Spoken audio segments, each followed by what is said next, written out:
playing poker in Texas in general. The home game atmosphere here, it's really fun. I don't know, I definitely want to make more trips out here. It's just a great place to play poker and kind of feels like home. I think that's something about Texas in general, is when you're around people in Texas, you kind of just feel like you're at home.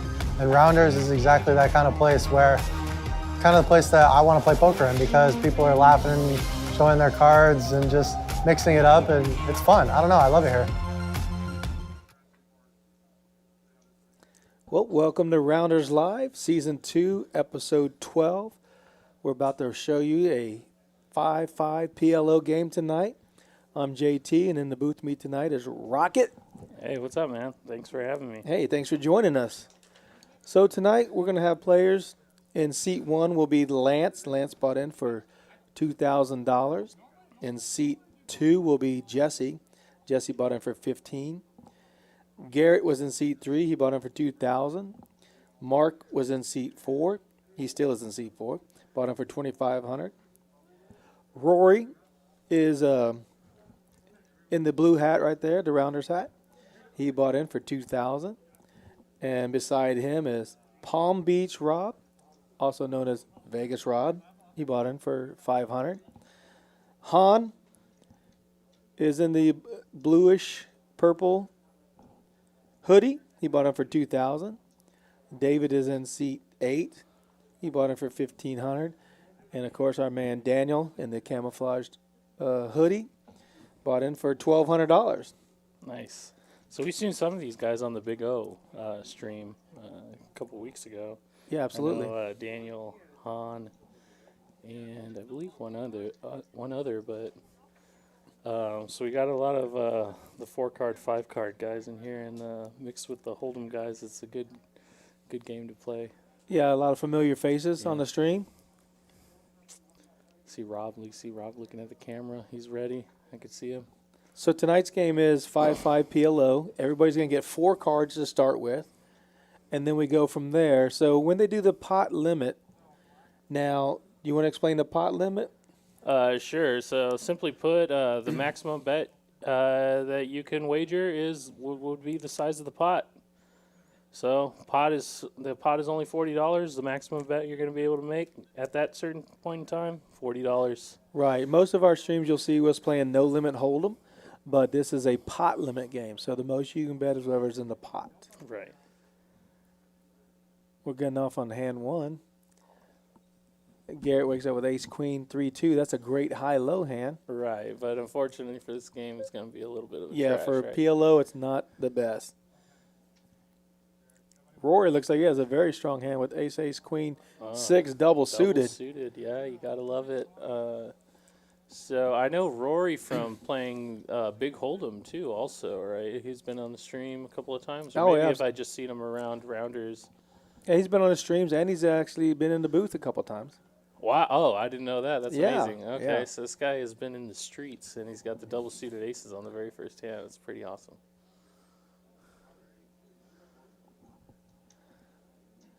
So, yeah, obviously raise it up. We've got a couple callers. As you will see a lot in the Omaha, is people will stick around to see some flops with the 4 cards. Right, you have 4 cards, so you have a lot of potential. And Lance, I don't know if you noticed, Lance in seat 1 actually came in second in the big tournament last week, taking down a cool $12,000. Yes, I saw that. He played amazing, and he casually flops a full house, which 998. we can see his run is still he's still running pure. Yeah. Congrats, Lance, on the second place. What'd you say for you got 12? $12,000. 12 greasies, as we say. It's pretty nice payday. And he checks it. Now he's got to come out with a bet, but I don't think anybody can call. Mark has an 8, but I really don't think he can call with a king, 10, 8, 7, but we'll see what happens. He does lead out with 75, looks like. Oh, 100. Okay. Smooth 100. So in this game, we should note that one of the main thing about PLO is you have to play 2 cards from your hand and 3 cards from the board. Correct. So you can see Lance's hand with the 9-8. He easily knows he has the nuts. Stone cold nuts. No one can have quads. Four of a kind on him, yeah. Yeah. And he does get a call out of Mark. Mark's hoping to pair his hand, but he knows if we know that if he pairs his hand, he is no good. Here we go.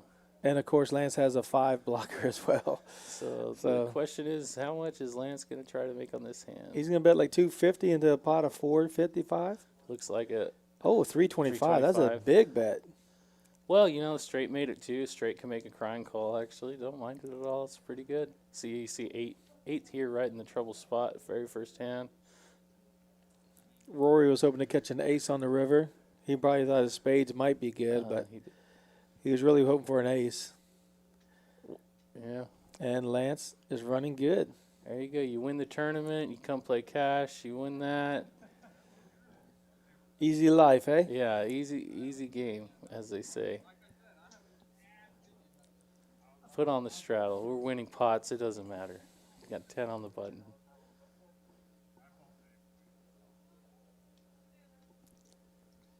ATX Poker in the chat says Roy looks like a boss in his custom ATX Poker hoodie. He kind of does. I saw him raise with those double-suited aces, man. He just looked like he was just a man full of confidence. Yeah, he's a young player, but he's well beyond his age in playing cards. He knows where he's at every time.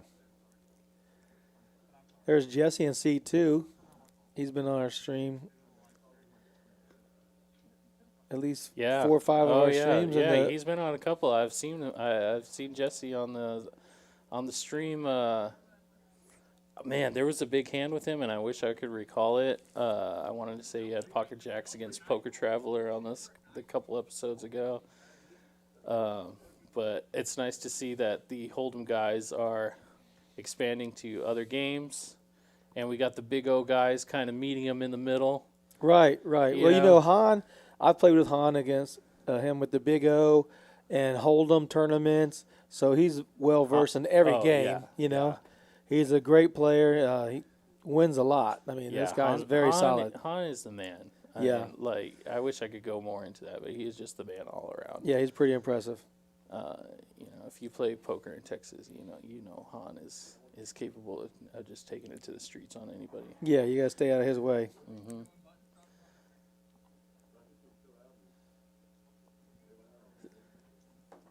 So, when's the last time you JTs have played PLO?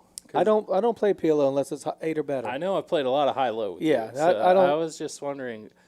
Me personally, I like the high. I like to be the guy who scoops the pot. Sometimes I don't like the chop. Right. I mean, I'll play the chop. When the high-low game's running, I'm in there.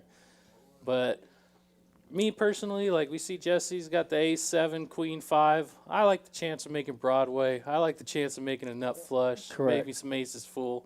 I don't want to chop with nobody. I don't want to hear a wheel.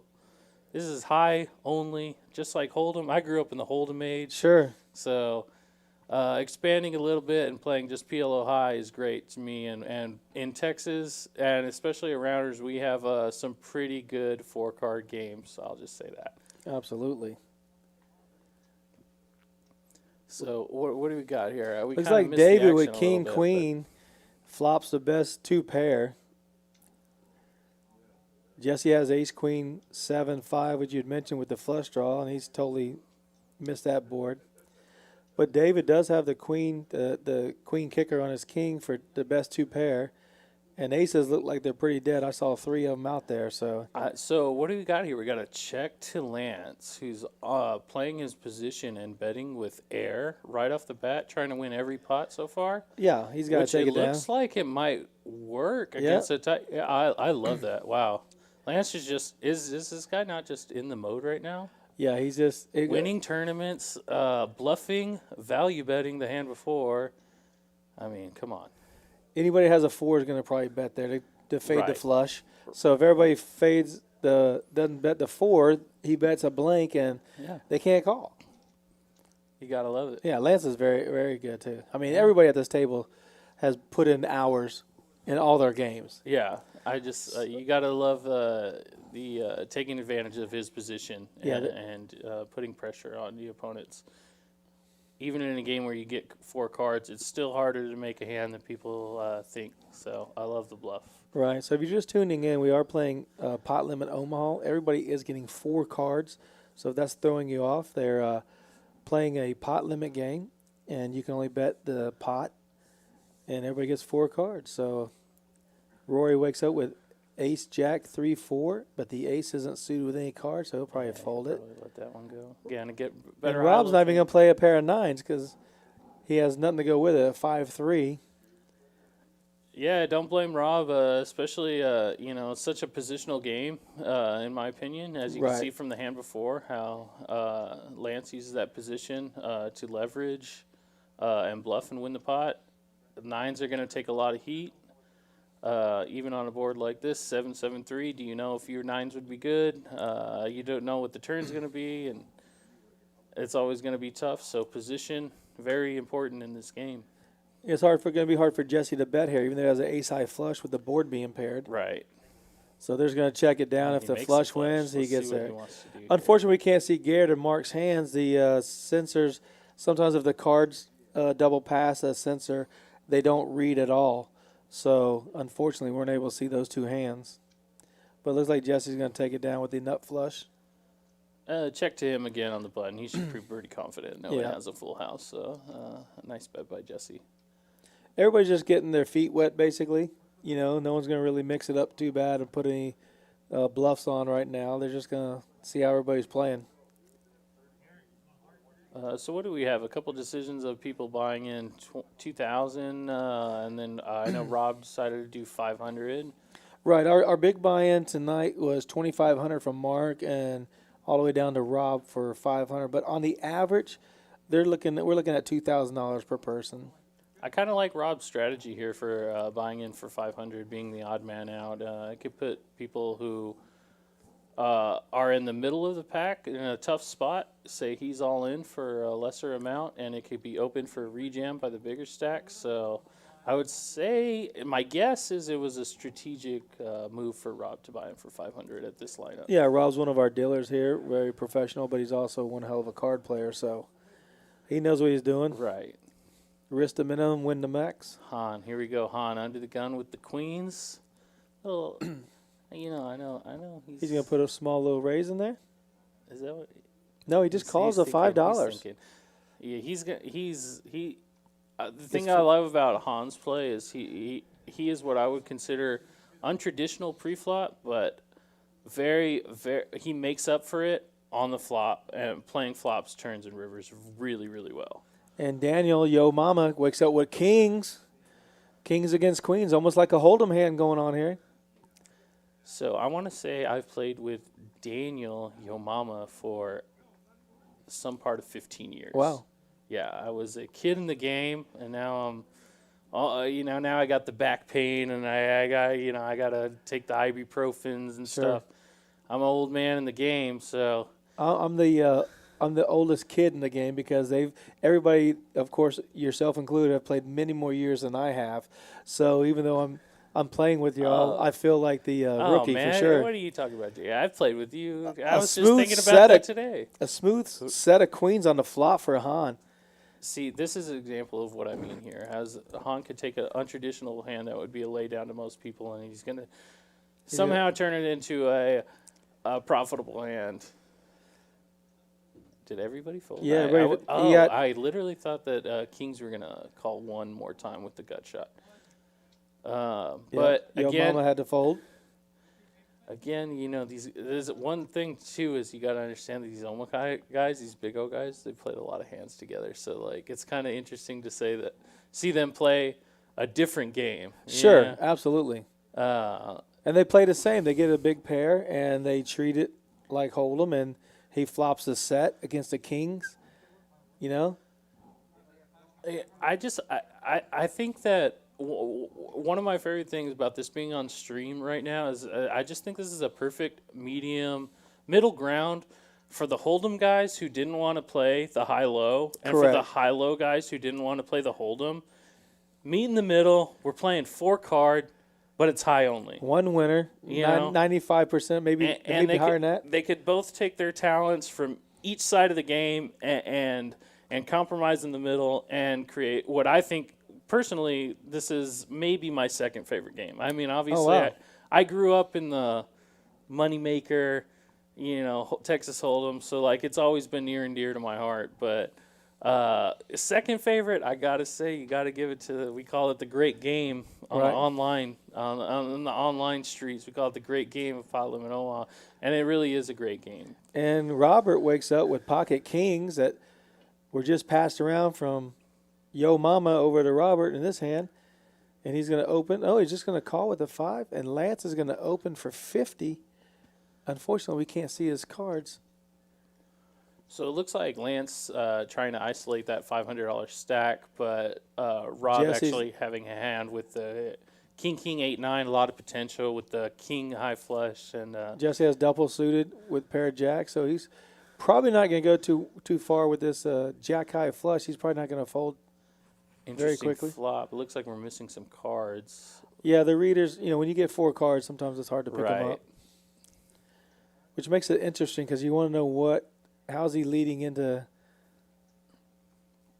Lance with the C-bet, putting Jesse kind of in a cage here with the jack high flush. And Jesse's going to let it go. Rob's definitely folding. Ace always comes when you got kings, right? Yeah, right. Exactly. Mark's gonna. Looks like he's flatting on the button. 2 deep stacks going at it on the turn. Oh, the flush gets there. I'm going to say I put Mark on a flush. So now you're wondering in your Jesse spot where you had the jack high clubs. You can't be good there.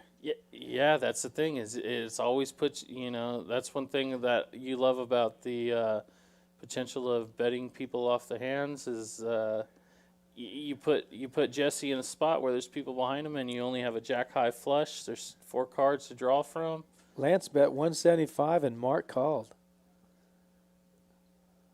Mark having the button has a great position, but Lance's continuation. So what are you putting on Lance in a spot like this? He raised pre-flop, he bet the flop, bet the turn.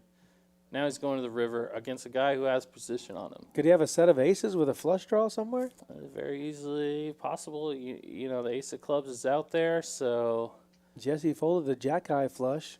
does he a lot of times someone could just have the king of clubs and not a flush and Wow, choosing that's to true. bluff. Yeah, he could have ace king with the king of clubs. And I'm sure that's what Mark's got to be thinking of. We can't see his cards. It's 350 to call. He must have a baby flush. Looks like a crying call, and He has a queen high flush. Oh my goodness, Lance Jesse, what a with great fold.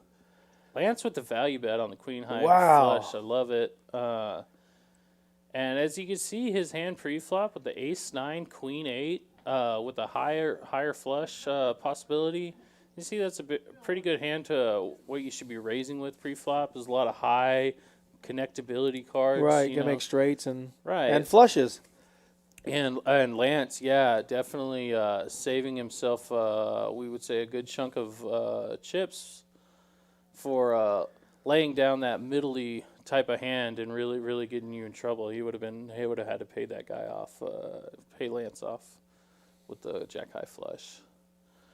So good lay down, Jesse. Good value bet, Lance. Great lay down for Jesse. You got the jack high flush and just said, you know what, this can't be good with, So we got some Omaha players in the mix, is what I'm looking at.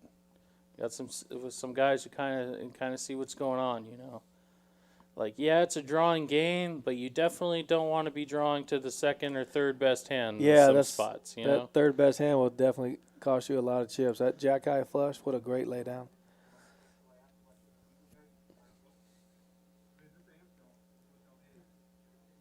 Unfortunately, we didn't get to see Mark's hand. I wonder if he had an ace with a better kicker and maybe a baby flush. It did seem to be like the crying call, got to do it type of thing. So maybe was the 10 of clubs out there? He could have had a 10 high flush or maybe I didn't see the 10, no. A 10 came on the river, but it wasn't a club. So he could have had the 10 high flush in his hand. Rory wakes up with ace king of clubs with a 6-4. Rob's going to play his, like you said, his straight cards with a king high flush on hearts. Right. Yeah. And David calls with 3s and 6, jack 6 offsuit. Well, that's the thing about this game. If you're getting odds to call, you got 4 cards to work with. So a lot of times you just throw the 10 in. Sure, you're already in for 5, right? Right, exactly. So 10 to win 60. It seems like a pretty good. The 8 gets there, but Ace King is still good right now. Needing a jack. Oh, queens and nines, 2 pair on the flop. We got queens and nines for Rob. Rob has to call, right? Rob's pretty much effectively got a bluff catcher here. I think he's smart enough to know that this is going to be a call, and he's also looking for a jack for the nuts. Or a queen or a 9. Oh, the 8 counterfeits him on the river, my gosh. giving Rory aces up. Yeah. Well, okay. Well, he didn't seem to get any damage from that one. Yeah, Check. King is good. Yep. Yeah.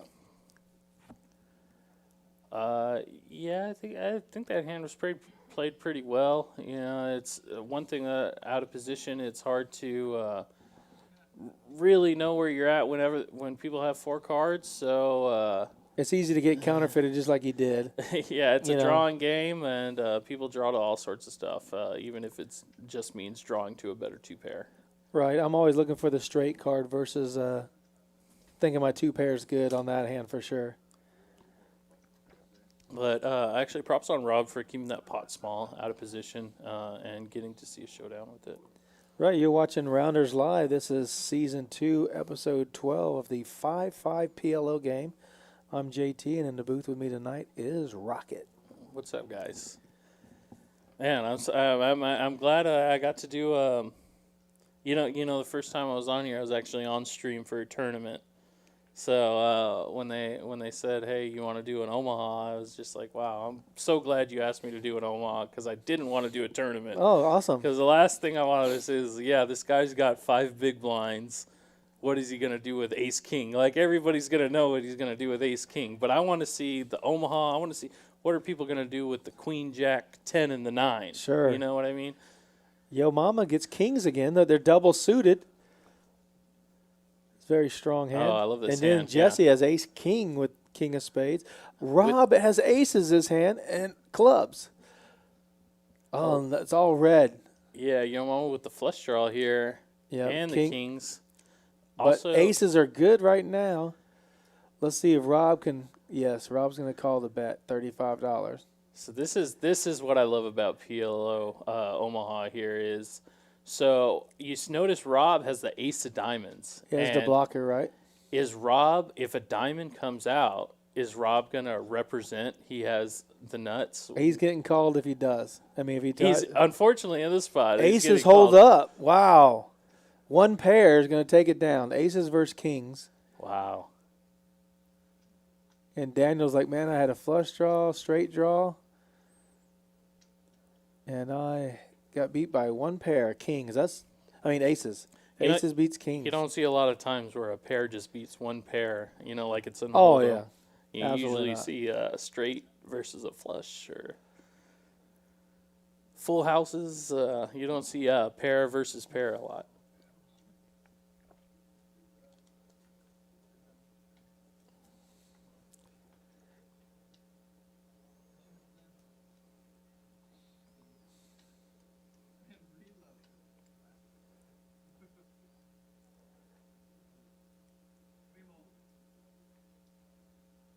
Who's that in the box, David?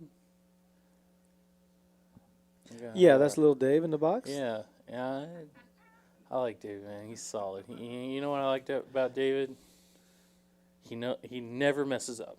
He takes control of the table, and this is a game you can't mess up. Exactly. So I could see why they have him for the TV stream. Garrett wakes up with a great hand. Now look at this hand. Ace 9 suited, Jack 10 suited, hearts and diamonds. Yeah, Raises it to 20. You gotta love that. A lot of high cards, a lot of straight possibilities, a lot of big flush possibilities. So you're looking on the flop. You're gonna look at a lot of chances that you can make a pretty big hand. And one thing I love about Omaha, look at this 5. What do we got? 5-way action. 6-way action. 6-way action. Yeah. And Lance just tosses in $20. Like, all right, let's get it going. Well, there's so many opportunities. I don't see why you wouldn't. Yeah, unfortunately, we can't see his hand. So what do we got here? We got David with a gut shot wheel draw. That Rob bets out with his ace jack, but he does have a gutter for a Ace straight jack with a with a gutter. 5. David has pocket kings. He does call 55. Wow.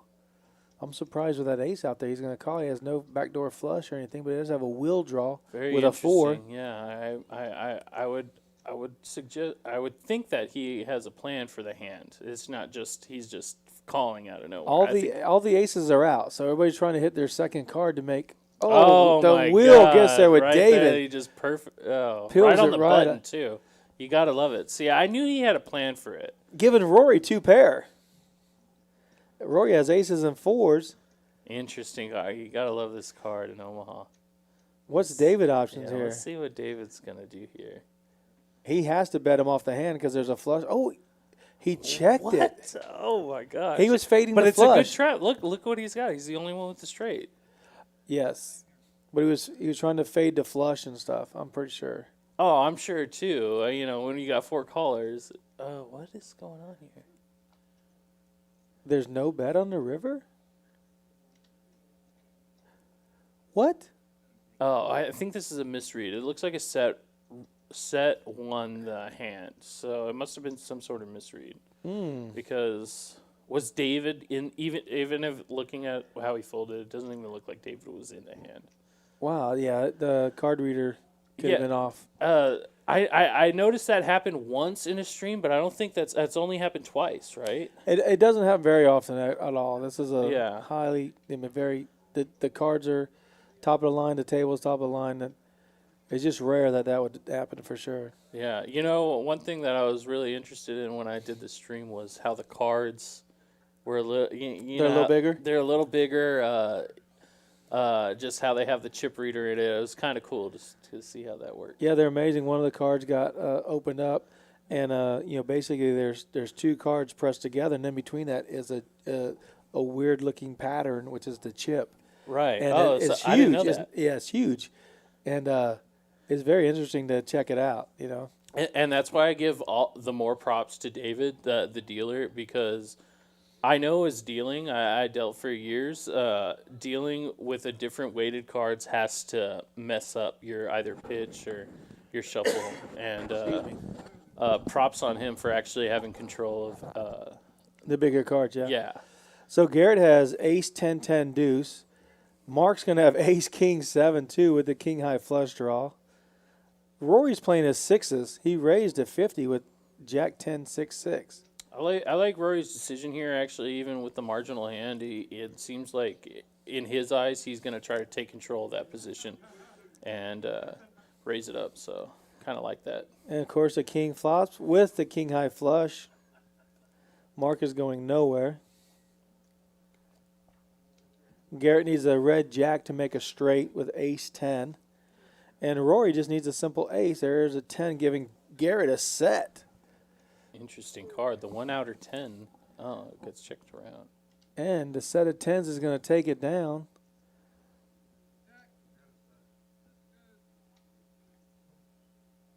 They check it down.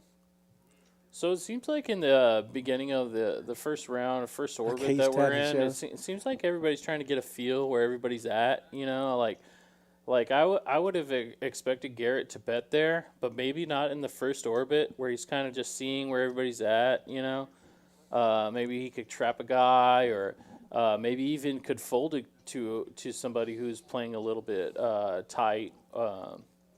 So it seems like this first orbit, we've seen a couple of showdowns that should have been bet at least a street or two. But I would think that maybe they're at a new game, they're trying to feel each other out. What do you think on that? Yeah, they're just getting their feelers out. I mean, because look, everybody's playing high cards. So right off the bat, I'm thinking to myself, if I get 2, 3, 4, 5, or 3, 4, 5, 6, something like that, I might see a flop for, $15, $20, just because I know the guys that are in the hand that are going to call that raise or make that raise are going to have all the paint cards, meaning the ace, king, queen, jack, 10s, something like that. So I will pill a hand with all 4 connected suited cards, not like a king 4, 6, 8 or anything like that, or jack like Jesse's going to fold, But I will see, like Garrett has 9, 9, 6, 3, double suited. The suits would definitely get you in trouble, but you could see a 9. Yeah, But so he's going to let it go. Garrett's just going to take the option of, hey, I'm just going to go ahead and get out of this now before it could potentially be dangerous on later streets when the pot is bigger. And Lance is in the button, and he did straddle for 15, so that means a small blind and big blind, which are both $5, folded their hands away because they didn't want to risk with their marginal hands seeing a flop that could definitely get you in trouble. And we have 3 blank hands. Oh, there we go. Thank you, David. 10, 10, 7, 5. Oh, okay. A couple. Lance ace queen 9 9, so 9s are dead. Lance can't catch a 9. But Pocket 9s were folded earlier. we see pocket 10s out. So I was going to say, is Lance's 9s good, but they're not. Yeah. Not. He's actually in last place And right now. Mark flopped a king again. He kings and 3s. Oh, kings and 3, 2 pair. Thank you. So we're going to see a turn, it looks like. Wow, that, Still looks like kings and 3s are ahead, although the ace queen from Lance is going to pick up a little bit of equity here. he'll need a queen or an ace. Nothing else will help him. 9s are dead because we saw 2 9s folded out of seat 3. Yeah, Mark's going to just choose to bet his hand, kings and 3s, for a little bit of protection. Doesn't want to see a river, and knows he's probably ahead for right now. So Right. I like the bet. Yeah, Lance Take the pot folds. down now instead of worry about what's going to happen on the river.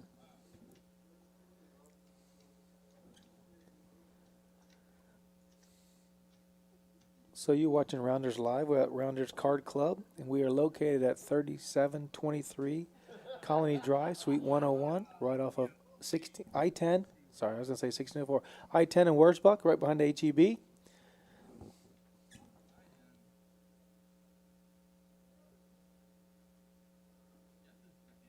So one thing I wanted to say about Rounders is, JT, I just had their chicken sandwich. It was like 10 out of 10.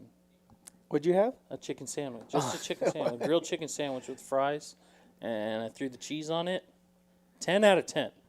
The Rail Bar and Grill has the best food, Yeah. best drinks in town. If you want to come play poker, you want to use the golf simulators, full swing golf simulators, play poker, have some dinner, enjoy yourself. You can eat at the tables. You can eat in a little restaurant area we have. I mean, the food is outstanding. I eat here every time. Chicken sandwich. That's all I'm going to try it. I'm just saying, chicken sandwich. Rob opening it up early position with the double suited ace 3 6 7.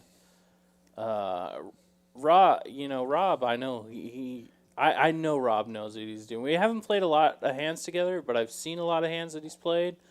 Trust me, Rob, you're listening. I've been watching you on YouTube. I've been seeing what you've been up to, and I know you know what you're doing. And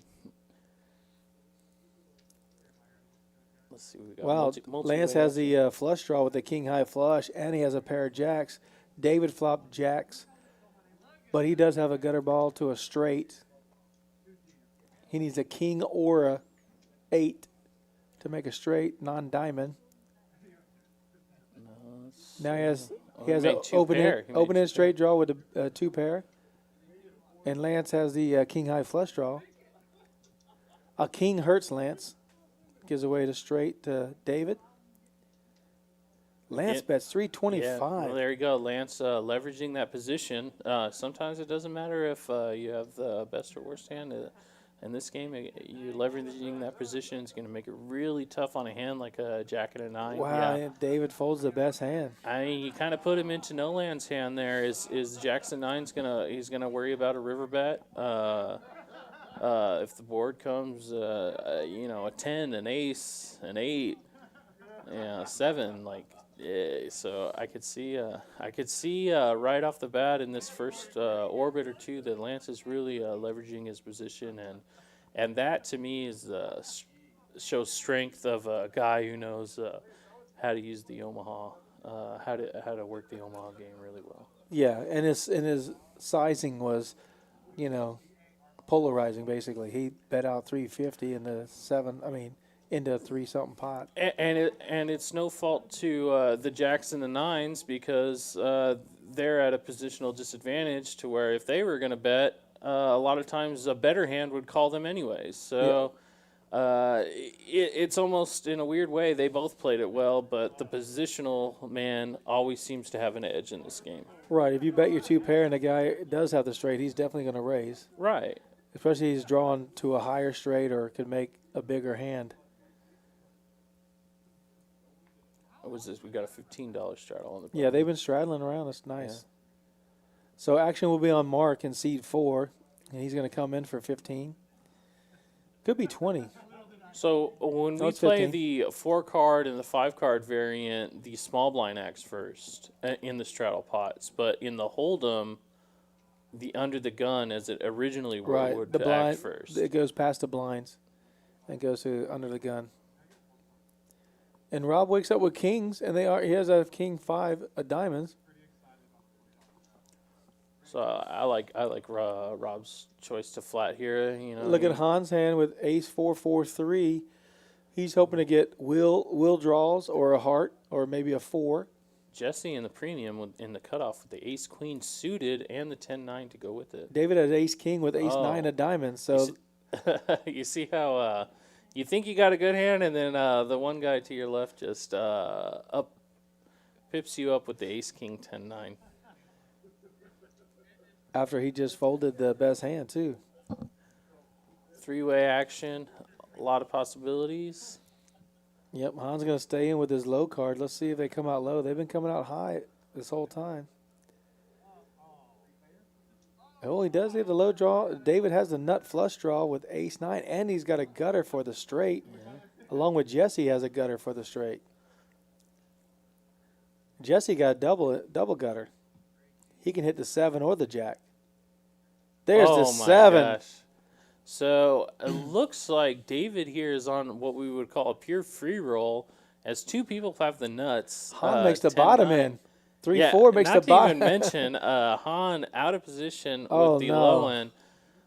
Definitely a brutal spot that Han doesn't want to see himself in too often.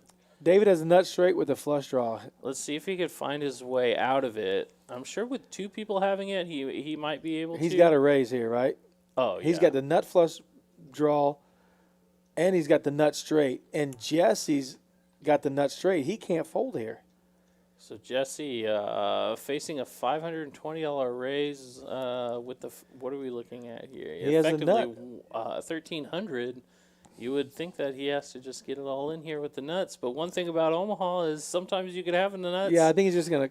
Oh, he did. No, he's move all it? in. Yeah. Oh With my his gosh. stack size, I don't blame him at all. A lot of draws. He just happens to be against the worst thing The worst hand he could be up that against. he could possibly be up against, which is Any sharing diamond? the nuts. Oh, he they also okay. has They ran it update. once. Okay. But fortunately for Jesse, he They gets hold his hand, holds it to out. chop it up, and Yeah. they're gonna be chopping Han's money up. Well, Han had the worst hand, but he did make the straight, and he's seen all low cards, so he's probably putting him on the best hand. Right, and even Han having the low straight, it's good on him for actually getting out of there pretty cheap. Not a lot of damage to him having that hand, so Yeah, he made good a job on him. Sometimes in poker, it's kind of about losing the least, you know. Right. Well, he put a bet out there, see where he's at, and they got a Right. raise and a shove. He's like, okay, Yeah. you guys have the 9. Yeah, it would be worse for him if one person had the 10-9. Unfortunately for him, 2 people had it, and he really got to see that he was no good. Right, because they get at a 9 in a copy, meaning that they had a pair in their hand that matched the board, because that would have gave them just a 9 high straight with the other guy having a 10 high straight. They Right. could have, hopefully they don't raise with the 9 high straight knowing there's a 10 out there, but of course they didn't. These guys know exactly what they're doing. But Jesse did get it all in with the only hand that could actually hurt him, because no one had a full house draw, no 2 pairs, no sets. It was just a flush draw.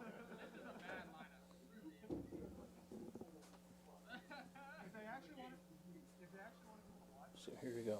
pawn with the ace, queen, 10 suited to the ace. He's coming in for 20, 25, right? So we call that sometimes when you have 4 cards and you see that deuce there, we call that a dangler. Right. And you got so I would call it the ace, queen, 10 with the dangler of the deuce. But sometimes that deuce comes into play, but just not as often as the Well, ace, with queen, as big 10. as his hand, and that deuce does keep him from raising. Right. He can call, but he can't raise. If that thing's a jack, a king, Right. something like that, he's going to raise. Right. Especially if it's a spade, too, to give him double flush draw. But you see there's 3 aces out, ace, king, ace, queen, and ace, 10. Okay, we got And a set of jacks for Rob. We got a couple things here. And a flush draw. I see a flush draw, I see a set, and I see a wrap. So this will be a pretty common spot where 3 people have potentially big hands, and it's kind of A safe card on the turn with that deuce. Yeah, we got a blank for the jacks. What's Rory betting? He's betting ace, king. Rob has a set of jacks. He should be raising here. He's just going to call the 20? He's fading hearts, and he wants. Oh, he did raise. Okay, good. He raised a 75. That's what I figured. Yeah, it seemed really strange that he would call there. Right. And my thing is, I don't know if I've ever told you this or you heard this, but usually I put, when someone bets 3 chips, I put them on a set. What do you mean? Subliminal. He bet $3 $25 so chips. it's like he's got 3 of a kind? Correct. I've never heard that one. You see what he did. So let's watch if he puts. He can't do it now. All the draws missed. You got to think your jacks are pretty good. Right. Han's going to fold here because he had the wrap. Man, okay. I feel like further down the line, I'm going to see that. Someone's going to bet like 3 greens, 3 blacks against me. Correct. And I'm going to look them up, and if they have a flush or something, they don't have the trips, They're going to have a set. I'm going to call you up, and I'm going to say, hey, man, your read is a little... It's perfect. I don't know, man. 3 chips, 3 of a kind. I see where you're coming from. It's subliminal. They don't like, because look, Rory bet 20-25, but he made it 75. He didn't make it 100. He didn't make it. He threw 3 chips out there, and he just did it subliminally. Like, it just triggered him to bet 3 chips with 3 of a kind. Here we are, reads by JT. Anybody out there in the chat can help me out with that one? Yeah, I want to see what does the chat feel about the 3 chip rule? Is it always a set? To me, I've seen it thousands of times. So if they bet 5 red chips, does that mean they have a heart flush? No. Okay, But I'm just saying it no. only works for 3 of a kind when they bet 3 chips. It's just something they do. Like, regardless. Now, if they might have a set, they might bet $85, which is not going to be 3 chips, of course. But if they throw out 3 chips, most of the time it's representing 3 of a kind. I'm gonna take your word for it. Let's watch this during the game, see what happens. Okay, I'm gonna look out for it. So anybody out there in the chat can help me out, verify this or validate it. Looks like we got a couple of big hands here. Man. I like the ace jack 10-10 suited to the ace with the 3 bet. What about the ace king 10-9 with the ace 9 of clubs? That's a great hand. But you're starting out with a pair, 10s versus kings out there? Well, I mean, yeah, one's, it's always nice to have a pair, but And Daniel's ace hand. king 10-9 is going to have a lot of playability, so. The only thing I don't like about Daniel's hand, Yo Mama, is he doesn't have any flush I draws. know, isn't that a shame? Got all the highest cards in the world, but not a suit to boot, as they would say. So kings are in the lead right now. Pretty standard. Everybody's got high cards, and the Correct. deuce 5 and the 6 come out. 8-5 is open-ended for a straight, with David still leading with kings. And nobody has a flush draw. There's no hearts out there. And 1 gut shot for Jesse. Oh, we got open-ended for Yeah, David, David's actually. going to bet 120, 125 maybe. With kings and an open-ended straight draw, 125. He probably won't get too many callers. No one has a straight, any low cards. Now that there was a 9-10 out there that could have caught an 8 for the straight, but that's just too much money that's a real gamble there. Right. So if you're watching, all the chips on the table, all the black chips are $100 chips. The green chips are $25 chips. The red chips are $5 chips, and all the cash on the table is for tipping purposes only. So they are tipping their dealer, and they greatly appreciate it. So when you come to Rounders, you want to play any of the games we have, which we have The house is full tonight. The card club is full tonight. We have 5-1-2 no limit hold'em tables. We got a 1-2-5. We have the Big O, which is 5-5. Have you been playing the Big O here? Come on, I love the Big Yeah, O. Rocket's a Big O, man. Yeah, I've been playing Big And O we got for this, the past, and we got the 5-5 3 PLO years. string. So Rounders Card Club is full. Come on out and play. So we got the high-low game, we got the hold'em game, we got the high game going. What do you want? What And- more do you want here? And we run mixed games on Tuesdays, Thursdays, and Sundays. That is my favorite. I didn't know that. Yeah, mixed game.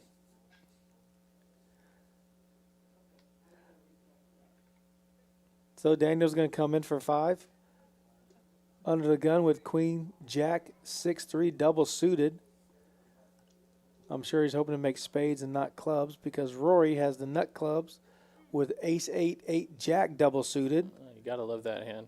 So one thing worth mentioning is when you're talking about Pot Limit Omaha, you could see a lot of the times there's going to be multi-way flops where it's going to be 4 or 5-handed to go, and a reason for that is because most of your money is made is after the flop. As we can see, Roy with the set here. I don't want to with an open end straight draw for Garrett. So these two hands are gonna play out. How does this flop hit both players? That's what I love. Oh yeah, we definitely have a And no clash of the flush Titans draws. here. So it's a set versus straight draw. Pretty safe card here for Rory. He's got to figure his set of eights is monstrously ahead. Yeah, 155 or 180 maybe, 135. Don't see Garrett letting go of this one because he also has a pair of eights to go with his open-ended. One concerning thing is there is a flush draw, backdoor flush draw that could be Right. present itself. But A 7, I don't know if he's gonna. He'd have the ace, no help. So the set of 8s with Rory is. So the question in Rory's mind is, how much can I get from a worst hand? And when you're thinking about 4 cards, it's a little bit more tricky than thinking about just 2 cards in your hand. So it looks like he's going to try to get value from what he could see maybe a jacks and 8s or aces and 8s. It may be aces and 3s with the And he's mystery nice draw. enough to show the 8s showing the set Yeah. after Garrett had folded. Well, yeah, the only thing he could really be worried about is a set of jacks, but he had a jack in his hand, he had the ace in the hand, so he had all the blockers to the sets. Right. So So it feels like a lot of times in Omaha is we're playing a couple of hands and then it just seems to the monster hand comes in.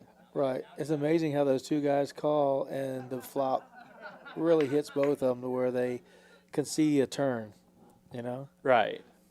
Yeah, his flop's an open and straight draw versus the middle set, and actually it was top set at the time. And to me, that's one of the best things about PLO is that's when the metagame kind of creates itself. Is when you see a bunch of guys that you played a lot of poker with, and now you guys are seeing turns and rivers together. Whereas if you played hold'em with them, sometimes the pot would end on the flop or maybe even pre-flop. Omaha, when you expand your hands, you get to expand the streets that you play on, and it's just a more fun game all around, in my opinion. Right. There's so much potential with 4 cards that if you're in the blinds and the straddle's out there for 15 and no one's potting it or raising, it's hard to not call for another 10 bucks. Right. So you got David waking up with King, Queen, 9, 5, which is double suited. And Jesse has a 10 with a 9, 8 with a 10, 9 suited. Rory's got pocket 9, so all the 9s are gone. He has to make a straight. And Rob has a pair of deuces with the ace 6 making flush draws, so he's looking for all low cards.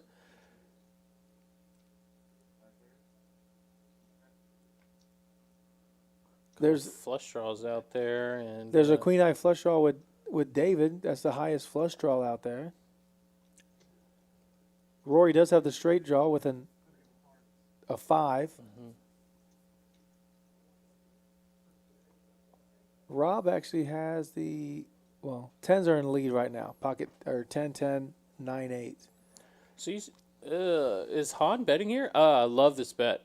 Even though Han is at 1% to win this hand, look at Han using his positional advantage He's using the reason why he's betting here is because of his blockers. You notice how he blocks the 7 and the deuce. He has them in his hands, making it less likely that someone would actually flop a straight here. So essentially, Han is bluffing Does in he a game continue that here? we. Oh, I think so. Yeah. He's gonna make it 2. Yeah, and it looks like he's going to take it down.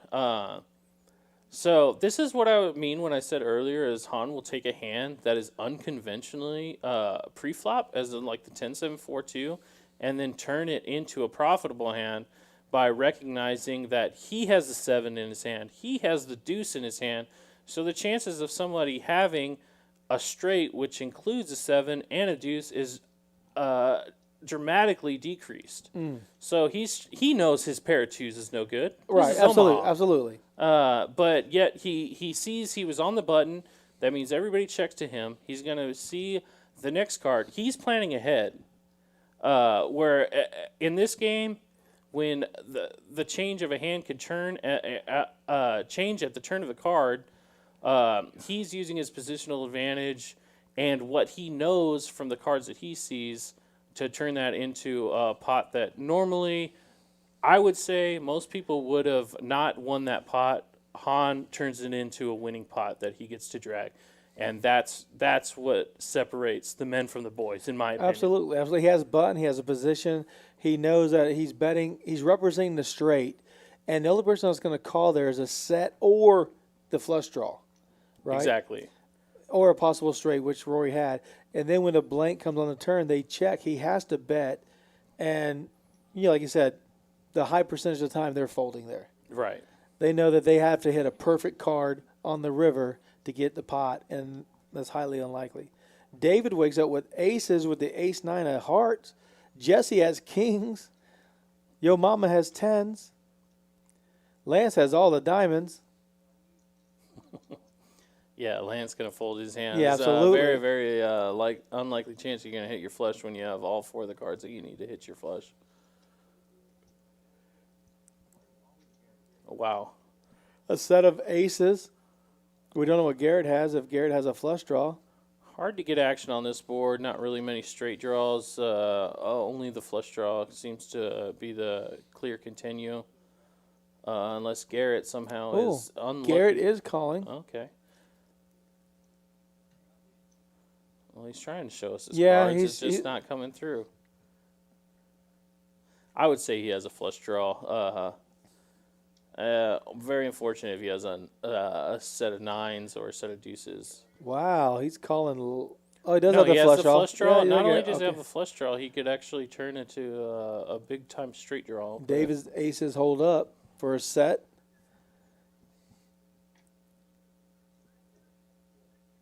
I don't think Garrett's going to try to represent a wheel here. You definitely have to call for value, right? You have a hand of showdown with a set of aces. Right. I mean, if he's got the wheel. Yeah, then you get paid off, right? Yeah. David's doing a little value bet.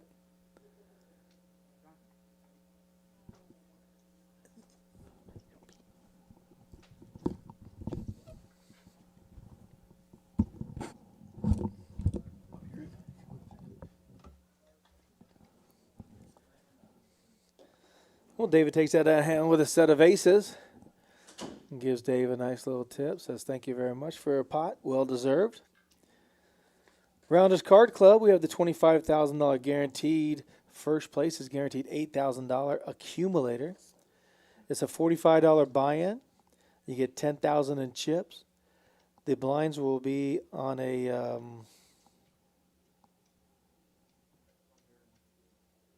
20 minutes. 20-minute blinds for all the day ones and 30-minute blinds for day twos.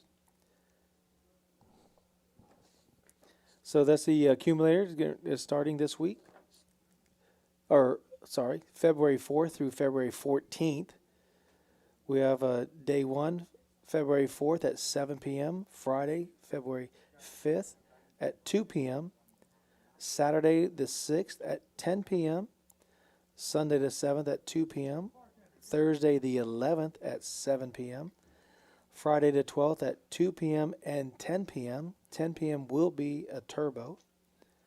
Saturday the 13th at 12 p.m., 6 p.m., and 10 p.m. Again, 10 p.m. will be a turbo. Day 2 will start on Sunday the 14th at noon. The top 12% from all the day ones will bag chips. You have multiple bagging opportunities, so you can take your 2 largest bags into your day 2. So if you bag chips 3 or 4 times, you'll take your 2 highest counts and take them into your Sunday finish. So it is a $25,000 guarantee. First place is guaranteed $8,000. So Rory has pocket kings. Garrett's going to play with the ace-8 of clubs and 7-6 of diamonds. And Rob has ace-8 of diamonds and 7, so it looks like all hearts on the board. Rob does flop top and bottom pair with the ace-8. Han has 2-2-3-6. Any betting? I'm sure he's going to let go. Again, Mark, we're having a hard time reading his cards.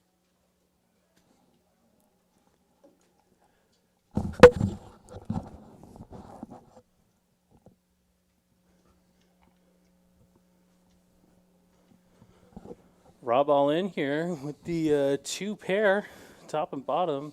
Trying to fade a flush draw. Trying to get him to pay the max for a flush draw, I guess.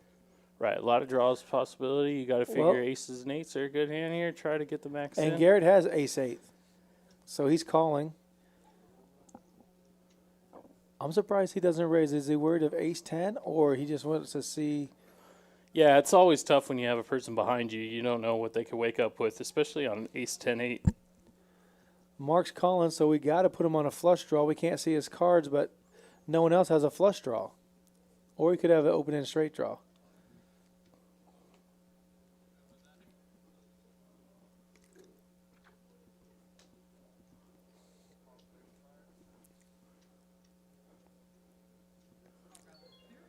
This is our first all-in, Rob, here. Yeah, Rob's all in, and unfortunately, Garrett has the same hand, so the best thing that could happen if the board doesn't pair or the flush gets there is they're going to chop it, which is still a good-sized pot, 1.6K. Oh, come on, Garrett. You got to bet Mark out of the hand. Mark is trying to rub his cards over the feeder to see if they'll register.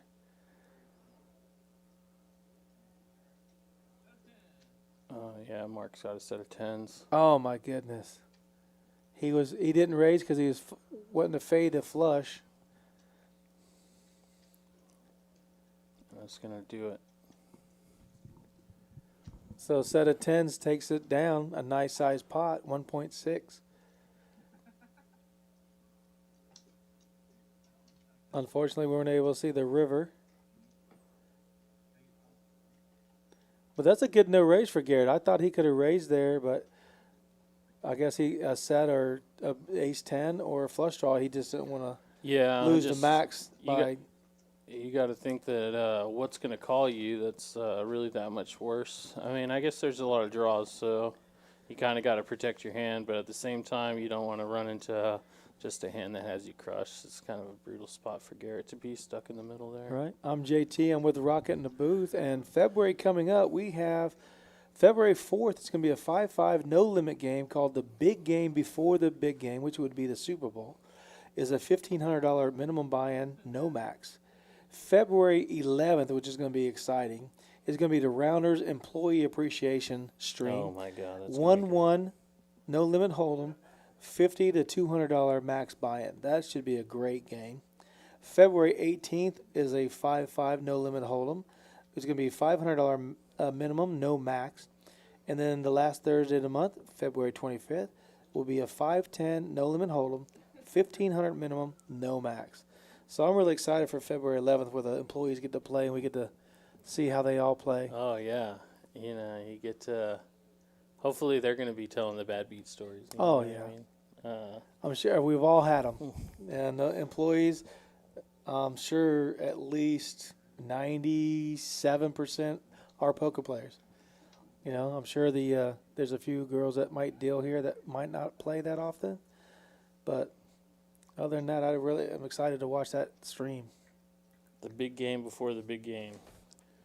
So you got Tom Brady, huh? I like Tampa Bay to take it down. It's hard to bet against a man who's been to 10 Super Bowls in 21 years. Right, I can't argue that. Well, I already told you my bad luck with the Super Bowls, but I got to go with Kansas City, man.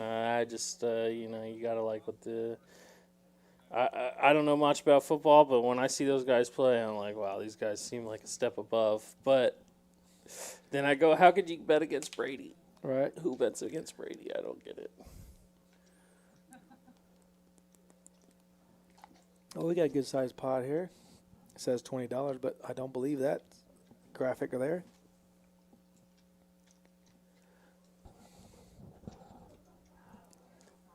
Unfortunately, some of the hands are not reading against the sensors. So Jack 8 makes a straight. King Jack.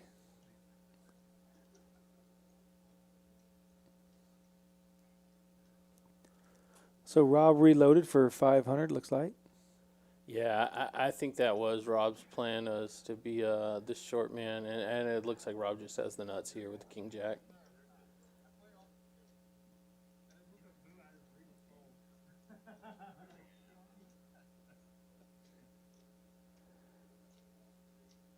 Oh, he does bet the river.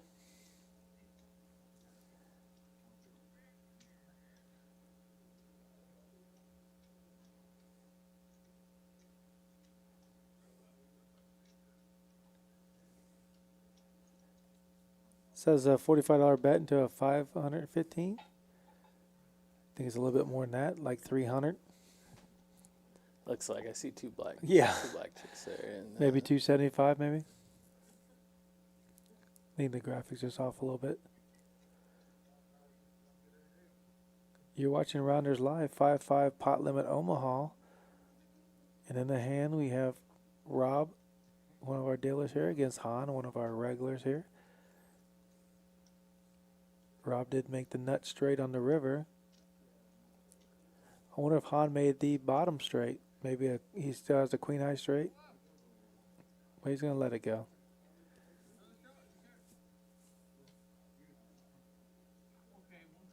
He shows the ace of hearts. Ace king of hearts.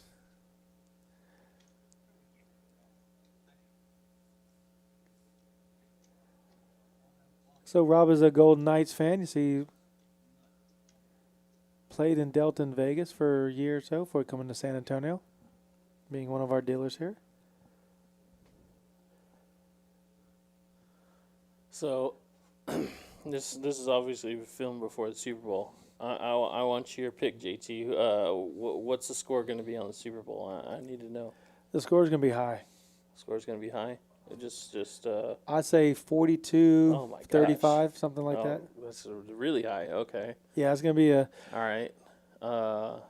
So you think Brady's just gonna? Is he gonna lead the whole way? Is he gonna do like what he did with Atlanta and just somehow make something happen?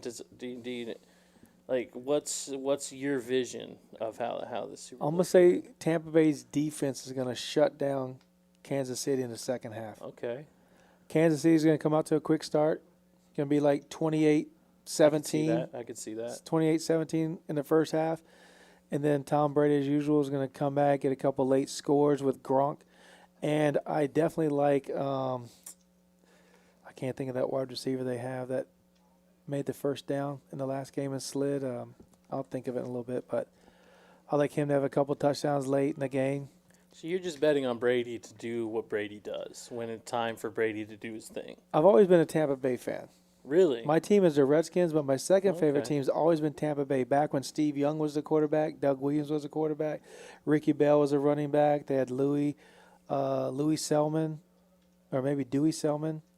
They had some brothers named Selman that were on defense. David making the straight here. Back in the day. David making the low straight. King, Queen, and Queen 9 is I'm sorry, just King Queen is the biggest straight, but he's got 8-9, and everybody checked around, so I'm pretty sure he's comfortable in thinking he has the best hand here. Yeah, and again, it's hard to see Mark's cards. I don't know if his reader's just not working tonight. We'll have to check into that. Interesting spot. Board pairs, but you also have the card that paired the board. Oh, wow.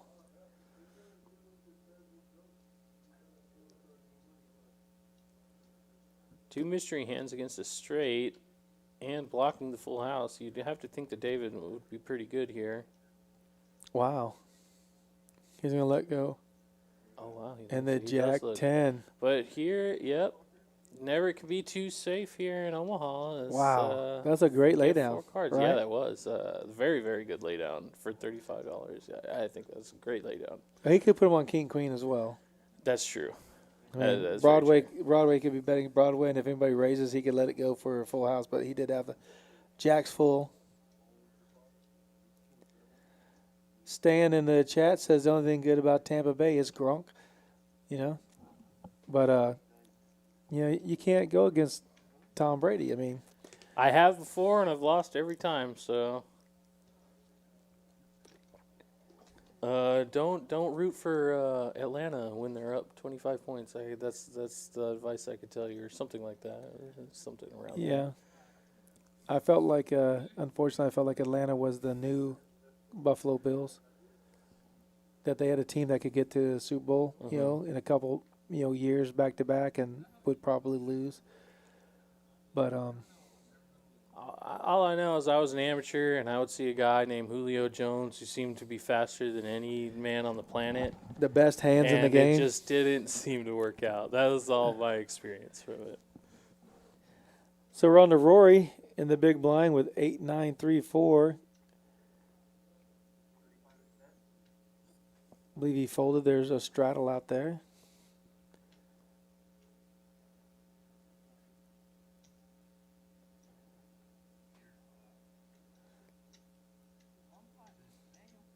Yeah, Han's going to let go of his Queen 6 deuce deuce. So you see Rob electing to raise with the littling connecting hand. Some people choose to fold. Some people choose to raise. I think both have merits. Unfortunately for Rob, it's not really going to do him any justice on this board with Ace Queen 9. But Well, he has to bet, right? If Mark checks, he has to bet. I would think he would. Though the trouble spot is he literally has no back doors except nothing. for 8-6 yeah 8-6 or yeah, 2-5 or the 2-5. Very optimistic. Right. But I mean, if he bets here and Mark doesn't have a flush draw or top pair, he could fold. Oh yeah, Right. there's a $45 bet.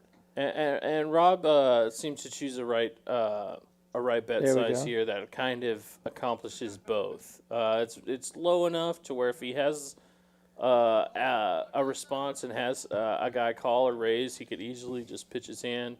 And he bet a little bit enough to where he could actually get some guys to fold something better. So Yeah, and his I like the it's size. heads up. He has to bet that heads up. It seems like If there's multi-way, there's no way he's betting at all. no, yeah. So it looks like they're doing a $25 bomb pot Oh, because nice. everybody's got Yeah, in $25.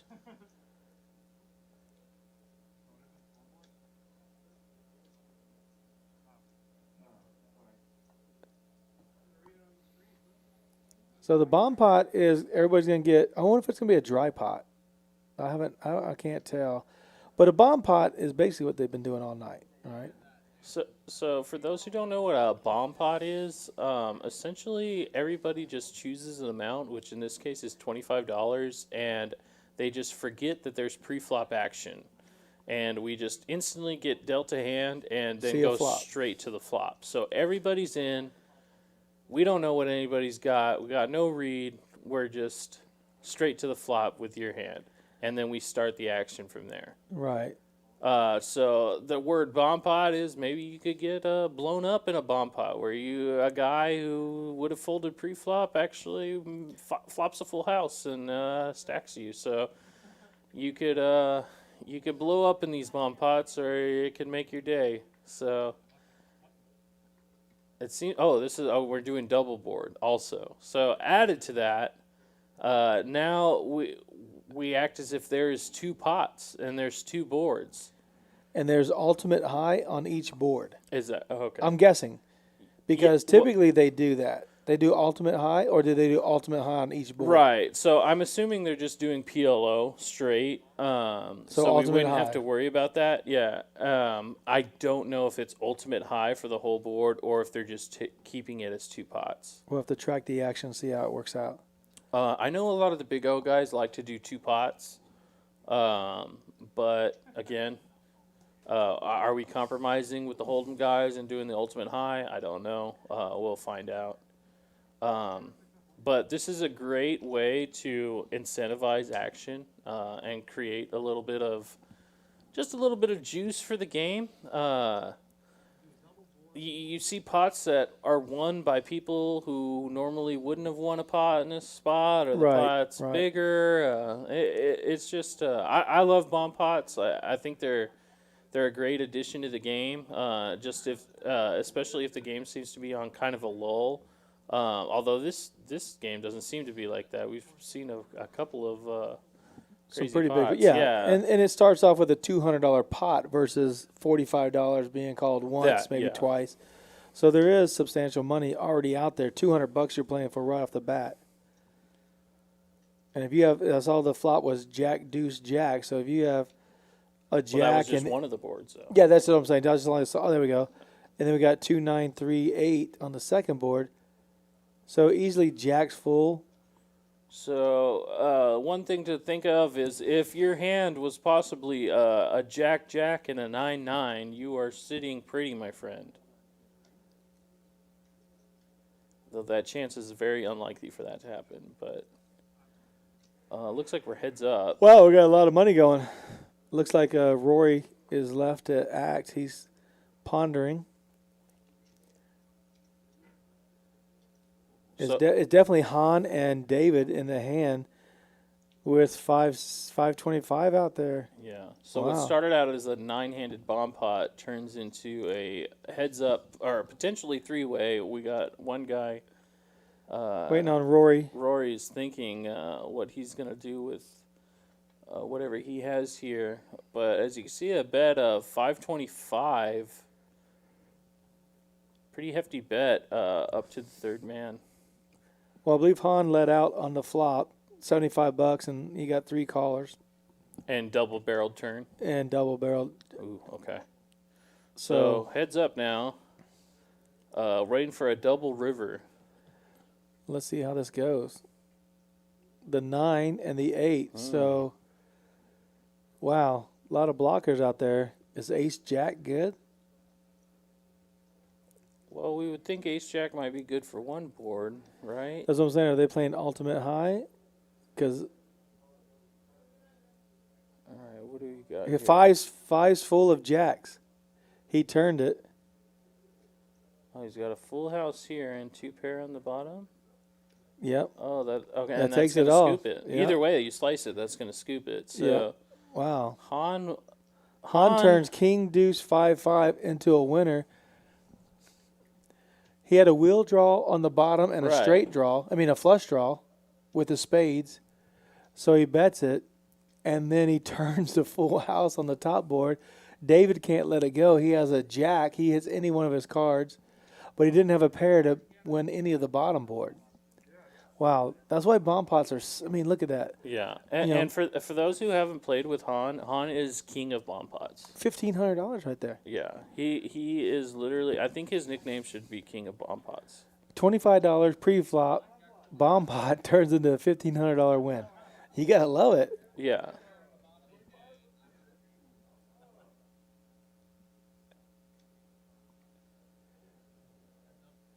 So it looks like I want to say that's Mark with the straddle on. So action will be on Rory, Rory's first. Yeah. and then our favorite dealer, Palm Beach Rob.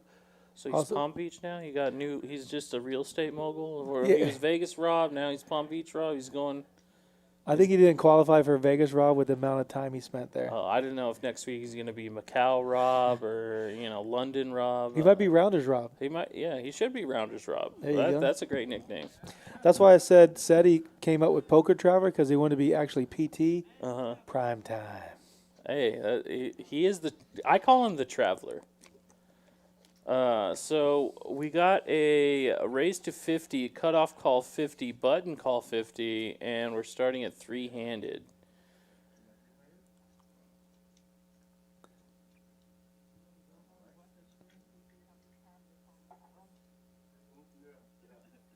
So original raiser out of position against 2 opponents. Which is David, who just lost a hand, the bomb pot to Han. Right, and check around on the 10-6-5 board, which you would expect at some reasonable frequency for sure. Garrett bets. I don't know if it was 115 or 95. I couldn't tell if I saw an extra quarter in there or not. Looked like 90, 90-ish maybe. Oh, yeah, to me. 90. I was just trying to think of what would be like the worst hand you would bet here on the 9, 10, 6, and 5 board. Maybe like 2 pairs, 6s and 5s, or what do you think? I want to know what David's calling with. He raised pre-flop, so I'm putting him on aces or kings, with all paint cards. So I can't imagine him calling.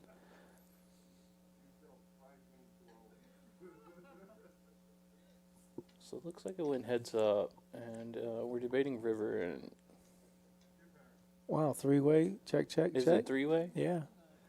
We got oh, yeah, here we go. Mark, Garrett, and David in the hand.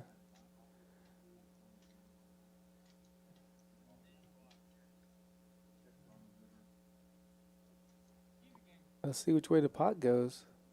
He's going to David. We couldn't really determine, but it looked to me as if 2 pair won that. Right, a big pair. pair. Over pair. Did you see that? Yeah. No, I didn't see it, but I'm guessing it was, yeah. And maybe the 9 counterfeited. Somebody else, The yeah. 6s and 5s that were maybe betting for protection. That's my guess. Maybe a straight draw that didn't get there could be a possibility, or flush draw. Unfortunately, we weren't able to see the hands, but I was figuring that once David bet the pre-flop, he had all big cards with a pair, so aces, kings, or something. So we got Han chipping up pretty nicely here, mostly due to that bomb pot, but also due to that bluff was a nice pickup. Sure, a couple hands ago.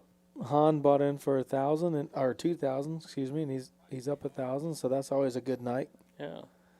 The bomb pot was very profitable. Man, he hit the turn card making a full house against 3 jacks. Yo Mama in the +1 spot with the raggedy queens, as we would call it. He elects to call here, try to get a multi-way pot. Maybe you flop a queen, flop a set over set. I don't mind it. Jacks and 3s here for Garrett.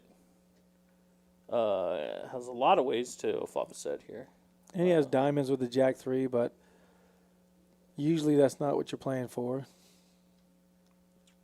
Jacks look like they're live. They don't see any other hands with jacks, so because of the jack or the queens are out there, Yo Mama Daniel has queens.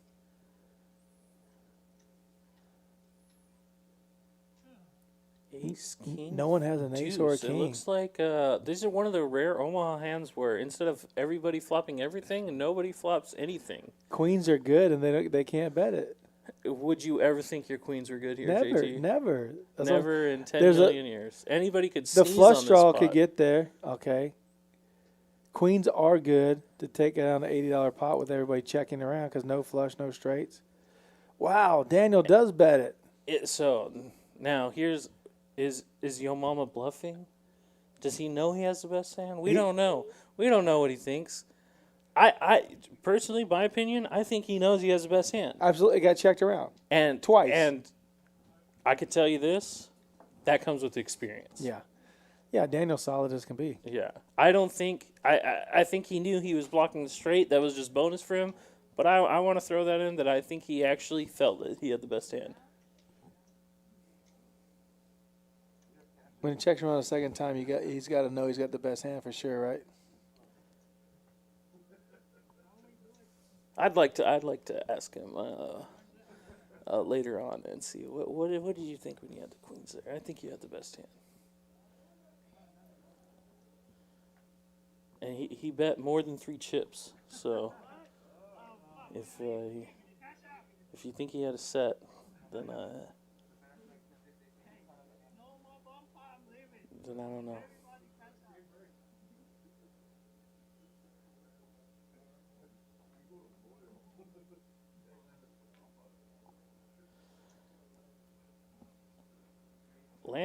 I can see Lance getting a little. Lance is getting bored. Yeah, He's absolutely. like, you know what? I was thinking the same thing. A couple hands ago, I folded those 4 diamonds, but you know what? I got 4 hearts in my hand, and that was 15 minutes ago, and I'm bored already. I like hearts better than diamonds. Yeah, me too. Yeah, by a mile. So he's gonna say, let's mix it up a little bit, boys. I like David's hand with what we would call a pure rundown, 10-9-8-7. He's got the straight flush cards in his hand. Trust me, David doesn't want a flush here. He's looking for big outs for a straight. Right, Lori does have the flush draw. Oh, big turn here for David, flopping the open-ended. Probably one of the better turns that he could see. I think Rory calls with the flush draw. Lance pair 6s and a gutter, looking for a jack.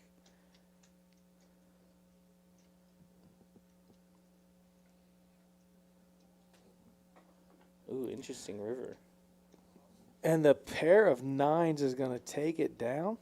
It depends. I think Lance didn't just play 4 hearts to play 4 hearts. I think he's going to go for it, man. I think he's locked in. Let's see. That's my guess.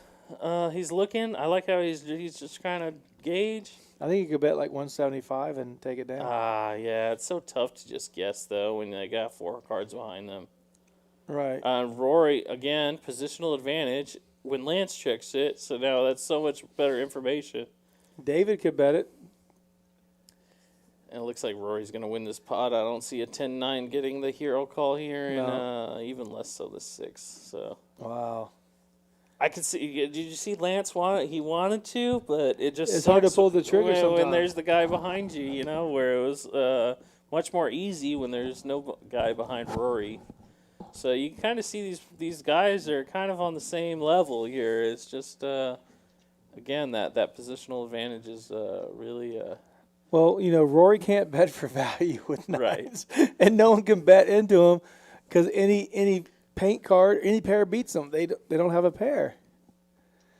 That's that's a rarity in this game. Yeah, such a rarity. I like. We got a couple interesting river decisions for these guys in this past hour. Yeah, Han's gonna wake up and on the button and gonna go straddle. So with a $30 pot, I believe he's straddling $20, right? Yeah, he's doing. I think our max straddle is 20 on the button. Okay. And as you've seen Han play suspect hands out of position, he makes it up for being just a monster in position and has no problem with juicing up the stakes when he's on the button.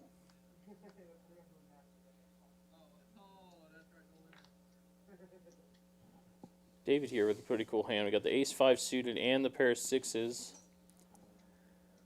Ace-king for Rob with the 9-7, both double suited hearts and diamonds. Interesting. That's a good hand. Interesting. I'm actually surprised that he didn't bump it up some. Bump it up a little bit. Well, he does have the smaller 2 cards. I think he had Queen Jack or something, or True, Queen 10 or Jack 10, where he had more connected hands other than just 2 flush draws. But of course, he does flop top pair. Top and bottom. And he's got the kings and 7s. King here. 7. David does have an open end straight draw, but spades are kind of scary.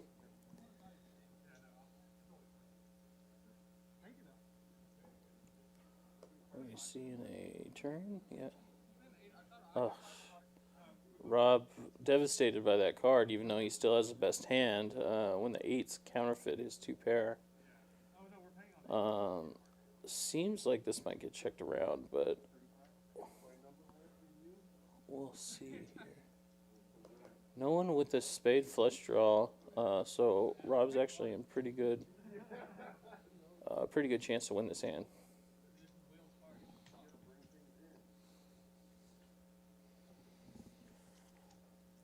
The 8 is a scare card because everybody has 4 cards. It's easily someone could have an 8 in their hand.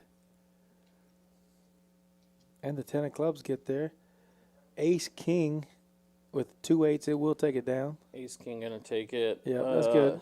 Mark with just a bluff catcher with King Queen. I don't hate the call. I think that he's ahead of a lot of draws, so just unfortunately not ahead of the Ace King there.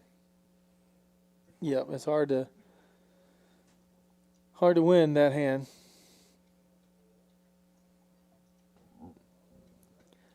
So I think everybody's still just playing it like, oh. I thought he's just getting changed for a 25. Yeah, I thought that was another bomb pot for a second. Right. All right, I thought they're going to mix it up a little bit. But you are watching Rounders Live at Rounders Card Club. This is a 5-5 PLO game, which means everybody gets 4 cards, and they play to a flop. And the key is they have to use 2 cards out of their hand. So if they have a spade, 1 spade in their hand, there's 4 spades on the board, they do not have a flush. Do not have a flush. Do not let that is the cardinal rule, I would say. And if 2 there's in your hand, if there's 2 3 on the 9s board. out there and 2 8s, and you have a 9 in your hand, you don't have a full house. Do not have a full house. You have a 9 with whatever your kicker may be. Right, you have 3 of a kind, correct? Right. So it is a little tricky. You do have to use 2 cards out of and 3 on the board. Trust me, once you mess up, you'll never forget it again. Right, yes. Jesse's going to raise under the gun with Ace, Jack, 10, 9. A lot of high cards, a lot of connectivity. Want to try to weed the field out a little bit. It's pretty standard raise. I think Jesse knows what he's doing here. I'm still waiting to see my wheel cards being played, like David's playing the Ace 8, 4, 5, double suited.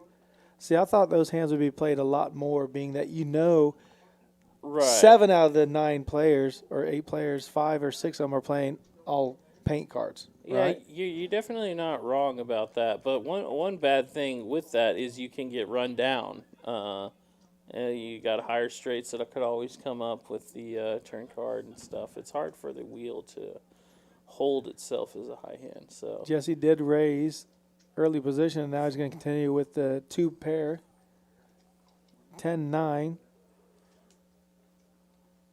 So we can't see Mark's cards, but I could see a lot of hands that would be calling pre-flop to continue on a board like this, because he could have a lot of Queen Jack Kings, 7-8 Jacks, maybe an overpair with an open-ended, maybe even a worse 2 pair with a gut shot. I would just expect. And David here after the call is getting a better price on a hand that he could also get the runner. Oh wow! Actually, I take that back. Mark raised, so Jesse bet out with top 2. Mark raised. We can't see his hand, and that's going to clear the field for David.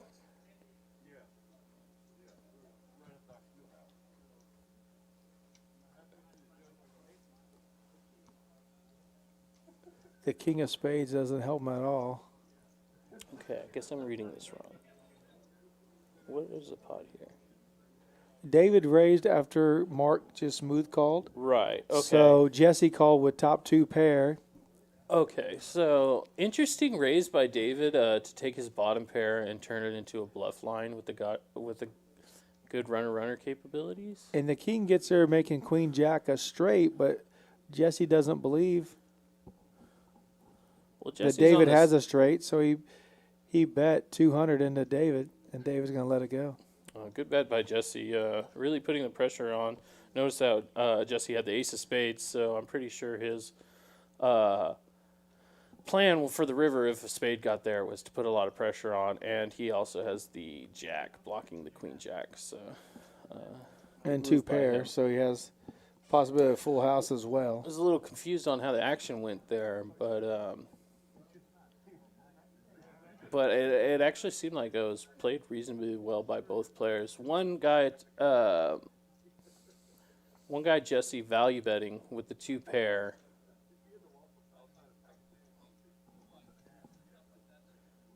And one raising on a bluff. David raising on, turning his hand into a bluff. He's trying to represent a little bit more than he had. But unfortunately, he wasn't able to pull it off. But I actually do think for a big percentage of the time he would have. So I actually like that bluff. So do you know Rob Sabura? Was that his last name? Do you know? Yeah, Salabura, yeah. Salabura? We love Rob. They're asking in the chat, says, where's Rob Salabura? Uh-huh. And they said, I heard he was the best in San Antonio. Oh, he's Hey, Rob's a great player. What are you talking about? Rob is phenomenal. We hope he comes to Rounders and shares his poker with us. But they're asking about on Rounders Card Club on Facebook. Yeah, Where's we love Rob at Rounders. Yeah. Rounders welcomes Rob. Yeah, if absolutely. He would come here. Yeah. Definitely favorite. I haven't seen him in a while, but I know PLO is one of his favorite games. I would imagine because it definitely fits his personality. Well, he was a November Niner. Yes. Yeah, so he put quite a little bit of change in his pocket by doing so well. Actually, I have a bad story with that. I went to go watch him on the. I went to go watch him on the November 9, and right when I got there, he busted. So I felt like I was the bad luck, you know. The Rocket. Like I didn't want to tell him. I was like, right when I showed up, he got sucked out on. He had pocket 7s to queen 5, and the guy hits a queen. Oh my goodness. And we're talking about for millions of dollars. So I didn't want to be like, hey, I just showed up, you know. So Rob, if you're listening, I'm sorry about that. I'm sorry for costing you a couple million. Please forgive me. Absolutely. But Rob's phenomenal. I played with him. I met him when he was probably just getting into the game. Or he has a few years on me, I'm sure, of card playing, but he's done quite well. Looks like ace-8, 2 pair is going to hold up for Garrett. Hell, David did have a chance with the nut flush there on the turn, but... Well, he had a wheel draw, flush draw. He had a lot. He makes 2 pair on the river. I think Garrett could have value bet there. Keeping up with the stacks. You see Rob has increased his stack a little bit. Han's still sitting pretty.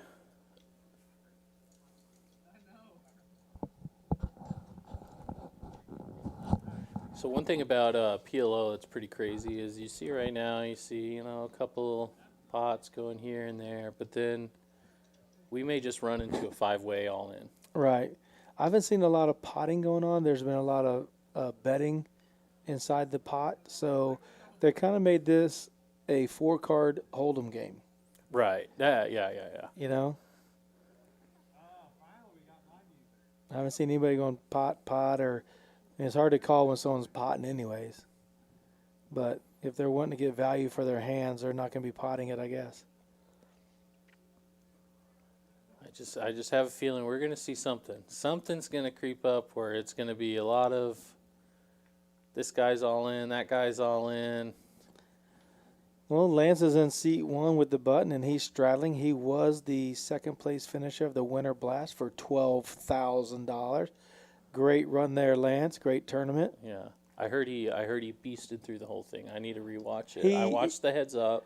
I'll tell you what, the 2 guys that were heads up at the end, Lance played perfect poker from what I saw on the final table, and David, who ended up winning it, was the short stack the whole night, made the perfect plays every time. He folded in perfect timing where he had a hand but it wasn't good enough, and he bet when he had the nuts and getting called. And then them 2 got heads up, and David just started making hand after hand after hand, and he was due. So you notice in this pot, Rory raises with the double-suited aces, and it gets his flush draw. Not only a flush draw, but he has a royal flush draw. Oh, my Jack goodness. of spades will give him the pure nizzles. And he takes it down. No action, unfortunately. He has a little bit too much. He has too much of the board. Yeah. He has everything. Overpair, nut flush draw. How much more do you want? You got the gut shot, you got the nut flush draw, Royal you flush. got the overpair. It's Come on now, hard to Rory. make money when you have that hand. Come on, Rory. Don't be too greedy, Rory. You need to give one of those up. You can't have it all. Check it. Don't Right. bet it. That's one thing they say about this game is you could check yourself into oblivion, as they would say. Yeah. So you never want to Let them catch up for free, right? Because one card could make the difference, especially in this game.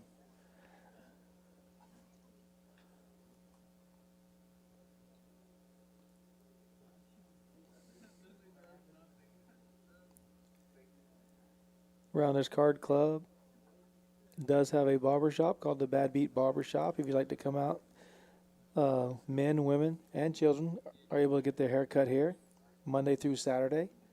That's pretty awesome. I'm going to get a shave. I told myself, I was thinking about the barbershop, right? And I was thinking, I said, do the owners of Rounders, they threw in the barbershop because of the movie Rounders. You remember when they went to the barbershop after the 36-hour session? Right. And they were like, this is what you do. And I was thinking about it, and I was like, that's why they threw it in. They threw the barbershop in because what do you do after the 36-hour session at Rounders? Right. You go and Get a get hot a shave, towel, you know? Like a haircut, so- a shave, a hot so, towel to freshen up. I want to do the full Rounders experience, and I want to play. I don't know. I'm getting a little too old to play 36 hours, Right. but maybe we do a 15-hour or something, and then I'm going to get a shave, and I feel like that's going to be. I want the full Rounders Right. experience. You know Yeah. what I mean? Everybody come out and get that. Sounds amazing. Yeah. So we got Han, who has Ace King 4 Deuce with the Ace 4 Diamonds, and David wakes up with the Ace King 4-5 with the Ace King of Hearts. And the Ace Jack is out there, so we're down to one ace on the possible flop. It came out. Yo, How does that happen? Yo, mama, with the only flush draw here and in position, though it's not that great of a flush draw. So Ace Deuce with Han. Flops to top and bottom pair. Can't see what Garrett has. Oh, he folded. Never mind. Oh, the 9 of spades.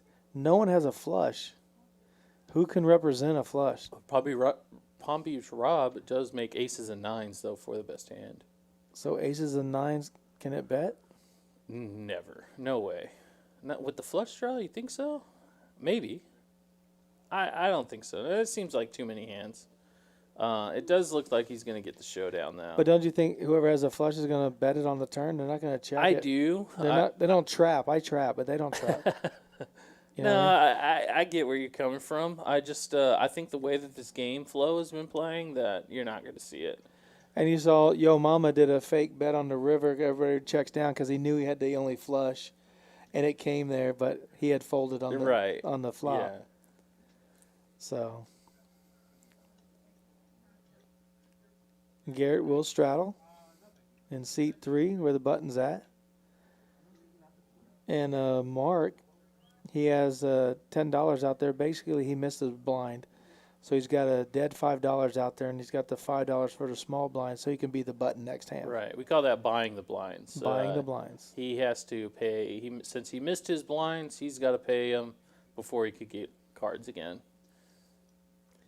And now for all you cryptocurrency masters out there, anybody have the Dogecoin who has taken off to Oh, 5 man. cents today? Oh my gosh. Luckily, I only have 12,000 of them. Yeah. I made $500 a day on the Dogecoin. Yeah. Yeah. Any GameStop guys around here? That'd be pretty nice. Yeah, I can't believe how they shut down us buying that stuff yesterday. It's kind of crazy. Yeah. Yeah. Rory wakes up with pocket kings with the 5-2. I think they're kind of far apart. I like to have all 4 cards definitely in the same category, meaning king, queen, jack, 10, 7, 8, 9, something like that, then 2, 3, 4, 5. So with the king, king, 5 deuce, I feel like it's a little stretch to make both ways. Most definitely. If Rory can get in, Rory likes to raise this, but what I was going to say is Rory can get in cheap enough. I could see the king, king, 5 deuce playing pretty well, because once you hit the king, if there's a lot of people, a top set of kings is somewhat hard to beat. Right, but also do you think that he's betting so that people don't raise ahead of him where he It's possible. Really Quite zone- possible that could be blocker his bet? strategy here. a little yeah. blocker bet right there? Yeah. to keep the pot to his ratio? We got four-way action. A lot of Ace-6 of hands spades. spreaded. 7-7. Oh, so Rob is going nowhere with a nut flush draw and a pair of fives. And there's a set of queens Set out of there with queens Jesse. For Jesse with the nuts on the what is effectively the button in the cutoff Yep. because the button had folded. So him with the nuts is going to kind of realize there's a lot of draws out there. I have the nuts right now. I'm going to put the pressure on. This may be the pot that we were talking about that might see some action. A red card comes on the turn. It's going to be hard for Robert to continue. Oh, and he gets there, peels it straight off. Right He on the can't check. turn. So pot's 550. He did check. That is... Jesse has to check. He wants a board to pair. The board pairs. This is that hand where you said he could get in trouble by checking. Right. And luckily he faded. He has to bet here now. And Jesse's going to fold. Jesse's way too good of a player, which I guarantee you there's no way he calls any bet. Right. Jesse went from the nuts to about 10th down the line in the nuts. So very much hurt his hand. I would have liked to see Rob bet the turn. You don't see a lot of in Hold'em. You would see it at mostly played as a check on the turn when you make your flush. But in Omaha, Correct. I think it's worth to lead a little bit more. Especially with the big hand that Jesse has. He's going to call. He would have called the 155 right, on the turn. And that's the big thing. Is He would have Jesse called would have 155. still called, and you and Rob's spot would have pretty much still realized if the board paired and Jesse gave you a lot of action that your hand would be no good. And Jesse plays it as perfectly as I said. He's going to fold Right. and he's never calling there. I think both players play their hand reasonably well. Yeah. I think Rob should consider, not all the time, maybe just add in a lead maybe about 30% more of the time if he could. But still, a check is still a fine option. Because when your head's up on that board, like one of the guys that taught me how to play said, a lot of times you want to check the nuts on the turn because you're 99% of the time going to get called on the river. But that doesn't mean to a flush. You know what I mean? So if you have this straight or something, and we're talking about high-low as well, Yeah. So, man, Calvin, that's his speech to me. Yeah. The big C. Yeah. my Shout man. out to Calvin. Yeah. He needs to come on the stream. I hope He you're can't doing get well, over Calvin. here? Haven't seen you in a while. Hope you're doing great, my friend. He'd be great on the stream. Yeah, Calvin. He taught me everything I know. That's why I get stuck in these big O games. Looks like David's going to add on a few black chips. Just 1,000. Well, yeah, I think if Rob would have bet 155, he gets called on the turn. So he makes that 155 versus it Right. getting folded to him. Because Jesse has outs. He's Yeah. not going to fold. Especially for 155 in a $500 pot. He has value to call there. I think Rob would know that if Jesse had a set, that Jesse's just going to check turn anyways instead of bet his set. So he's really doing himself a disservice by checking and giving Rob a free card. Yeah, I'd like to ask Rob, what his thought process is on that, But turning the nuts, because all you can do is lose. Yeah, at the same time, Rob could be checking to Jesse, and Jesse could have the king high flush and get a little bit extra. So it's kind of a give and take there. But I think as played, sometimes Rob checked there, sometimes Rob lead there. I'm personally leaning towards a lead on the He turn. only gets a call there from a person of my skill level, not Jesse's skill level. Well, even though it does kind of make your You know what I hand mean? seem face up, though. You lead on the turn when you hit your flush. And well, you yeah, actually have but it, still, if you so- have a set, you're going to call. You're going to peel 150 for Right. 500 to win $1,000 on the river if the board pairs. Right. Because he's going to check, and then you're going to bet. And he has the nuts. He's saying, is he trying to bluff me? Did he have a straight draw? Did he really have two pair and hit the only card he could hit to actually beat me? So your hand's more polarizing if you do get there versus checking the nuts on the turn and not betting the river. But, everybody out there in the chat, do you bet the turn with your nut flush draw? I know we don't know he has a set, but now that you do and you can see it. I mean, I just I'm you always should charge your draws, and if Jesse had bet there without a set, you could say, well, he could maybe have top two, and top two is still a draw against your flush. It could still draw to a full house. So I'm not saying do it as 100%, but I just say it should be thrown in at that you should lead at least some of the time, if not more than 50% of the time. Right. Looks like Mark's going to take down a 2-pair ace queen. The only hand he's scared of is, what, Jack Yeah, the 8 king. and maybe Jack king. Right. No flushes out there, so only the straights beat him.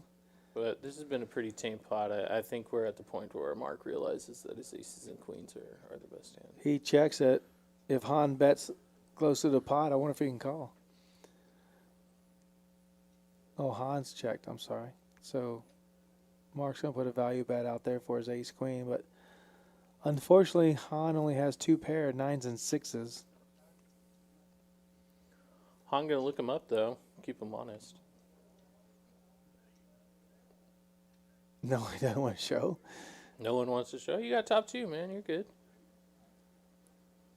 Yeah. Ace queen. Han with the look up, thinking that maybe he missed clubs. Right, he has value with making 2 pair. Right. He has a showdown value. I'm sure Han wasn't too proud of his call, but thinks that he should probably try to see his hand, especially in the beginning of the session. Well, 275 to win 800. Yeah. You do have showdown value. I think Han makes that call thinking that he might lose a good percentage of the time, but thinking that it will make up by seeing what the guy has bets with.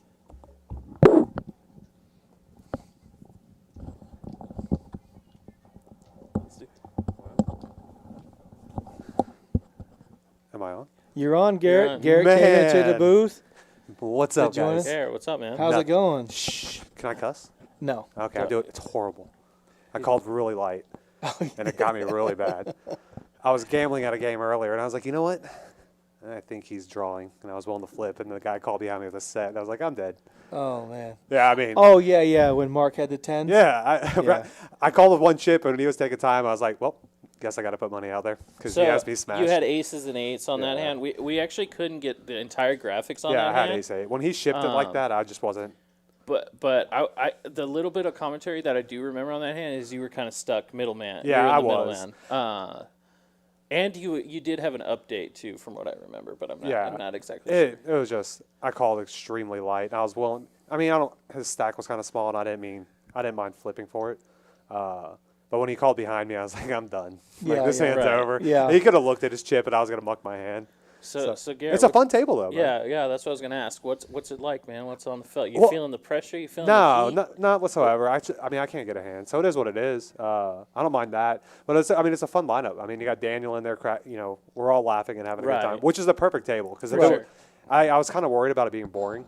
Like if everybody's gonna be quiet and super serious, because I was just gonna leave. So I So- wasn't gonna play. Right. So I'm actually glad you came here because one of the things that I was talking about, and I know I've played Big O with you and I've played Hold'em with you, and to me, I like how we got PLO specifically seems to be like the middle ground between where the Hold'em players didn't want to play the high-low, but the high-low players didn't want to play the Hold'em. Yeah. And we could it's like we got 4 guys from the high-low arena and we got 5 guys from the Hold'em, and we've came to a compromise and we're playing 4-card high only. And see, I think it's a great setup and a great lineup because I mean, you got some of the Hold'em players, Rory, Jesse, who just absolutely crush the big Right. games, who don't mind sitting down and playing, putting a few thousand on the table and gambling, Right. Because some of these hands.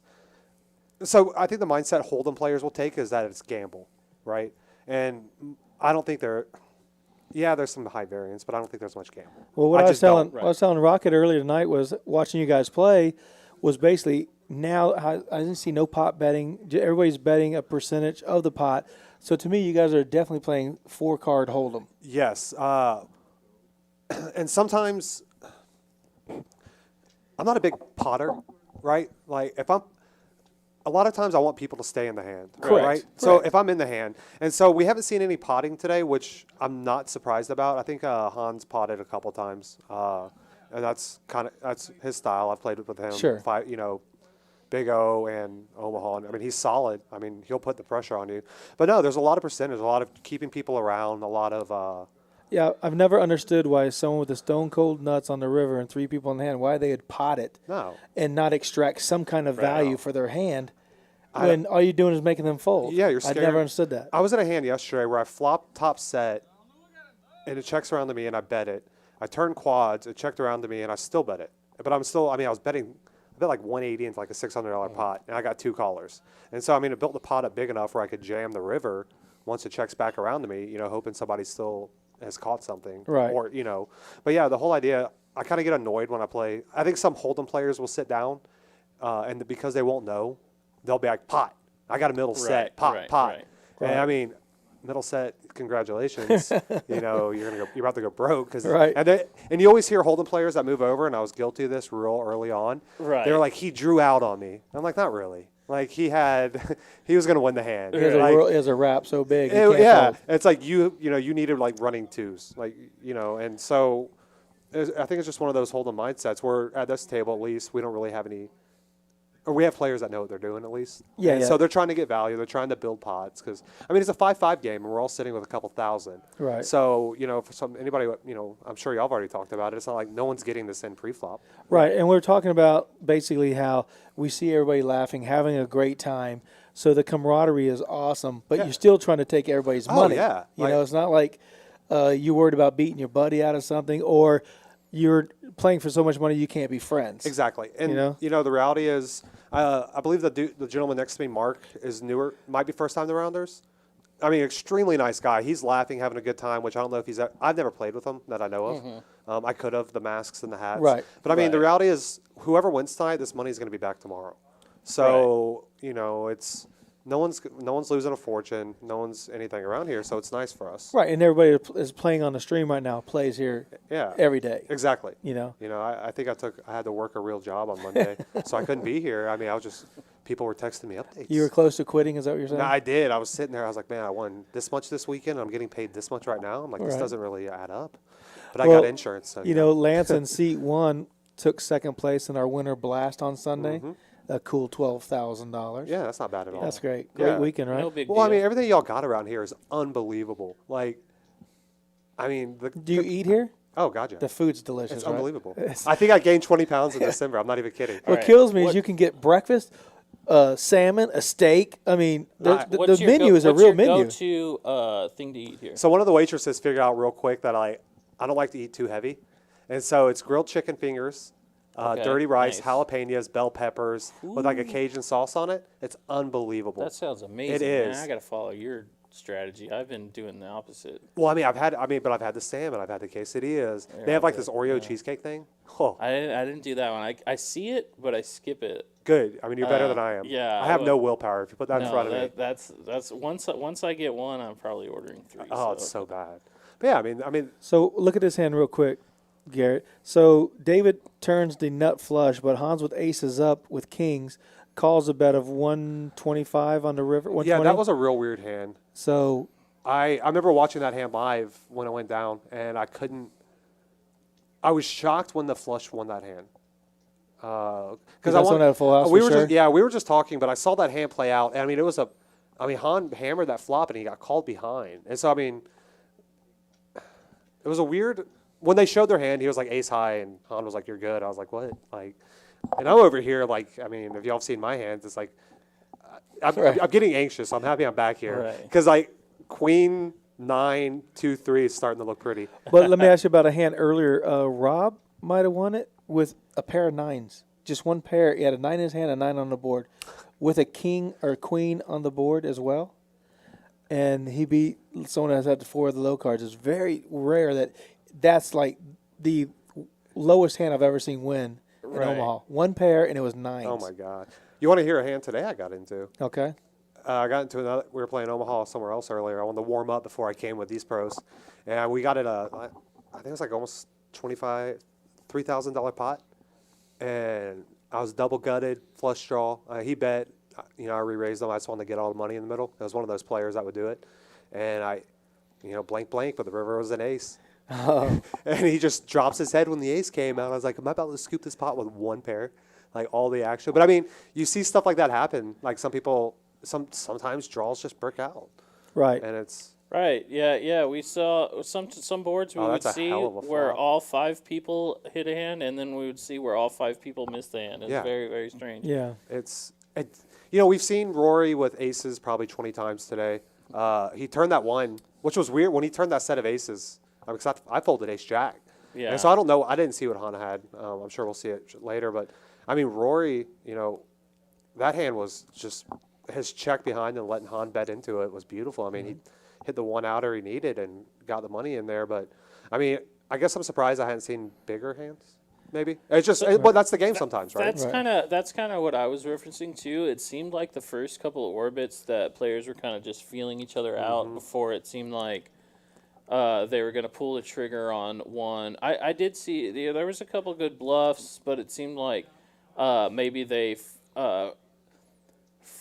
foregoed their opportunity to bluff to more just see what the other opponent had, and then work accordingly after the fact. Exactly. And see, like I don't mind showing down that so one of the things when Rob went all in with the ace 8, and we both had ace 8, and I called so light right there. There was a double thought process. They're going to see me call off extremely light, Right. and at least it's a $300. Hey, I'm going to call off really light type move. Unfortunately, up to this point, I haven't got any other hands to play. But the reality is, like, all of us are, even though we're laughing and having a good time, I would say everybody at this table is paying attention when everybody's showing down. Yeah. Oh, yeah, absolutely. Nothing's getting by. I mean, Jesse's up there looking at himself, seeing how beautiful he is. But, I mean, the reality is Jesse's listening to everything as well. Yeah, no doubt about I'm it. texting my girlfriend I don't have. He made a good laydown with a set of The queens. yeah, it was a real solid. But someone at the table, we were just laughing. They're like, "You're a nit," and Jesse, was laughing, shrugging it off. I'm like, "Well, I mean, you were beat. I mean, he knew he was beat. Yeah. There wasn't a Yeah. question. Well, we said when he knew Robert he was beat on the turn. when Robert bet the river, and I was telling Rocket, I said Jesse doesn't call nothing here.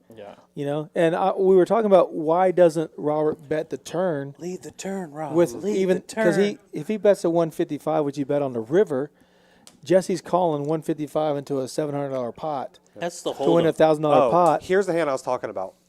Uh-oh.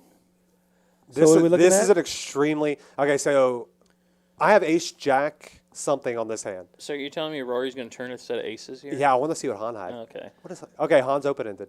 So in case you're watching, Han's got a double gutter here Yeah, with a 4 or an 8. Yeah. we're on a 30-minute delay, and Garrett's inside the booth with us, and this is a hand he played earlier tonight. I like Han's bet here. Yeah. It's a very disguised hand to bet with to choose as a bluff, and I actually like this hand. Because I put down, I had ace jack right there. But Four, I mean, 4 or 8, Yeah. he makes it straight, right? Tough spot for an ace jack to be in. I like it.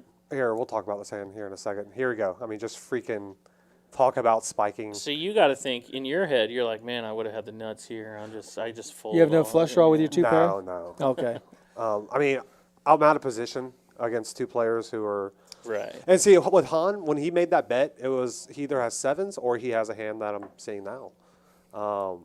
And I still like this hand right here. Yeah, that's a great hand category to bet here. Especially, what do you feel about the turn barrel with the ace as a scare card? I think it's okay. Yeah, I think it was. I mean, what is. He definitely put a lot of pressure on like what a jacks and 7s that might call you. Yeah. But Wow. Unfortunately, Rory Rory goes just here all with in. the casual Snaps it. nuts. Yeah, he snaps it all in. Yeah. And I mean, Maybe you 75, could say 25. Han would prefer to have a backdoor flush draw Yeah. with it, but Oh, they called. ran it Yeah, twice. they got it all in because Rory checked Han.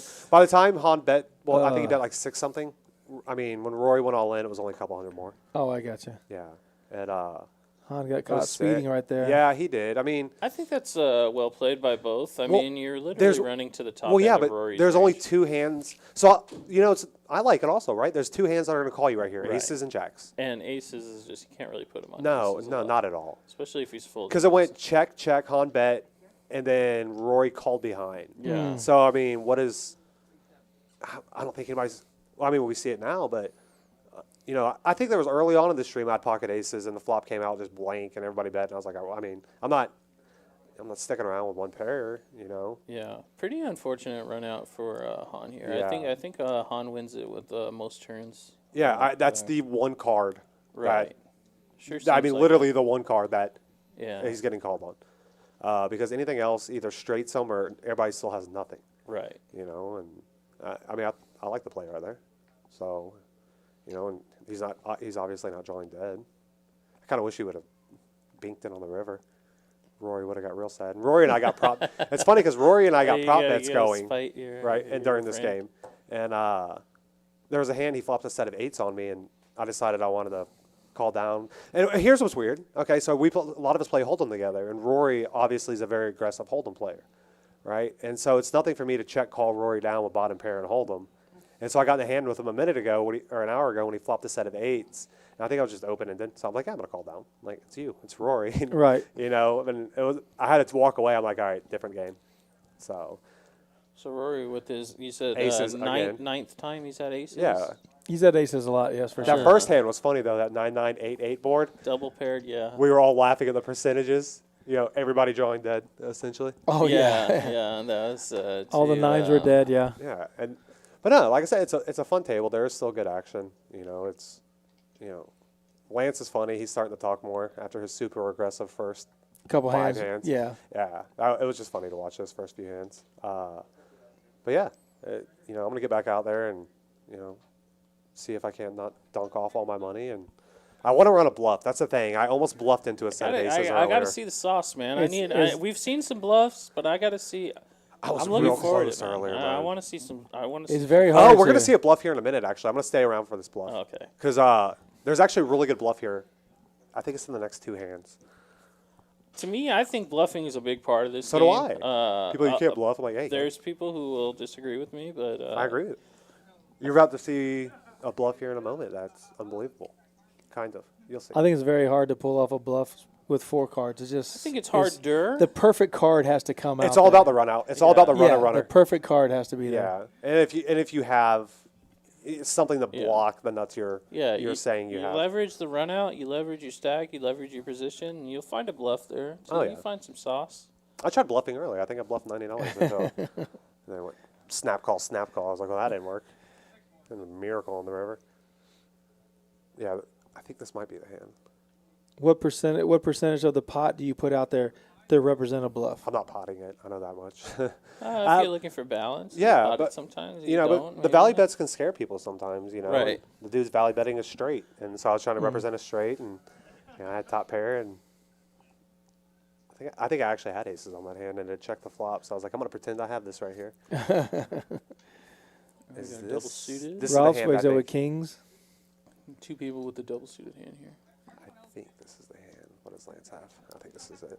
Hey, we're able to see Mark's hand. He's hitting the card reader. I know Lance has been itching to bluff I because he know. missed that one bluff opportunity earlier. He did bluff the second hand He of the did night. bluff Yeah, the he did. second hand. We Yeah. don't want to give him. We don't want to give you his tell, but No, we've been watching it out Yeah. Yeah. there. It was. Is this? Yes, this is the hand. Queens and This fours hand for is Lance awesome. right here. This hand is awesome, So a lot of flush draws. dude. Rory. Queen high and Jack high. Oh my God. I mean, I saw the end of what Rory has right here, but I mean, Looks like Rory's so got a free roll I- on the. I don't know queens why of he's fours. checking. I mean, I do know why he's checking, but I don't know why he's checking. It's an easy check call situation. Yeah, here comes Lance. 2-2. A lot easier on Lance to make this bet. when he's Yeah, on from the button. Yeah, Rory's first to act right here, I think, or under the gun +1, right? Maybe he's wanting to fade a diamond, putting him on the nut flush draw, Yeah. maybe. It's an easy call down. But here's where this hand gets fun. Oh, they both have 2 What is pair. David doing So in what are we here? looking at? Like a Okay. jack of hearts or something? Ooh, a 10. A 10? I can see a 10. And here's where it's going to get. I thought this was a beautiful play. Daniel and I have been out there talking about cheetahs and jaguars Oh, okay. and hyenas. Here we go. Oh, ace king, huh? Broadway board. So David's only chance to win this pot is to bet it. Yep.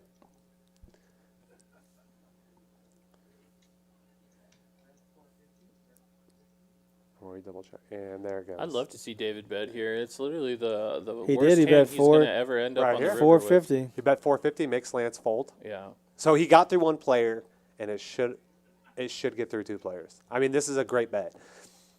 Because if you're Rory, everything beats you. Queen 10, Queen Jack, Right. Yeah. Jacks, 9-8, 4s, 6s, 9-8. 9-8. Yeah. I mean, everything beats you. On top of that, you have diamonds too. So it's like if you didn't have diamonds, you'd give more of a chance for David to have diamonds. But since you do, it But- makes it less of a chance. But does Rory have showdown value with? No. No. I would say he has a little, but it's rough when this hand is multi-way and it leads out such a common board like the Queen Jack. Look at 10. Roy call it. Wow, what a soul call. What it was. I love both plays. I love Yes. David because if you think about all the hands David's going to have, 7-6-5-5 is like the worst hand he's ever going to show up on the river with. So you kind of want to bet your worst hand that you'll ever end up with. Yeah. Man. Roy read a soul. That's That's a no limit tough. hold'em soul. I mean, That's you- tough. That's what I'm man. saying. It looked like everybody's playing hold'em with 4 cards because Yeah, but that's tough, man. That's tough. it was. I mean, Rory's reading skills are pretty great. I mean, I've played a lot of hold'em with him. You know, and they're pretty remarkable actually. Yeah, that's tough. But that man. right there, I Yeah. mean, So let me ask you. Does David. David Mark. does no David. Yeah, Dave, David. Does have you played a lot with David? Oh, okay. I was gonna say, does David bluff a lot, or is it because that seems just like on? I think he lost the decent sized hand, Maybe and there was he a loosened read up big time. or something, because that was just. Yeah. Well, he can't win without betting there. Now, Right. does he make it a little stiffer and he can't call, or does Yeah. he lose more? I think a pot bet. I don't know if Rory can. I think it was the bet that seemed weird to Rory. Right. You know, because once again, like you said, He none of bet us, 600 because or none of us are something. potting it or doing anything crazy like that. You know, Right. some of these bets are starting to seem weird. Like, I've seen and that a couple times where it was like a good bluff and a good call at the same time, and Yeah. it's hard for you to say like, oh well, who did what better here? And to me, I think both hands were played really well. I think the call is borderline amazing to me. Like I'm assuming there's a read that they've played together because just with that run out, I guess I get what he's saying, but. That how much can you rep when the board comes out that Jack and 10? But man, what a call! What a call! Like you were right. That was a great hand. it was fun. All right, well, gentlemen, I'm gonna get back out there and see if I can't do something. Maybe this will change my luck. All right. Oh yeah, I don't make believe, it happen. I don't bro. believe in luck, but maybe it'll change it. All right, y'all. Garrett. Thank you. Thanks for joining us.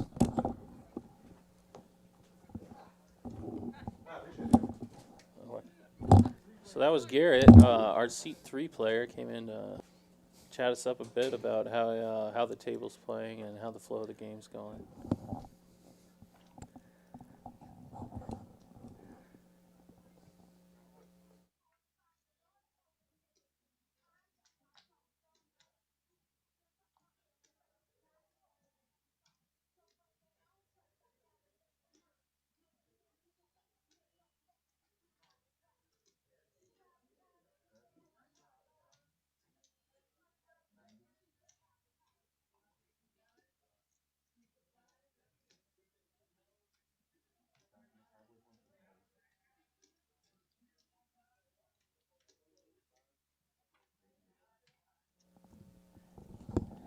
Well, that was Garrett joining us. He's on the table playing right now, and he came in to take a break from the table.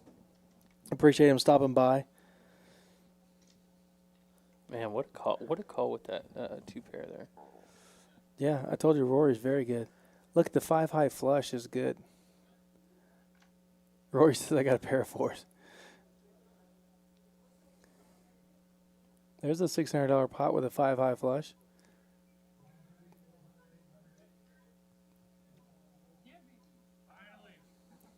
Yep. We'll be watching Rounders Live 5-5 PLO tonight. It's a $300 min buy-in, no max. You can see everybody's got a lot of chips on the table. Everybody bought in for almost $2,000 a piece. And Roy's sitting on 5,000 after that call. yeah, he's doing quite well tonight. Rounders Card Club wants to let you know that there's a $25,000 guaranteed. First place is $8,000. The accumulator is back. It's our second accumulator. It will start Thursday, February 4th, run through February 14th. A $45 buy-in will get you 10,000 chips. You can rebuy up to 3 times when you sit down. So you can start with 30,000 in chips. That's a great tournament. I played that tournament, and I did accumulate the chips, but then I decumulated them, if that's a word. You very instantly, as we. You let them out a little bit. Yeah, I let all the birdies go in one hand or two. I can't remember. But.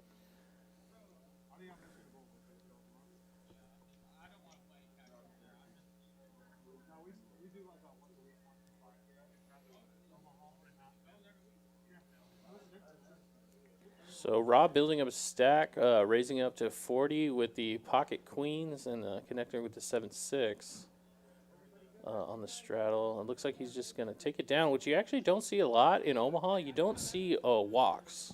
No. Maybe once a night, maybe, I would say. Like, from my experience, Hold'em, you might get a couple of them. People don't want to play with you with the 8 and the 5 offsuit. But in Omaha, people seem to always find a reason to play. You know, they got 4 cars. They got a lot of things that can happen. Well, just like you said, Rory's sitting on almost $5,000, and he bought in for a mere $2,000. $3,000 of profit in just a few hours. Man, why would you ever do anything else? Life's good, Rory. Yeah. Life is good, man. He's so young and so good. He's center of the table. He's center stage. He's just living in the limelight.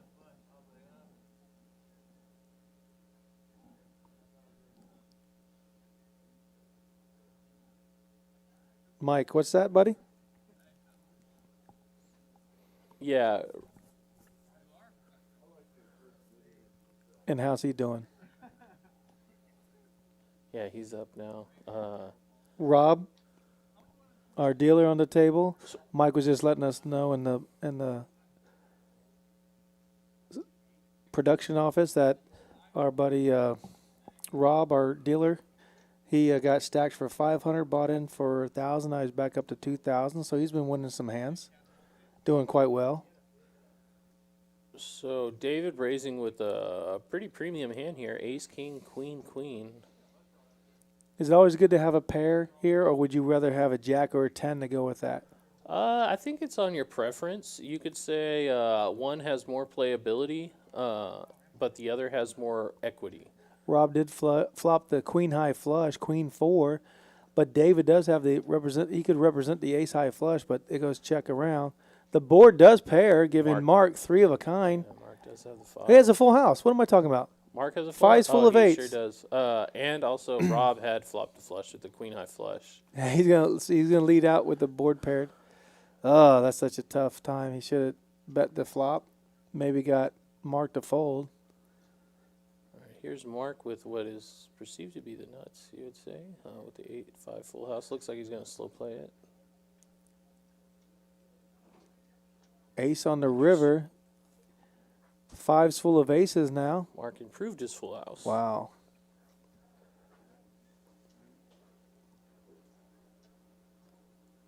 Now, well, Rob bets out with the queen high flush, and David might choose. He did raise. Wow, David with the sauce here. So I just asked, does David like to bluff a lot? And maybe I answered my own question. Now the question is, does David get this through? No. Mark's never folding a full house. No. If you got a bigger full house, you're good. If you got aces or 8s, you win. But I'll show my 5-8, 5 ace. So I guess that's a good reason for him to have slow played that full house on the turn. David went for the bluff, man. You can't argue with the guy doing some bluffs a time or two. He can't win with a showdown, so he's got to try and take it down. That's why I said, what do they say? If you ain't got no sauce, then you're lost. But you could also get lost in the sauce. Oh, wow. Yeah. I try and stay away from sauce. Yeah. Because I get lost in the sauce. So it looks like David there a little bit lost in the sauce there with that bluff, but I still like it.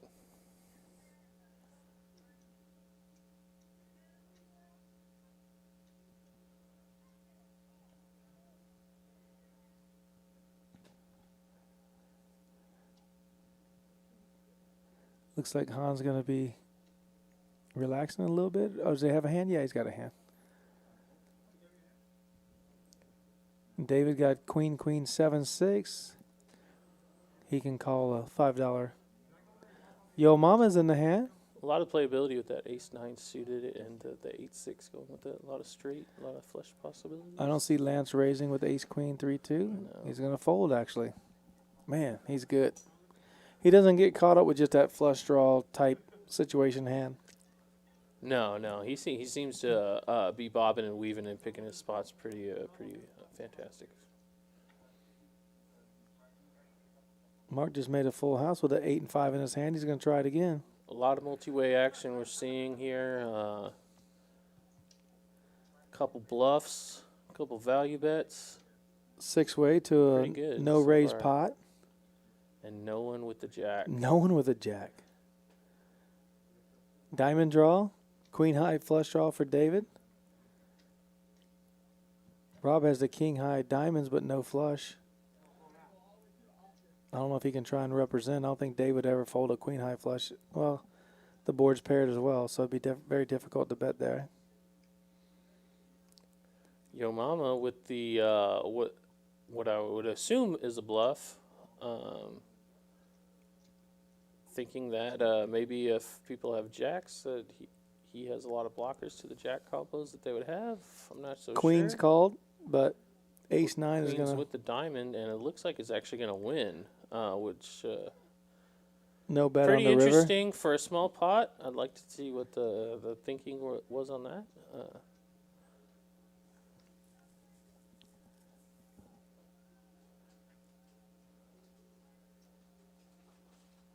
It's funny how the bigger ace folds because they put him on a jack for sure. Yeah, I mean, how do you not? You know, but then the queen's call, and there's a jack or an ace beat you, so you're dead to that. The one of two queens left. Well, he had a flush draw too, but yeah, for the most part, there you're not too excited about your hand. I guess with the amount of chips that are bet because the pot's so small, you can call them down just to see. Yeah, Because he can't bet the river, thinking you might have a jack with maybe no other pair. I'm surprised that nobody did have a jack. A 5-way pot, it's 20 cards out of the deck that's gone, and everybody whiffed it. And 8 more on the flop with the burn, so we didn't get to see all the hands. Maybe someone had folded one that I didn't see. Lance opening it up with the suited ace-10. A couple rags to go with it. So you like it? You like that king jack 4-4 double suited that Mark's playing for 20? How does that hand play out?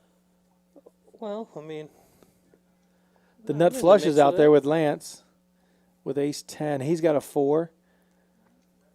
So he has to hit a 1 hour to make a set of 4s. And queens and 9s and jacks and 10s are out. Looks like Rory's gonna be starting to open it up here. I'm surprised we haven't seen this yet. Where you see Rory taking the positional advantage away from Rob while still having a suited-y, connected-y type of hand. And both of his flush draws are dominated. Actually, the ace of spades got folded. And the ace of diamonds got folded. There was an ace of diamonds. Someone had ace of diamonds in their hand and ace of spades, and they were both suited, and they both let them go. I like Rory's setup for this hand. It gives you a lot greater potential to win this with a re-raise. And he has the only flush draw. So now he's picking up a gutter with a flush draw and a pair of 6s. David's got a complete wrap for the straight. And he's actually ahead of everybody, except for maybe the 7, 8, 9 inside straight wrap. All right. The hearts. Now go to Mark. But 10s and deuces with Han. He does have hearts, but Mark has bigger hearts. Oh, no, the queen of hearts gets there. So does Han think his jack's good, or does he call? Oh, So Han also has a jack high flush, but Mark is gonna king high tip him flush. up by the king high flush. Yeah. it's 380. Was he bet 180? 225? To get a call, you'd have to bet like 150 or 160. It looks like Oh, he bets 130. 130. Okay, that means I need a call. Han's gonna call. Look him up. He says I got the jack high flush.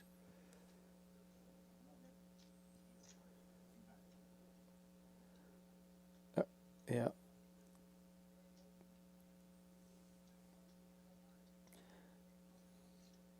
I think if Han even had the ace high flush, he could only call there, being that the Right. board was paired. I think so too.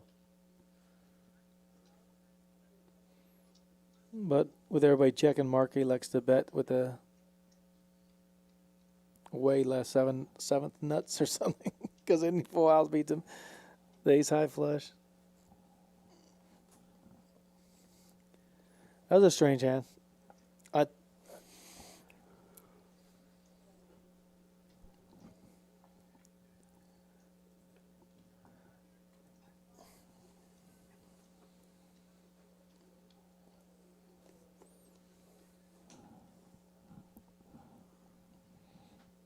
You see something in the chat that you can read for us there, Rock? Let me check. Let me take a look here. Who do we got in the chat?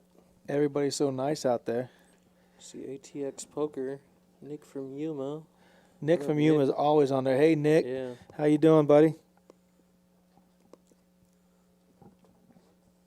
So yeah, we got some Let's Go Rory, ATX Poker. We got the fan club Rory. El Thunderbird in the chat. He should be on the table. I asked him, but I think he was busy playing out of town.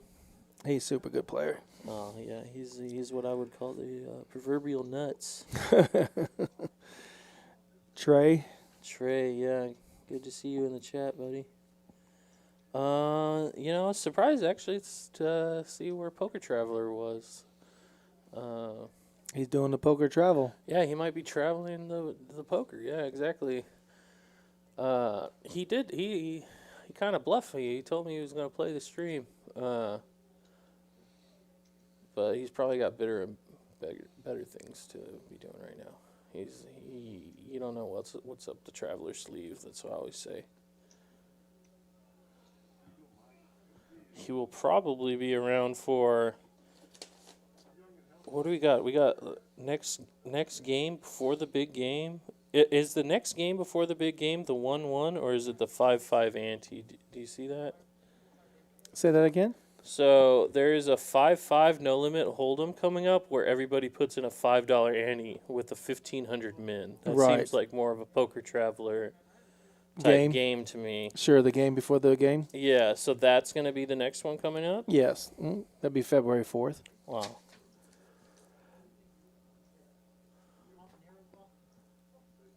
So Han has the straight and a queen high flush draw, but Mark has the 7 high straight. Oh my goodness. Also with the flush draw. Spades versus clubs. Han bet 150 and Mark called. And is that a chop It pot? is now a chop It is because a chop. They Han both have a is 7 sharing it with the 5 in his hand. Yeah. He has a 6 and a copy, and Mark has a 7 and a copy. Exactly. So Or a 6 and a copy as well. Han's playing the 3-4-7 on the board, and Mark is playing the 3-4-5 on the board, giving him the exact same hand. Is he able to call here? Yeah, it looked like a quick showdown.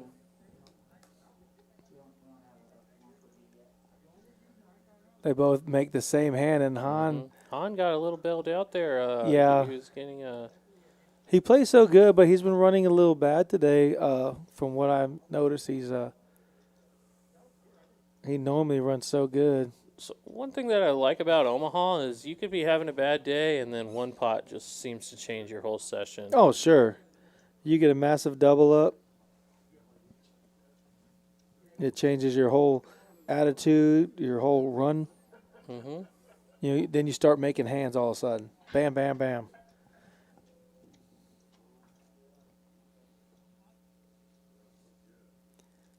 Looks like a new deck coming into play. So you are watching Rounders Live. We are at Rounders Card Club. Jonathan is coming in to deal. So we're possibly going to do a $25 bomb pot. Yeah, here it comes. If you'd like to get on the streams, we have a stream every Thursday coming in February. You can call 210-361-DEAL, 210-361-3325. You'll get a hold of the front desk. You can, actually, what they're doing now is they're prepaying for their time so they can reserve a seat to be the first 9 players. So if you want to be on the live stream, you do prepay your time, but you will be on, the first 9 players that reserve their time for the stream will be playing. That's a good idea to make sure everybody shows up right on time. And we get have a everything huge going. list tonight to play in the PLO. Yeah. We got guys on standby. They're hoping these guys bust, but these guys always come with some backup. Right. They're not going to have one bullet and be done. Right. So it's going to be a long game with a lot of people waiting to play.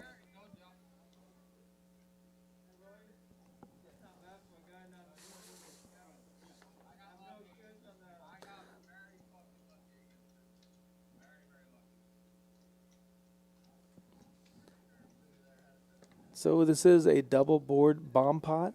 So everybody will get 4 cards. Everybody put in $25 pre-flop. They all get 4 cards, and they will see 2 boards. And then they'll start betting after the 2 boards are put out. And it looks like Garrett is away from the table for this particular hand. Jonathan is our dealer. 5-8-5. So someone's hoping they wake up with pocket 8s, right? Are you looking at your hand pre-flop or post-flop? I do a little bit of superstitious. I kind of like the pre-flop. I Okay. don't like looking at after. I like to kind of see my hand and then envision the board. That's my go-to. I'm glad you asked. That's my strategy Right. for today. That's my strategy tip. You look at your hand, then you envision the board. Try and make it get there. Yep. And then when it's 8-5-5, you're like, goodness Yeah, gracious. Exactly. Well, there's a bet and a call. Mark is in the hand with David. David did bet 3 chips on this board. Uh-oh. Okay. It's guaranteed 3 5s. When we see his hand, let's see what his hand is. Hopefully we get to see it. All right. Well, it's 4 chips now. Does he have quads? No. David bet 3 on the flop. He has a 5-8. He did flop 3 of a kind. He flopped the full house. Right. Full house and top 2. See, they are chopping it because turned into a flush. Yeah. Right. So that's going to be it a is chop. a chop pot. So full house on one board wins that pot, and a backdoor flush is going to win the other one, resulting in a chop pot. Yeah, David had no chance of winning the second pot at all. But he bet 3 chips with 3 5s. Even though he made a full house, he still bet 3 chips.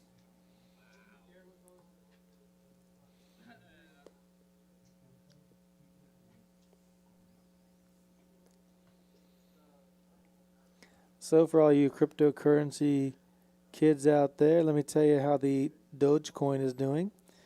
It's up approximately to almost 8 cents. And what was it at this morning? It was at 2 cents. Oh, no, my gosh. Yeah, 2 cents.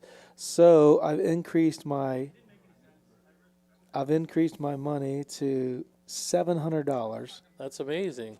with it going up 5 cents. I never had the Dogecoin. I've had Bitcoin a time or two, but I bought this coin when it was 0.002. yeah. And then I sold it when it got to 1 cent because I made $200. And then I bought it back about 0.008. Look And at you, man. You're the guru, huh? I just try and nickel and dime it. Can't do I'm that. not looking for a $40,000 hit like Bitcoin, but if it did, I'd be ecstatic because I have 12,000 shares of this thing. JT doesn't do the 9 to 5 stuff, man. He's in the crypto world. I'm man. working. He doesn't do. If I'm awake, I'm trying to make money. He lets the crypto do the working for him. I like it. Yeah. Unfortunately, the graphics are, when they switch back from the double board to the single board, the graphics get a little off. We apologize for that, but 10 Small 4 pot 7. anyways. Yep, $25 into a $30 pot's gonna be hard to call without having a monster hand, right? But Mark is finding a way. He's not listening to your rules. No, he He's plays. got it- He he's plays got too his good to own- listen he to me. What are you plays by talking the beat about? of his own drum. Yeah, he plays great. What are you talking about? He knows where he's at. I don't know where he's at. Oh, Go to so the river, a million straights get there. Queen Jack, Jack 6. No, yeah, Jack 6. Not No. Jack 6. Jack 8. Oh, Jack and a copy. That's like a North Korean Yeah, straight. that's a 6-card straight. A Jack and a copy. Wow. So I guess we're going to say that David had a flush draw that didn't get there.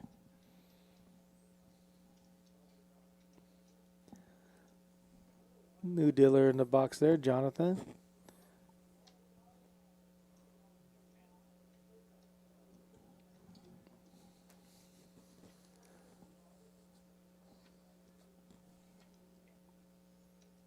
Oh, awesome, awesome.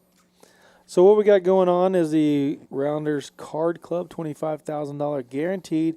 It's guaranteed first place at $8,000. Nice. That's a lot of money. It's a $45 buy-in. Yeah, you can't beat that. Yeah, you get 10,000 chips. You can rebuy up to 3 times at 10K or less. So anytime you're below 10,000, you can rebuy 3 times. So you can almost get it back up to 30,000 chips. There's going to be, let me count this off real quick.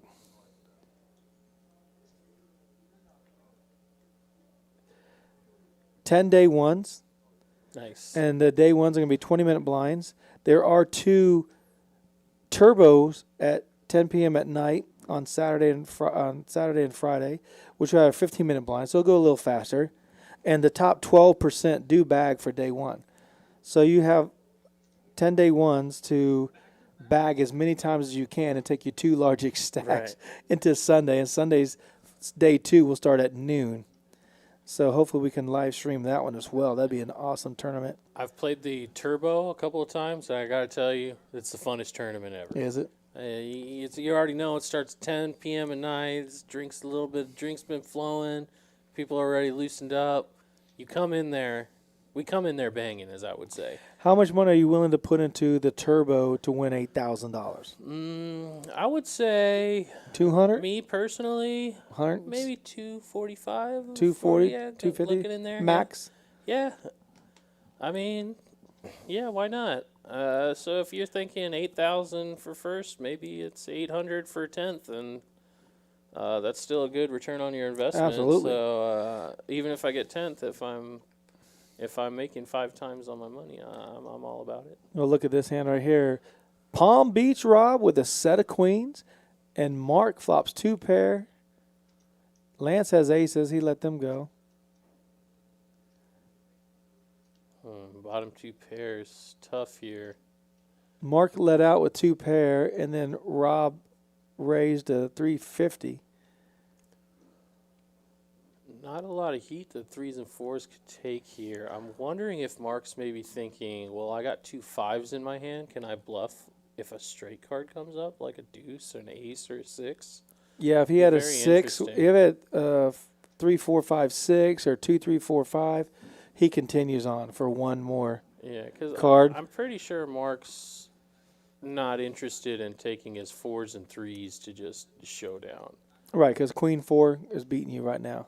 It just seems Not like not a only just a real- set of queens. real hard ladder to get to. But if he's thinking about bluffing now, he takes. That's a fine option too. I mean, definitely, he's pretty much drawing dead to the top set of queens. Right, and the board pairs, he's definitely in trouble. And good luck trying to bet the top set from my man Rob.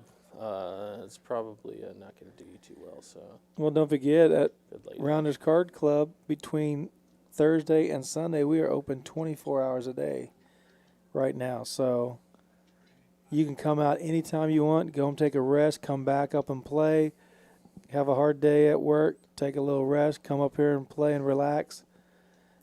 The food is good. The drink is good. The poker's great. So I don't know if I told you this about me, JT, but I'm a big breakfast taco lover.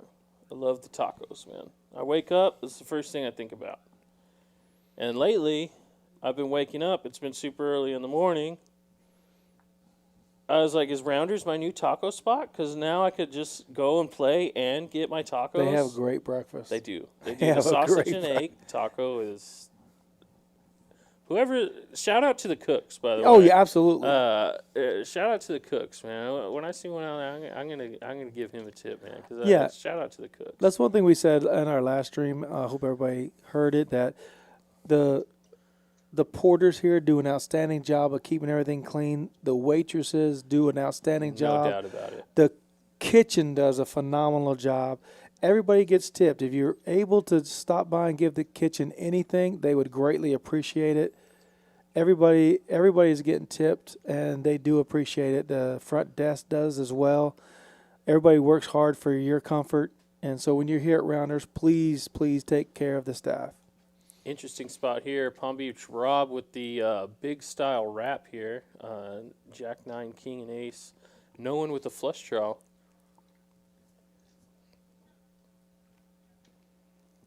He just has to hit a card that's in his hand. Yeah. Any 8 or any card in his hand, right? Yeah. Ace, King, Jack 9 or 8 should do it. Ace, he chops it, so Han would Right. catch up. Han with a pretty big hand too, with top pair open ended. Right. And he's going to bet it. He knows where he's at. He's so solid. He's got top pair with a wrap. The only person I can call him is Robert. Han electing to raise on this board. Again, using that positional advantage. Already putting Rob into a spot. You know, if Rob were to call here and there's a blank on the turn and Han continues with the Right. pressure, I gotta say, man, it's pretty. Well, tough Rob spot. let out with a bet, and Han raised him, so Right. that's a safe card for Han. Robert's going to check it. Now they both made the nuts. Yeah, they And can't fold. Rob with the update. Here King on the Jack, free King roll. Jack. So he's checking it, hoping to fade a club, maybe. So Han cannot scoop this pot. Only Rob can. How can Rob scoop it? Rob can scoop it with the ace high if the If a king or jack comes out. right. Got you, because he makes a. He would make higher Broadway. straight, Right yes. now they both have the king high straight. Wow, that would be. So cool. Rob cannot lose this pot unless he gets bluffed out of. And Han cannot scoop this pot unless he bluffs. But as of right now, they both have the nuts, so I don't see any Yeah. of those two things really likely to happen. And the only way I could see Rob raising here is if he had another club in his hand to go with his jack to represent Broadway draw, flush draw, and the nut straight right now. But right now, There it is. On It all looks in? like the check raise all in. Pretty standard stuff. I think Rob asked him if you want to run it twice. oh my gosh, because Rob's thinking he has a club draw and he doesn't. Right. So now he gets. Rob's coming in the booth in a second, right? I believe so. I'd like to hear his thoughts on this hand. This is actually a really good spot for Rob. They're gonna He's run at it a twice. Pure free roll. Oh, a paint card did come on the guess- river. Oh, the queen. So the ace got there. They have the same hand. They both have the same hand, yeah. They so chop it's just it. going to result in a chop, which is going to happen the majority of the time. He needed a king or jack, but they both have king and jack, and I believe I saw a king or jack in another hand. So Yep. We call that a pure free roll, Rob, yeah. but it does not pay off. He check raised with the nuts, but Han's like, I can't fold. I have the nuts as well. So Rounders Live has a dope barbershop set up. Sure does, ATX Poker. Sure does. I'm going to get a shave there on Monday. I'm going to let it grow out a little bit, and then I'm going to give the shave. Okay. I want to see a... So have you gotten a shave here? No, I just got a cut last Thursday. How's the cut, man? Let me see. Let me see what you're working with. Oh, they did a phenomenal job. They did. You got your confidence. You came out of there looking good. Oh yeah, yeah. Okay, good. Unfortunately, I cannot remember the girl's name. I'm bad like that. I want to say it was maybe Nicole. I apologize if that's not your name. But the girls in there do a phenomenal job. Hot towel, little head massage, shampoo, cut. Did a nice job. All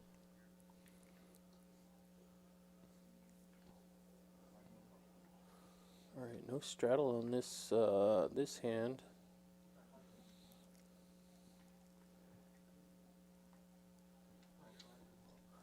Can we look at what's the waiting list for this game? Can we see that? Yeah, we can see it on Poker Atlas. Okay, let me pull it up. I like Mark's hand here, the 10-10-9-6 double suited. Yep, 10-10-9-6, Jack 8-3, but it's rainbow. Hey, if you're listening to us on Facebook, that's awesome. YouTube, you can hit the subscribe and like button. Also on Twitch. I'm going to try and bring up the Twitch following on my phone since I have a laptop that is booked up with Facebook and YouTube. So let me see if I can find some Twitch followers for us. Unfortunately, ATX Poker, you cannot, the barber cannot shave you on the table. Unfortunately, I had already asked.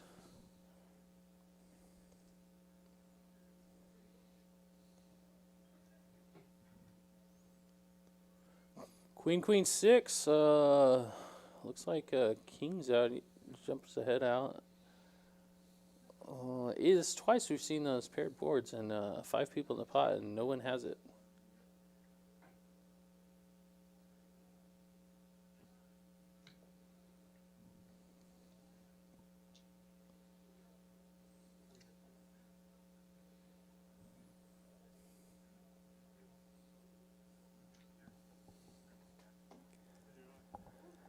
Garrett's going to have kings and queens, taking it down for 2 pair.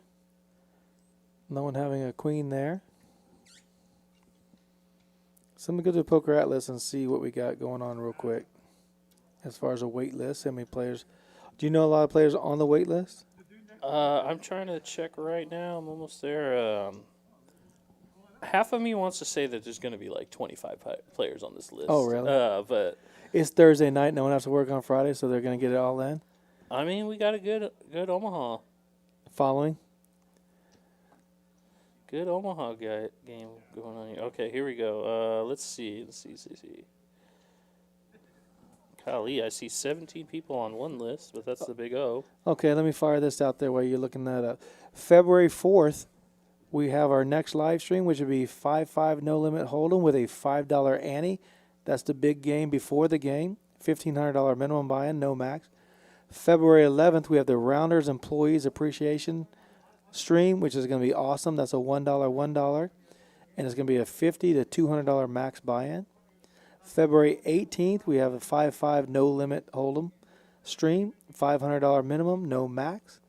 And then the last Thursday of the month, February 25th, a 5-10 no limit hold'em, $1,500 minimum, no max. So I'm really excited about February 11th for the Rounders dealers to be able to play. Plus, I don't know if any of the girls play that are the waitresses here, but I just can't wait to see the table. I want to see the employee one. Yeah. I want to see what the other guys on the side of the field are thinking. Right? See how they play when they see all these hands? I know it's not going to be tight. That's what I know. I'll bet that.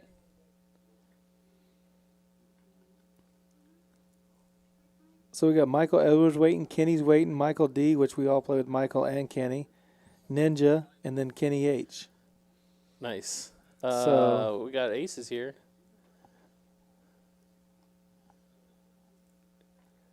Mark is under the gun. Well, actually, he's a small blind. He's first to act because of the straddle. Rory has aces again. Just the 11th time today, no big deal. Perfect rundown against the aces with the 10-9-8-7, if you're gonna have a hand against aces, I would suggest that be one of the ones you could possibly like Garrett to use there. in seat 3 came into the booth earlier tonight, and let's see what he does with the 10-7-4-4 on the button.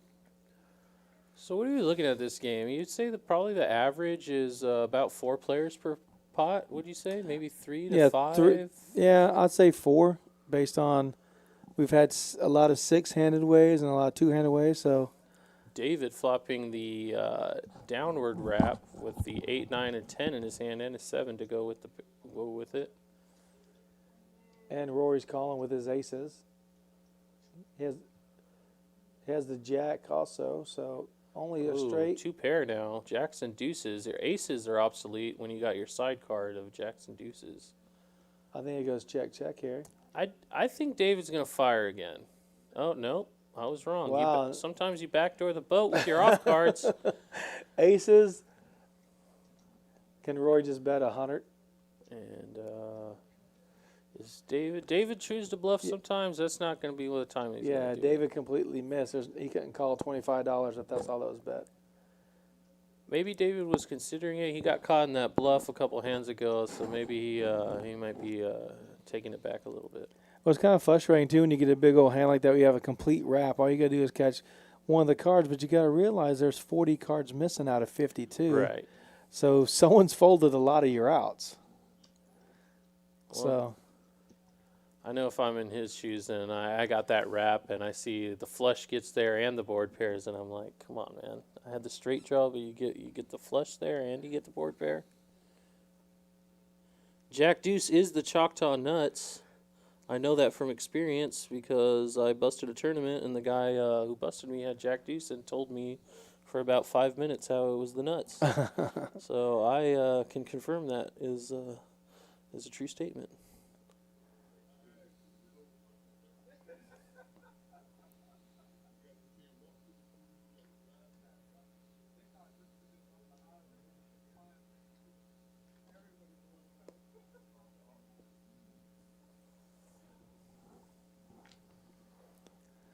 Queen, Jack, Jack 4 for David. Oh, look at Lance here with the kings. Ace 8, 3, 9 with the Ace 8 of spades. Lance with kings. He did raise it. Daniel's going to see a flop with his Ace 8 of spades.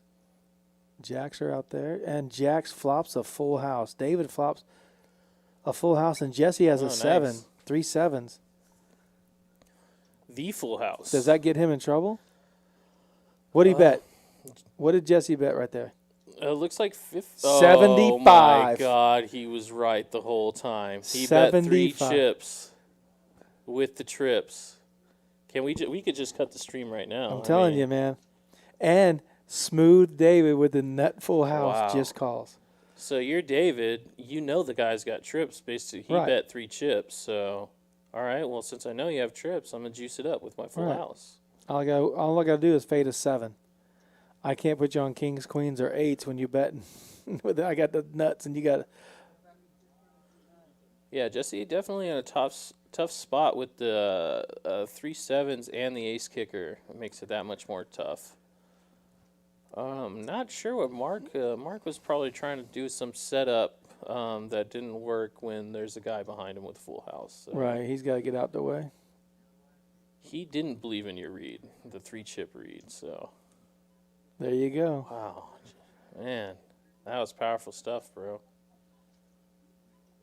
Jacks are still good. Does he check it here? No. He knows that he has 3 7s. I guess What, is he I guess betting Jesse's 300 here. What a good bet. Kind of puts him in the cage here.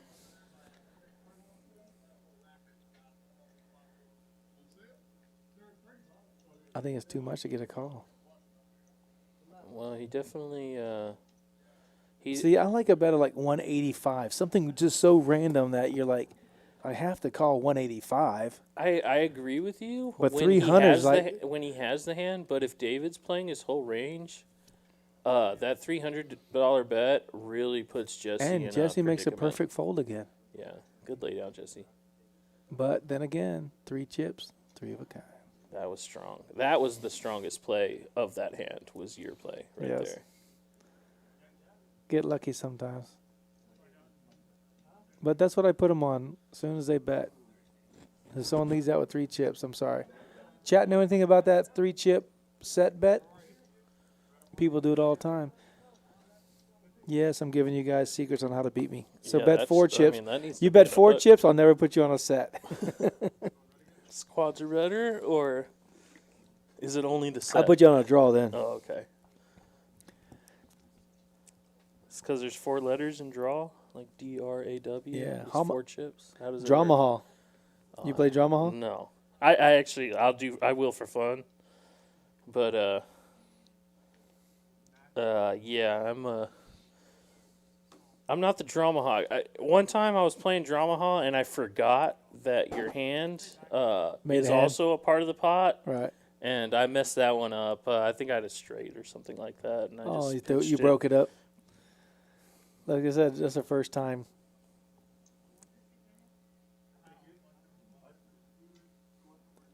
David's going to come in for a 5 with 10-9, 8-5 with the 9-5 of clubs. Garrett is pocket 7s. Garrett with a little bit of a lower type of rundown. It's curious to know. You see some people choose to elect a hand like 7-7-6-3, and they're going to re-raise with it because they want to thin the field and have their 7 high flushes be good. But then there's some people who just choose to, I don't even want to mess with that. I'm just going to fold pre. So it's always interesting to see like what type of player takes those low middling cards. And Yeah, and he chooses to flops do his something. top set against a flush, and there's Ooh, there's almost a 9. straight flush by David. Well, that's what I'm saying. Is like right now, as the game gets a little bit deeper into the night, the guys' ranges are opening up Right. bigger. Not that they're stuck; they're just willing to gamble with the hands that they wouldn't start the game off with. So we got a nut flush blocker here by Rob. And is he going to go for it? I feel like he's going to go for it. He's going for it. I love it. Rob, you got to have And the sauce, bro. You got to David, have the sauce. David can't call with the nuts right now. Yep. And he got the best hand to fold, and now The board doesn't pair. It's going to go check or bet check. Here comes a bet. This is an auto bet. I Auto mean, bet. Rob's has the 7 in his hand, so he can't put Garrett on a set of 7s, even though that he has it. He's betting pot. He's just. Oh, no, 135. I say Garrett's calling. The question is, does Garrett call the river if it blanks off? No, he doesn't call the river. If it's a red card that doesn't pair the board, Rob leads out. He's not going to call. I can see Garrett laying this down. Because he bet and he got raised, so he's thinking, okay, he does have a flush. I've got a set. I can only call here, hope the board pairs. Looks like he's getting. Those are calling chips. Yeah, those are calling chips. Rob bet a stiff 215. Pot's up to $615 if a brick comes out, and it There we does. go. All right, Rob. He let's has fire, to- fire it off. You have to bet it. He has to bet $380, almost $400. From Vegas to Palm Beach to San Antonio, we're potting it any city you want to be in. Oh, and Oh, he's not potting it. Oh, he's doing the little. That was reverse. Garrett folded. Yeah. wow. Rob, you are the man. He did it. He pulled it off. That's the only card you can have to do it, of I course. prefer my Rob dealing. I don't Right. want him on the table. Right. I want him dealing me a good solid hand instead of him taking away chips from me. The only bad thing is if I have the set, I call there, he shows me the nut flush. Oh yeah, that's standard. That's Yeah. how Omaha Yeah. works. You didn't know that? Yeah, I know. Come on down to Rounders Card Club, 3723 Colony Drive, Suite 101, right off of I-10 in Warsbach. We are just up on the right-hand side behind the HEB. We are open 24 hours a day until Sunday morning, which is actually Monday morning, about 3 a.m. Come in. You can play as many hours as you like. You can go and take a rest, come back, do your thing. The place is open 24 hours right now. I think I'm gonna get a breakfast Seat 1 taco. opened up. Lance has taken a Yeah, break. I saw that while we were talking. Lance kind of snuck out there. To be honest, I think he was just bored of his hands that he was getting. He's probably got a tournament to win or something. So Well, all the tournaments are locked up for tonight. They did have a tournament that I'm sorry, I don't know the information on it. Tomorrow night is the tonight was the bounty. bounty tournament. Yeah. Correct. Bounties are fun, man. You ever $120 played the bounty? $120 buy-in. I am the bounty. I always get knocked out. I am the worst hold'em player. You are the bounty. I That could make you I mad. see potential in 3-6, 6 deuce against aces and kings. But then when I get aces, I get cracked with jacks on the jack on the river. I don't want to even talk about it. I'm on the best side right now. I'm able to watch everybody play, have a great time while they're playing, and I don't lose a dime. There you go. Unfortunately, Rory had a really pretty looking hand here at the ace king queen three. double suited, but Yeah. then you standard see all three red cards. And Jesse flops top 2 with king 6. Nobody, no nobody one with has the a flush. Yeah, nobody with the flush. So open ended. Here's the best draw. You never think that would be good. Wow. Set of 4 is gonna bet, take it down. Garrett takes it down. So that's one cool thing about having the like a 10-10 4-4 in your hand, or like a jack-jack 5-5. So usually they say what is it? It's like 1 in 7.5 that you would flop a set. But since you have 2 pocket pairs in your hand, it's roughly about 1 in 3 times you're gonna flop a set in Omaha. So when you get a hand like that, like the double paired pre-flop, you're definitely excited to see a flop. 1/3 of the times you're gonna flop a set. So. All right, check this out. Thursday night tonight, the big bounty $1,000 guaranteed tournament. First place is $1,100. Yeah, that's So there's 43 players that got the pool prize up high enough where first place is $1,000, not the whole tournament. and that's tonight, right? That's right now, going on right now. Yeah, We're down so to that's not even including the bounty. right. So you got to figure the people at the final table are already made money, but by the people they busted out anyways. Well, there's 18 players left, So but they're paying 5 places. There's 43 entries, but first place is $1,100 on a $1,000 Yeah. guarantee. Pool prize is $2,800 almost. yeah, so that's what crazy. I like personally love bounty tournaments, because once you're already deep into the tournament, you're free rolling. You've busted 2 people, you've made your buy-in back, and everything else is profit. Absolutely. So, and you know what? It's kind of fun to bust people and get money. You see them walk away, you get their chip. I'm just saying. Oh, Garrett has aces this hand. He had a set of 4s on the last hand, took down the pot, but now he's got aces with an ace-10 of diamonds. Cool hand. A lot of straight possibilities with the 10 and the 5 in your hand with the ace. So. And he's just calling a raise. Oh, interesting. I'd like to hear what Garrett thought about that. Maybe he felt like the only people were raising were aces. Because usually I would feel that Garrett would. There's no Choose to flush re-raise. draw out there, even though Garrett does have the ace of hearts. Yeah, yet again, nobody with the. B came in the game in seat 1, Yeah, so, taking Lance's spot. Played a lot of hands with B. How about right. Oh yeah, tons. So one thing I like about B is he you notice he just sat down. He's right in the mix. He's just right in the middle of the hand. People, there's people who folded a couple orbits. He's not going to be one of those. Garrett's guys calling gonna with do the that. ace of heart blocker and aces. He does have the best hand. B does have a pair of 5s. Queens and 4s. Oh, B has. 4s. Yeah, Queens. Oh, 2 pair. Yeah. Wow. The flush gets there. Oof. All right, so this is an interesting spot in Garrett. One of the things about why you call here is to put maximum pressure when people don't like a card. So You have to bet here. in order for Garrett to really win these type of hands, he's going to have to put pressure. 500. Wow.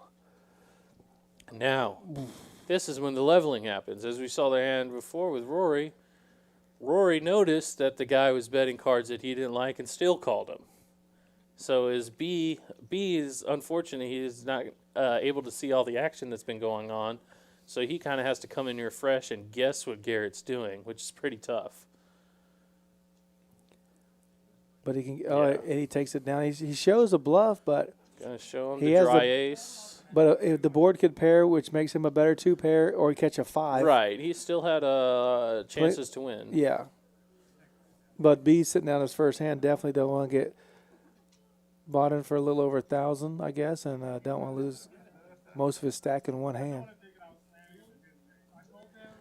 David's going to straddle for 10. Han moved over the seat 9. He's taking Daniel's seat. Daniel picked up. I just noticed. I'm JT. I'm with Rocket. We're working tonight in the booth for y'all. What's up? What's up? I'm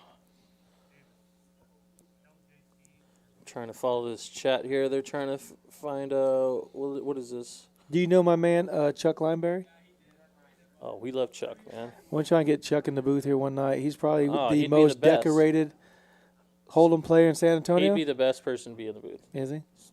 He gets my shout out to Chuck. He would be the best commentator. There's there's Norman Chad. There's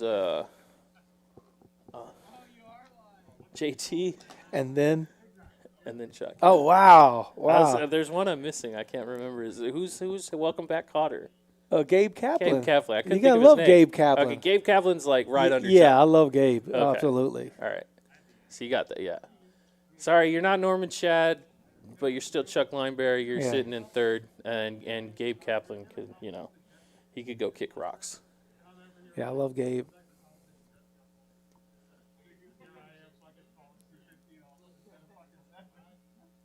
I have to think of another good commentator. I can't think of his name right now, but he's so solid.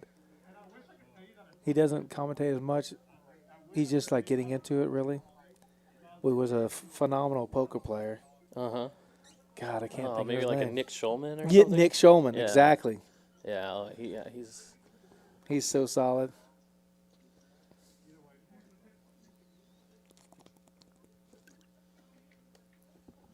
all right, we still got the three-way pot.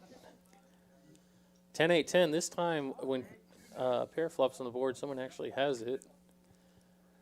I don't David- think Yo Mama's on the board unless he switched seats with Han. I'm not sure. I Yeah, he did- did. Okay, they just switched seats. Oh, I didn't okay. see him there. You know why I didn't see him? Because of the camouflage jacket. Yeah, he disappears in Yeah, that background. That's why I didn't see. I just saw a floating hat. I was like, "What was that hat and Right, glasses floating yeah. around?" I didn't know what that was.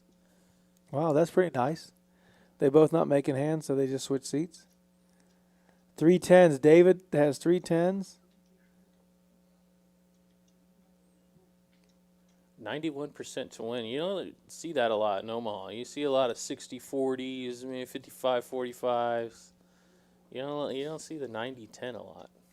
Yeah, Yo Mama has a nut flush, and Mark has a second nut flush. But he's firing away, representing the 10. But David's not going anywhere.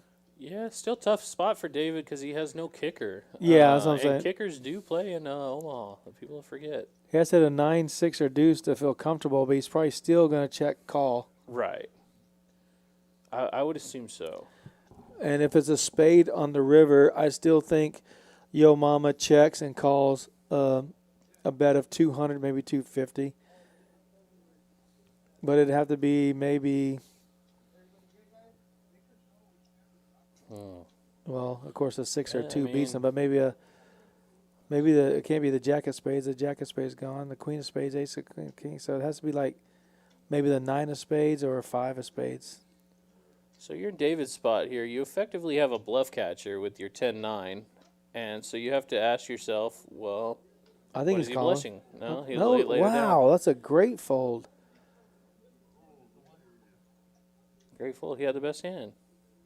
No, that's what I'm saying. It's how did he fold? Oh, wait, hold on. Am I reading this wrong? And Daniel folded with the nut flush draw. Okay. I am reading that wrong. Okay.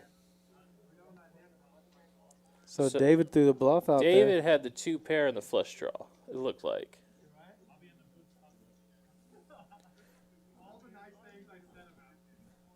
I don't know, man. We're looking at 20 cards. Who knows? Yeah, Great hand, great bet. Great play, regardless. How about that? Okay, check this out tomorrow. The Rounders Card Club is definitely going to be packed. We have our $3,000 guaranteed Friday night free roll. A $3,000 free roll. The Friday free roll is okay. I don't know who invented the free roll here in San Antonio or the idea of it, but it's like borderline genius because how many people have been introduced to the game in San Antonio because of a Rounders free roll? In my opinion, I don't even know. Thousands. Yeah, it's a lot. Thousands. It's so high. So okay. If I'm a beginner, in fact I've told this to my friends who are very beginners. I said, you know what you do? You go play the free roll, because you could effectively not really know. You got 2 cards in front of you, and you can win 2,000, 3,000 is going to be first place tomorrow. Right. For $20. For $20. You got to pay the entry fee for the Rounders Card Club is $20. You sit down and you play for free. Now, if you get knocked out, you can re-enter for $20. But you can actually win this tournament without having any money come out of your pocket, Right. other than your entry, not the tournament entry, but just entering to be a member of the club. So here we got a $20 straddle and a double suited kings. Wow. Ace, king, king, deuce is going to bump it up. So we're actually going to walk into a pretty big pot here. Rob has a according nut to the flush. stack sizes. Wow, Rob lays down ace 10, 8-7, because the 8-7 doesn't play, right? Yeah, it's a little bit on the borderline. I'm pretty It's sure you would $120 choose some pre-flop. spots. Mark's got a pretty good connected hand here. And B, we can't see his cards.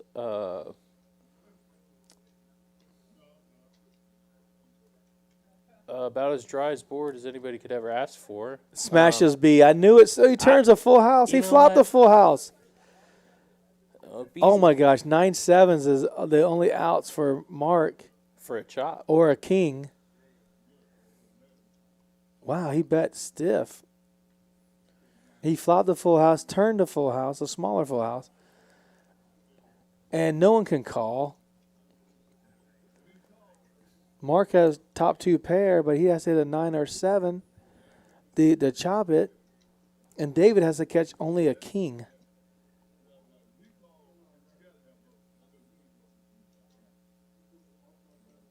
There's no way. Wow, snapped. Daggone it. Maybe David's saying, I've seen this B guy, man. He's played every pot so far. I'm gonna. Did he put him on a flush draw or? But 9-4 is going to win a huge pot. Well, he's only got 300 or so left, so I mean it's 300 to win 1.7. I'm pretty sure. But he knows he can't win. I mean, he probably put him on a flush draw. I was like, okay, maybe he does have the 4 now because he went all in on the river. Right. You know? Yeah, and just eight guts there against 5, My 6, goodness. and, I just knew that smashed B for some reason. I did too. I had that feeling too. You had that feeling? I Yeah. had that feeling too. We couldn't see his cards, and he But finally it's showed one- us his cards, and he had 3 boats. It was 125 pre-flop. But see, those are the hands I say when everybody's playing all the big cards. Man, if you catch it. So B lost his first hand when he had a great hand. And now the second hand he plays, he makes up for more than that. Yeah, he's here to play. He max straddles next hand, standard. Yeah.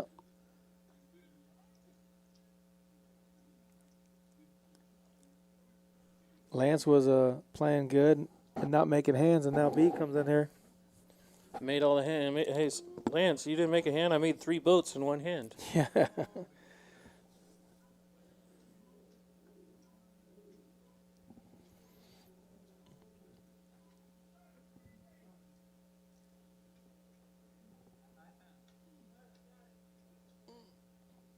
Card readers having a time picking up the 4 cards, I guess. You know what happens sometimes when the cards slide over to one person's sensor that goes to the player to their left? It sometimes messes up the reader.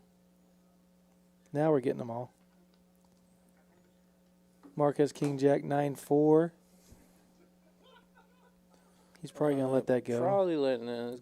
Not really connected, not really doing much. The 4 is the dangler. Okay. Well, Well, you know what? it could stand corrected. He's probably seen a couple things. He said, man, I saw a 9-4 boat last hand. I'm going to play my 9-4. Rory's going to bump it up with his sevens. I like Rory's decision on if he's decided to play a hand, he's going to try to take initiative and raise it up. Representing something a little stronger than what he has. B's never going to get rid of his straddle, though, so maybe that's one bad thing. But for There's Rory 60 to more to raise, because you know B's never going to fold, so. Well, it depends on what he raises also, right? Right. He can only raise pot, which is what it was, correct? Rory, good timing with the bottom set. And B has a flush draw. Mark also with a double gutter, an 8 or a queen will give him the nuts. Wow. And B snap calls with a flush draw. A very tiny flush. This pot's going to get a little bit bigger here. Needs to be a black card. There we go. Oh, B turns a set. set. Oh my gosh. A A set. very, very hidden set Ugh. that happens to be no good. Yeah. And Pretty brutal. he's thinking his hand just got super big, right? Tough spot for B with the pot already at 700. And now it even worse goes check, check. You'd have to feel it. Your juices are good here. He's going to bet 500 maybe. Wow, there's really no Yep, 500. path for victory for B here, unfortunately. Yeah, deuce or diamond. Oh, He- yeah, he has a yeah, flush okay, draw. He's got that. Yeah, but yeah, you're right. I mean, Deuce, deuce would do it. Yeah, or diamond. or diamond. Yeah. So, I mean, he does. His hand does look very big when he looks down at it. He's saying, I got a flush draw, I got a set. I'm beating any two pair, any straight draw. His hand's polarizing to him right now. I would just imagine you have to get it all in on the turn, right? I think Rory's going to raise him here, right? He check raise? Got to. Because against a button straddle, I mean, he doesn't have aces. He'd re-raise you. Rory's probably going to think about it. And It's he's got gonna a be 10 as a blocker? A clear get-in, especially with no diamond in his hand. We're just waiting for Wow. Rory to raise. B's never folding. He's got 500 in. If he puts it to 1,500. Rory also wearing this ATX poker swag. Maybe that has something to do with this ATX poker that's in the chat here. Rory pushed all in. Yeah. Oh, man. Brutal spot. Wow. Can B get away from this thing? It's a $6,000 pot. Oh, it's not a 6,000. Excuse me. Rory's all in for 40, but he's. Yeah, but B still has But 1,000 behind. Right. So it's going to be a $3,000 pot if B elects to call with a bottom set and flush draw. Oh, B, what happened here, bro? When you get check raised, are you putting? He has to have a set, right? Well, the way the hand played, you're definitely not anticipating a check raise. So when it happens, it's oh man, I feel for B right here. This is just a sick spot. You're watching Rounders Live 5-5 Pot Limit Omaha. B turns a set of deuces with a flush draw. It gets checked to him. He bets 500. Rory with a set of sevens goes all in, and B hasn't called yet. B's like, he has to have a set of tens or sevens. He can't put him on aces, but he did raise pre-flop, so maybe he does put him on aces.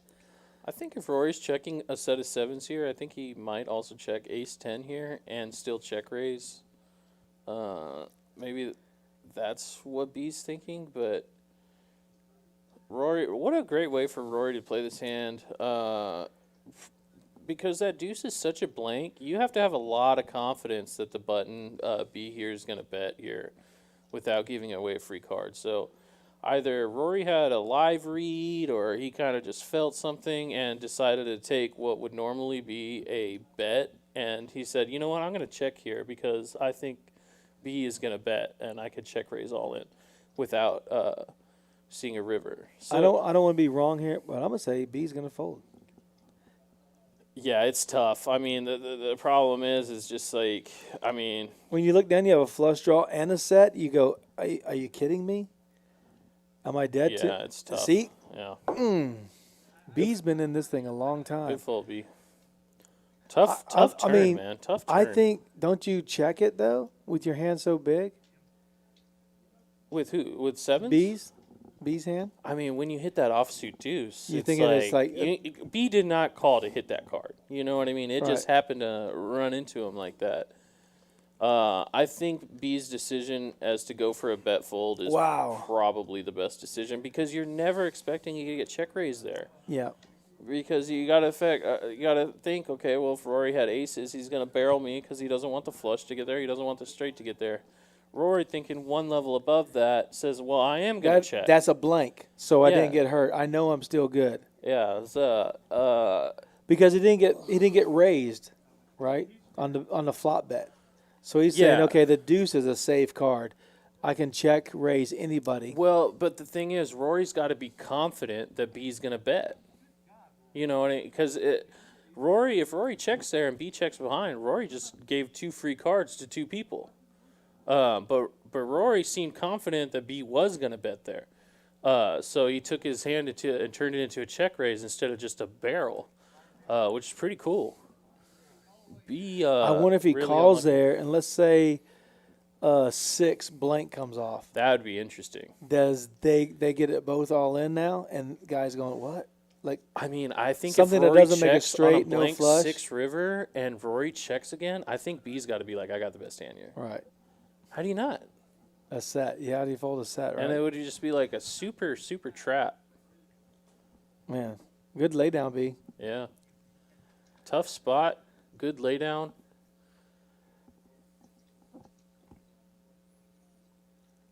So Rob wakes up with an ace, queen, 10-4. He calls a raise. Suited ace. You got that dangler with the 4, but we're still going to work with it. Han, king, queen, 5-5. He's hoping to hit a 5. There's only 1 5 left that I can tell.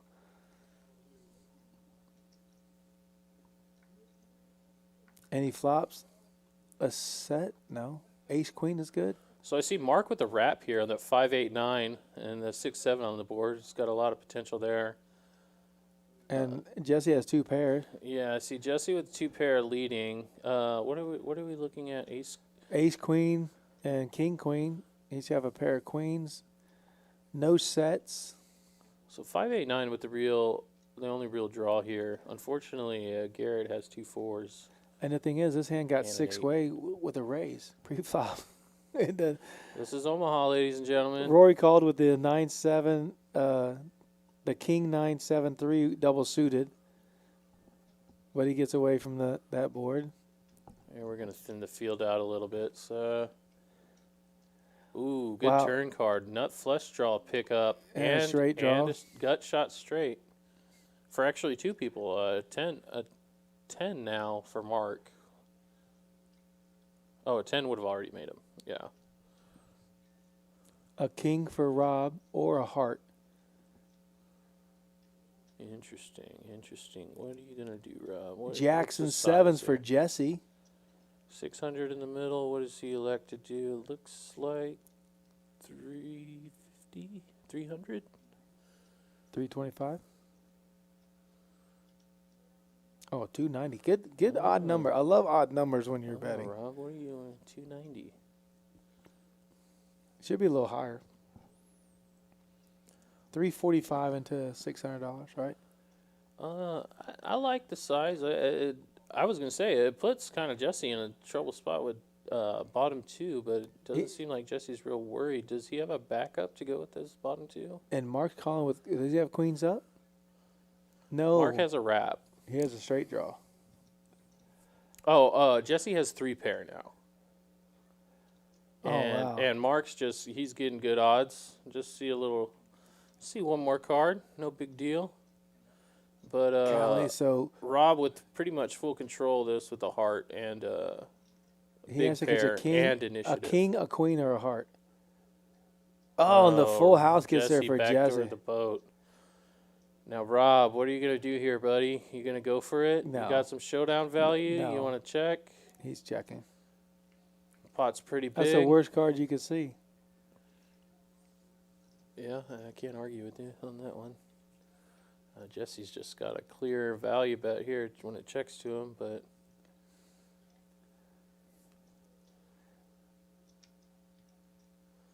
Jesse's got. Does Jesse have 450 behind, or is that? No, Jesse has.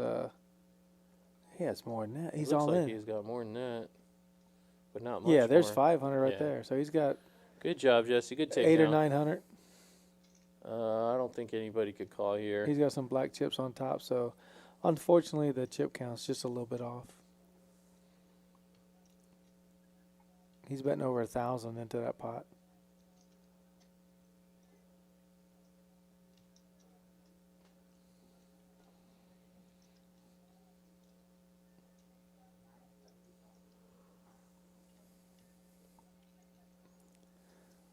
Mark's just waiting for the chip count to get right, but I'm sure he's going to fold with nothing. Yeah, just a little Hollywood here. Now it's up to Rob. Rob can't call with just ace-queen. I think Rob may be considering it against some players, but I think Jesse's not one of them. Although I could be wrong. I don't know. I don't know who he could call against. Everybody out there is super, super good.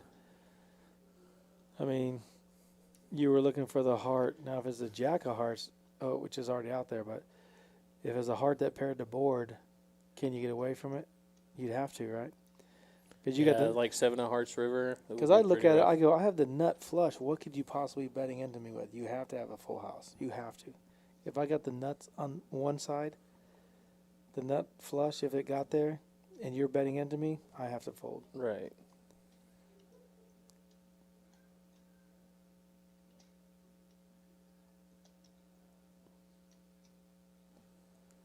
There we go. What are we beating here, Rob? You're beating a busted straight, maybe busted flush.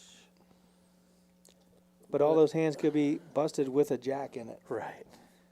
Just 3 jacks beat you. Yeah, I think He doesn't have to have the full house. I guess it's easier on our end when we could see it, but I think Rob's gonna come up with the Fold. because I mean Jesse's what we call very polarized here. He's either got it or he's got probably 10 high, and I don't think that Jesse's pulling the trigger on the 10 high at enough of a frequency to warrant a call. I could be wrong though. I know you said the perfect card has to come to bluff at it, but I don't think Rob has a strong enough hand to be a bluff catcher. I don't think so either. I maybe maybe against some people, but not many. Now, if he had pocket 7s or pocket 6s where he made a full house as well, You could even make a case and say Ace Queen of Hearts is not a bluff catcher because you'd want Jesse to have missed hearts. right. So maybe if you had like the Ace Queen and they were black cards, it would be better of a hero. Oh, he did it. He paid him off. No way. Yeah. I don't like that hand candidate to pay him off with, but I think Rob's just a lot better player than he just did with that call. And I mean, he has to be right about 30% of the time. He doesn't always have to be right, but that's a tough hand.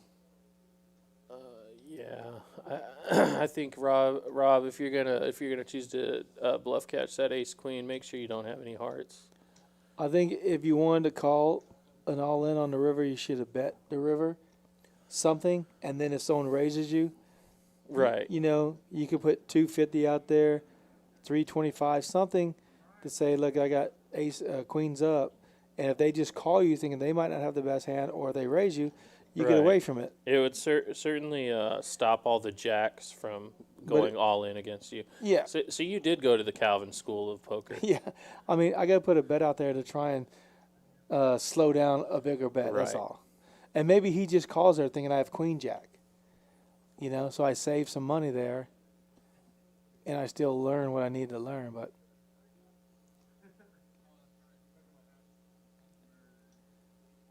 I definitely don't want to lose over $1,100 by calling that much when I can bet it and keep the loss to a minimum. Right.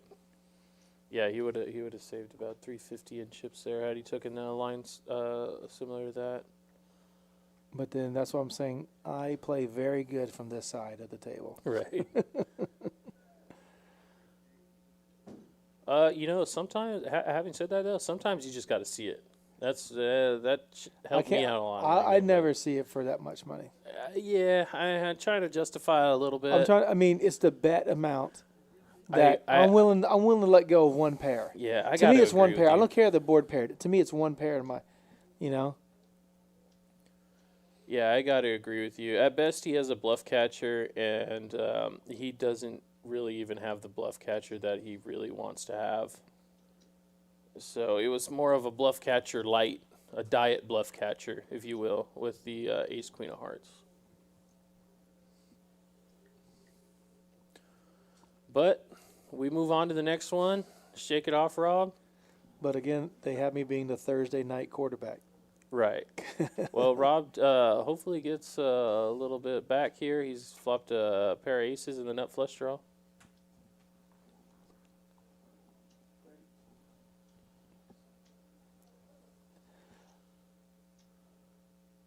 Queen 8, 2 pair. Queen 8, 2 pair against ace and a nut flush draw. The 3 comes off, not helping, but 2 pair is still good. So is Rob going to take a blank and put pressure on with 645 in the middle? No. Rivers 2 pair. He did back into... and Mark made a bigger 2 pair. Right, and actually Mark improved here. Interesting spot, because also a lot of straights got there too. Now I'm thinking if Mark checks, now I think Rob can bet 275. He's going to check it? Gosh. I think he could have bet 275 and got called. Because he did improve. Yeah. Ace is up, ace jack for 2 pair, takes down the pot. Got a little bit back. I mean, he could be worried about Broadway after running into Jesse's last hand. And he's Broadway at 9-10 for sure. Just getting some chips back, but I thought he could have valued a little bit, see where he's at. I don't think Mark is going to raise there. He could easily call with queens up, but I don't think he bets or raises a bet there.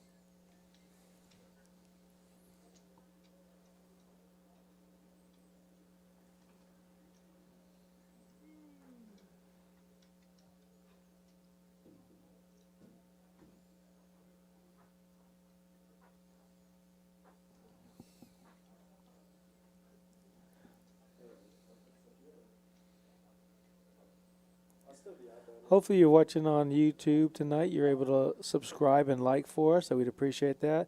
All our Twitch followers, thank you for watching. And everyone on Facebook, thank you for your comments.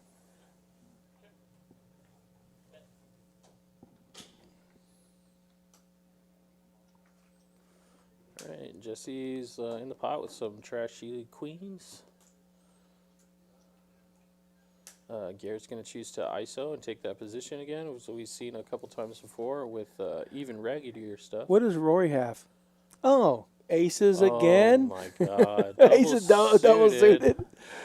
Wow. And Rob has ace 3 of spades and king of clubs. So if he gets clubs, he's going to get, it's going to be hard to. It must be the hoodie. Jesse's got queens. He's going to see a wow, Rob makes a great fold pre-flop. That is a great fold in this dynamic for sure. His hand was just a little bit too disconnected, even with the double suited. I like the laydown, and just going on one of the tougher opponents with initiative is just always an uphill battle. No one has a flush draw. 10 makes Rory a nut straight, even with a diamond. Man, ace, queen, jack must be just such a pretty hand to look at. Double suited. You get all just diamonds. lift up the cards and you just see how beautiful that hand looks. Rory does do the check call, probably. Garrett did bet 325. Wow. Rory's like, really? I got this card and you're betting into me? See, you'll notice that the guys who are bluffing are choosing hands that if called on the turn, can pick up a lot of equity. So even though Garrett's over there with the queen 9, 8, 6 high, he could pick up a 4, a 5, a 7, an 8, a 9, and He wants really to pick show. up. Yeah, good bluff, Garrett. Good bluff. He goes check, check. He bets pot pretty much. I don't mind Rory's laydown because in 2 hands he's just going to get aces again. So Right. that's not too bad. He's had aces a lot tonight. Young man runs good.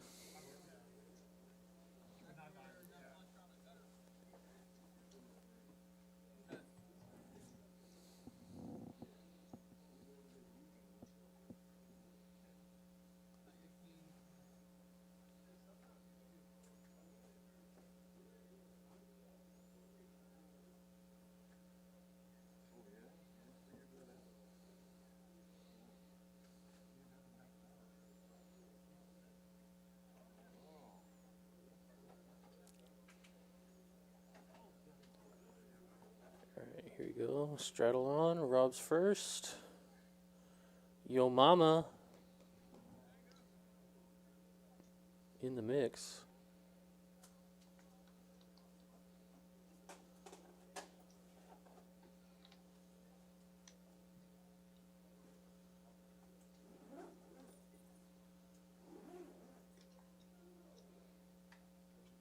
Rory choosing that leverage again, it looks like, raising his button.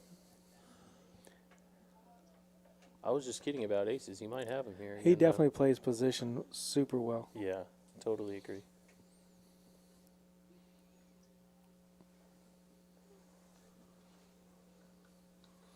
Builds a nice sized pot.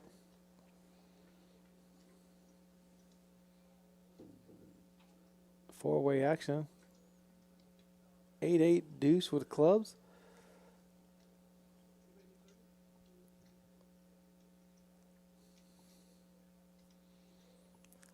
Clubs get there, but if you have 8 in your hand, you could definitely have a deuce and a 4 maybe.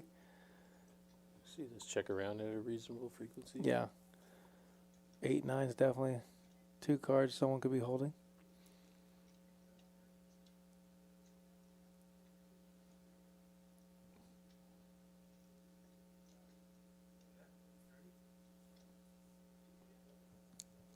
Mark's going to bet the river.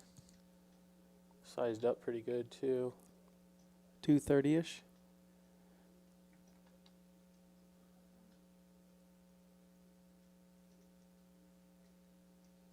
Whatever he has, I like his size here because you could figure at this point with all the checkdowns that everybody only has a bluff catcher. So put the pressure on the bluff catcher. Before you're saying, how did I miss that hand? I got an 8 in my hand that didn't make a full house and a flush. You say, you believe this? I don't have aces. I have kings. He wants to fold and show, maybe? Yeah, It see? looked like a flush. Look. Oh, he did have kings. He had Kings and queens. They didn't have aces this time. I'm sorry. He had kings and queens. He's like, how did I miss this hand? I just need to make a pair. Let me know how you do it, Rory. I'll pay for lessons. Looks like we got a dealer change. Maybe a bomb pot coming in. Dustin's going to come in and deal. Another bomb pot. We want to thank everyone who's been watching on YouTube and Facebook and Twitch. We appreciate your support. When you come out to Rounders, please support all the dealers, the wait staff, the porters, the front desk. Everybody really appreciates it, and they do work hard for you. They do appreciate all your tips, and they do appreciate all your kind words. So we are doing a double board bomb pot, $25 from everybody that wants to play.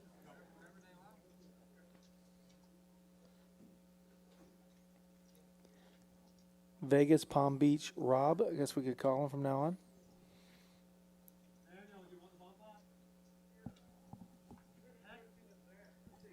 We don't know where he's going. He's the real poker traveler, I guess. He's in a different city every day, I guess. I'm sure our next stream we're going to see the Poker Traveler, Big Daddy Chaz, Not Bart Hansen, all the regular suspects. Hopefully you guys are doing well. The out big there guns with doing the great this weekend. 5.580. Yep. Be interesting to see those big guys play in a different structure game like that, where they have to put an ante up every hand. Yeah, that's pretty neat. Yeah. Have safe travels. Get back to Rounders Card Club safe. Hard to be nitty when you have to put an ante up every hand. So I think they know that, and I think you're gonna see some splashes on that game for sure. Ace 3-5 with a 3-5-10 board, diamonds and hearts. So this is when you're like deuce 4, deuce 4, deuce 4, deuce 4, 10, 10, one time. With hearts. I'll just be greedy. I want it all. And Rory probably has aces in his hand again this time. We can't see. Did anybody bet 3 chips? I haven't seen it yet. I haven't seen it, so you know what they don't got. That's good. It's good. Oh, there's 3 chips. I feel like that's like 2 and then 1 though, or is that still count? 2 and 1 is 3. Okay, that's true. I learned that once in kindergarten. No, they bet 100. 125. Yeah, so it's It's not. all 3. draws. It's all draws. All right, what's the sickest card we could think of here? What about like double 4s? How about a 3 of diamonds on the board that has 3-5 ace, and a 5 of something on the bottom board that has 5-3-10. Both boards get paired. Oh no. Well, that's a good run out though. Now a couple straights got there on both. 6-7 and 4-6. There could be blood. Oh, you got 4-6 on both boards. Yeah. Oh my goodness, 4-6 for the scoop. Need 2 black cards on the river to fade to flushes. Diamond up top, heart on the bottom. Oh man, and they say only if you could switch them. Yeah, that's what they always say. Yeah. Oh, we do have a bet by 320. Looks like Yo Mama Daniel. 320. He's got 4-6 both ways. And one of them is a flush draw.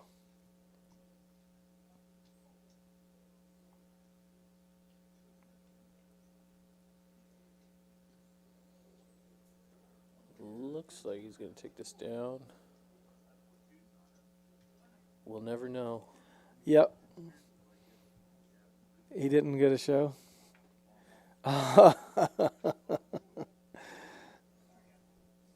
My man, gonna look at the rivers.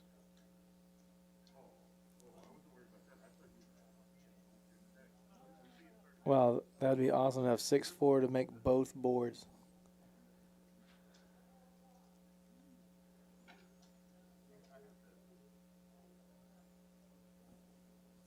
Dustin, our dealer, is a long-time dealer, getting a nice little $3 ping for his great dealing, giving Yo Mama Daniel the scoop.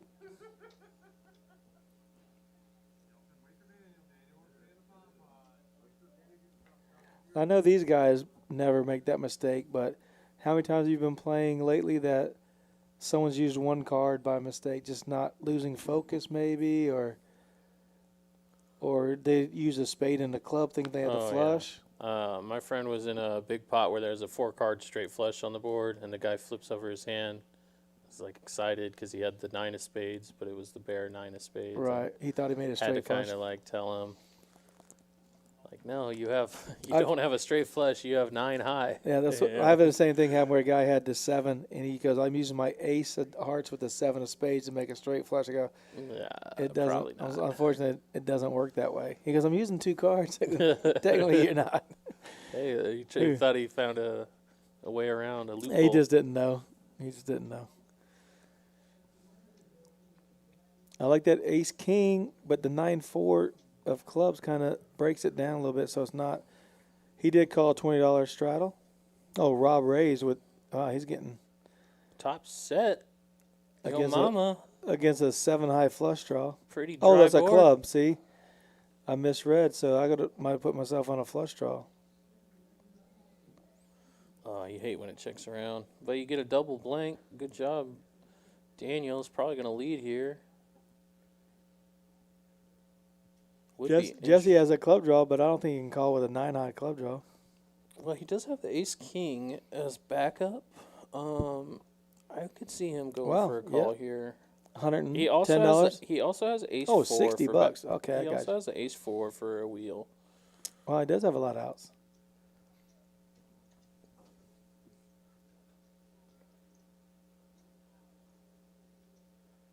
And he's going to get another blank. I like Daniel's decision to bet here. He shouldn't be scared of a lot of 4-5s when there was no action, and he has a 4 in his hand. There's a lot of 4s out there in the hands. Yeah, everybody has a 4, but not the 5. Right? Yep, set of kings takes it down. Back to back, yo mama. There you And- go. Here's another 2-ball for you. Yeah, Dustin's making more tips than 2 hands. Just running it up. And he gets a button to do a straddle. Yeah, life is good for Daniel. A good seat change. Yeah. Han's not too happy. But that's what happens. Sometimes you just can't make a hand. You know, one night you can't make a hand, but every other night of the week you're making hand after hand. So I'm sure Han's just fine. It's a tough table.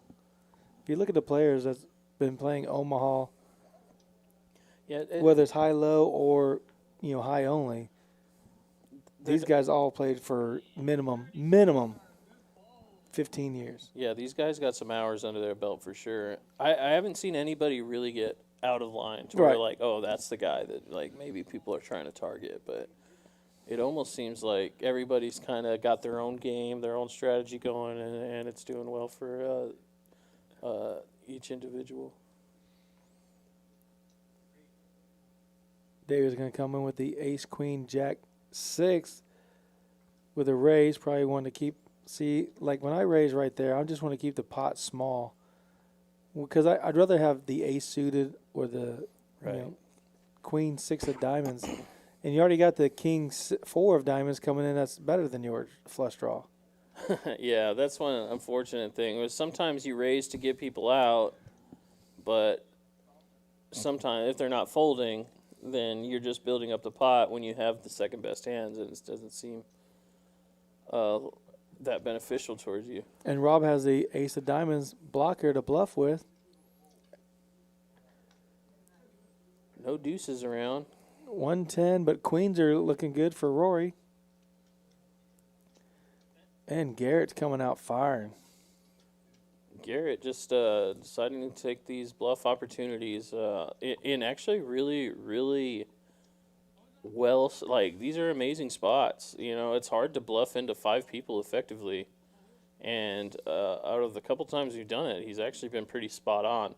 Although what he's anticipated hasn't exactly worked out. When you see a guy just call with queens. Well, Garrett- now you have to represent the deuce. Well, he happened to hit one of his best turn cards, giving him the inside wrap, making it easy to double barrel. Yeah.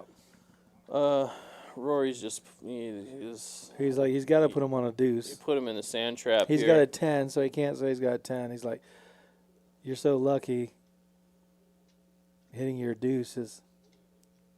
Yep. Good bluff, Garrett. Yeah. Those are hard bluffs to navigate through on those. Out of position with 4 people behind you. But he seems to know his spots pretty well. It did check around to him. No, he Yeah. let out. Well, the button was on over here, so when it got there, like 3 people checked, so he bet, and one person folded, and then Rory called him with queens. So Yeah. he basically knew he only had to beat 2 players, Right, okay, with 2 I get what people you're saying, checking. yeah. So he was in 3rd or 4th position to bet, and he did. So he knew he was going to be heads up, worst case scenario.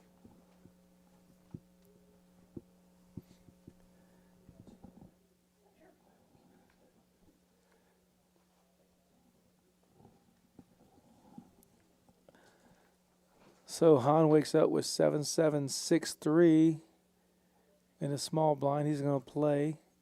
B's big blind is 7-6-5-3.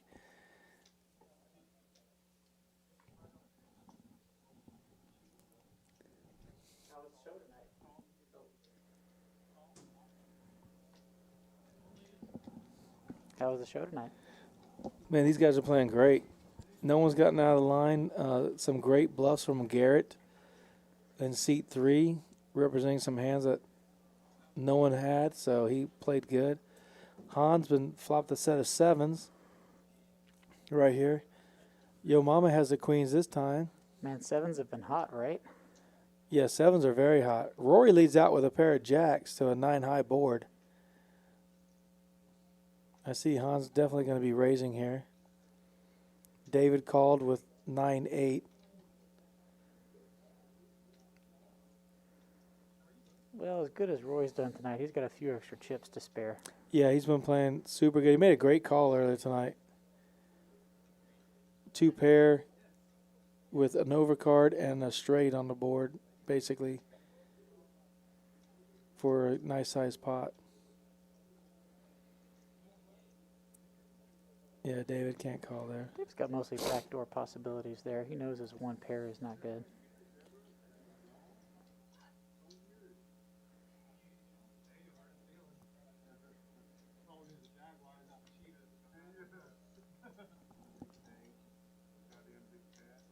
So Hans going to straddle for 15.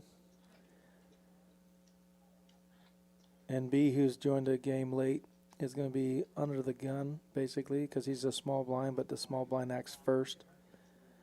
Again, you're watching 5-5 Pot Limit Omaha, where you get dealt 4 cards, and you have to use 2 cards and 2 cards only. So you are using 3 cards off the board of 5 and 2 cards out of your hand.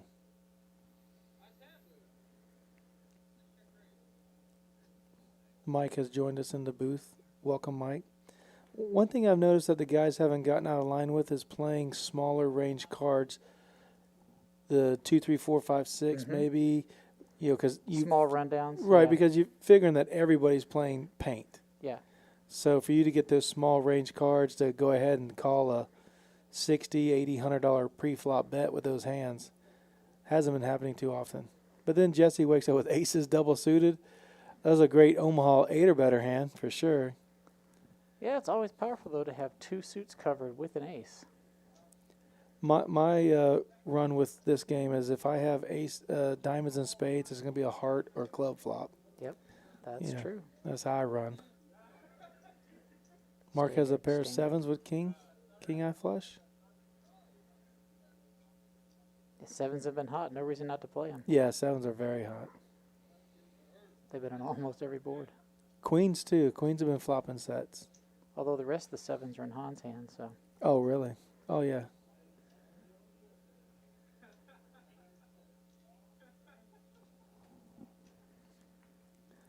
And B's going to play from the small blind.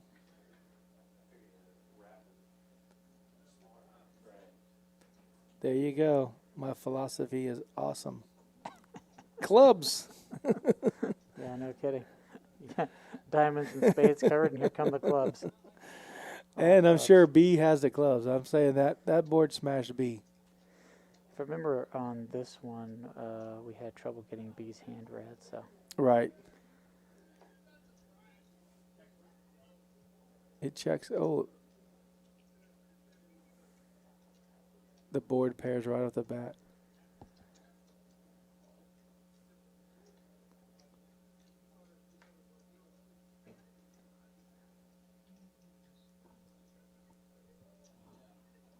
Jesse has aces up.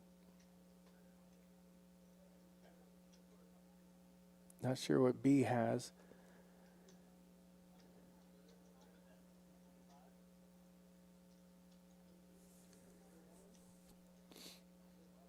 Looks like B had folded. Oh yeah, B folded. Yeah, I think he ended up giving that one up. Like this one, we had a little trouble with some of the back end system things on this one. So Jesse calls rough, 225 with aces up.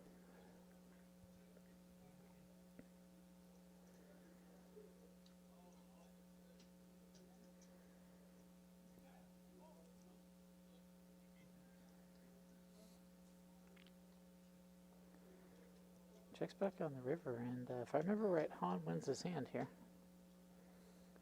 Makes a flush. How come? Oh, that was weird. It showed he had 10-8. Yep. Yeah, I think we had Hans hand read incorrectly on this one. He had the 10 of clubs with that 6 of clubs. So he actually had He had or I guess he had the obviously 10-8 of clubs. the 6 of clubs is not both on the flop and in his hand.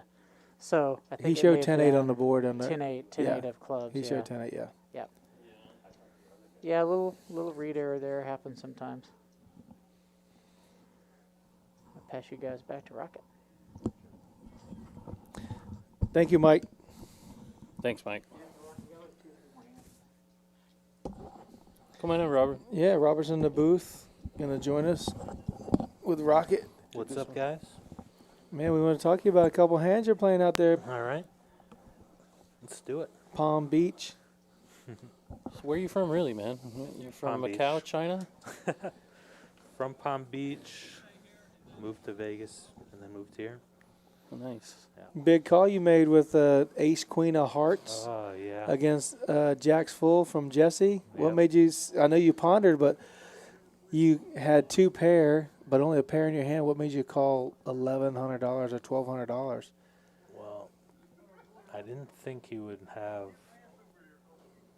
a set of like 6s or 7s. Right. He backdoored the full house. So. Right. And I didn't think he would have Queen Jack there. And I obviously didn't put him on like a Jack 7. Yeah, So well, I thought he had a wrap and maybe a smaller flush draw to go with it. I actually put the other guy on like bottom set, and then once he folded, I was like, okay, maybe, yeah, I don't know. yeah, it's a tough hand because we were sitting there going, I said, oh, 100% he folds. 100% he folds. Because I just can't see, even though the board's got a pair and you have a pair in your hand, or a pair Ace Queen with the top 2 pairs, I said, he can't fold because just a Jack beats him.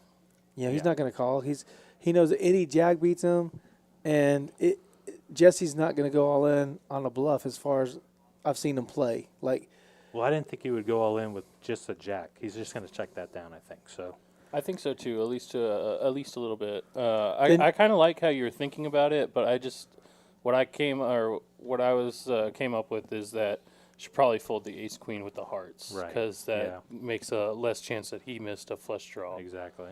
I put him more on the, like a wrap, though. right. I said Rob's mic is a little low. You can take your mask off. It's fine. I'll speak up. But yeah, Yeah, that's a tough hand. That's a tough hand. Yeah, that Yeah. was brutal. But having said that, I didn't really see a lot of players that were contemplating bluff catching as much, because we've actually seen a couple of bluffs that went through rather easily. Whereas I kind of noticed a lot of people were pretty fit or fold, except for you would actually take your time and maybe is this a good time to catch a bluff? Because even though this is Omaha, it's still kind of somewhat hard to make a hand. You don't always have to have a full house every hand. Right. I think it's super hard to bluff in this game when you still know that 40 cards or 36 cards are gone, but still it seems like the 2 guys that are in the hand, you and Jesse, you smashed a flop. You got Ace Queen with the nut flush draw. He's got 3 pair. He makes 4 pair or the full house. It's like this hand is super. We got it looks like a couple all-ins here. B all-in pre. Did I miss that? I think it was a misread. Oh, it was. Yeah, okay, I see it. It looked as though B was all in and got a call or a reshove, but yeah, I that think was that was a not the misclick or case. something. Yeah. Okay. ATX Poker wants to know how you doing, Rob. Doing pretty good, ATX. Yeah, How about you? I'm gonna put a smiley face. This is. Do you remember the first hand that From- you were all in with? I can't remember. Yeah. At Ace 8, Oh, that's right. 7, Against 7. a set of 10s. Right. Yeah. Because I 3-bet that hand to 100. Right. Didn't think anybody would be in there with 10s unless they had like A lot of draws out there too. And, Try to Yeah. and protect Garrett your had the hand, yeah. exact same hand as Garrett you. had Ace 8 also. Yeah. Yeah. Garrett came in and talked to us for a little bit about that hand. Garrett was put in a tough spot being the middleman with the guy who actually had the set behind him. Right. So what was your overall read of the table? How was the flow of the game? Anything you'd like to comment? Like, did you feel like Garrett said everything was jovial? You guys were joking around. Nobody yeah. was really Friendly game. For the most part, everyone was playing pretty fit. Yeah. Rory got aces like 20 times. Yeah, Oh, we we heard saw. that. Yeah, we seen it. He but we've heard. he actually didn't get aces once, but he got kings and queens. Oh, I saw Yeah, that. Yeah, that he was showed the- you his hands like, how? That was the one time that he didn't get it. Yeah. So we got a couple of racks up here. Looks like we got a couple more hands left. Yeah, just a few more hands. I think the guys are. I kind of liked seeing everybody kind of seemed to have their own little strategy here. No one was really out of line. I tried to get out of line a bit, you know. Okay, I loved your dry ace, just The laying clubs? it on Yeah, with the the dry great- ace. yeah, that's a The great- clubs, I wish I would have saw more players do that. I Right. saw a couple pass ups on that, which I Oh, was yeah. kind of surprised. I was planning on doing a lot of that, but I didn't have many Beca- situations come up to do it.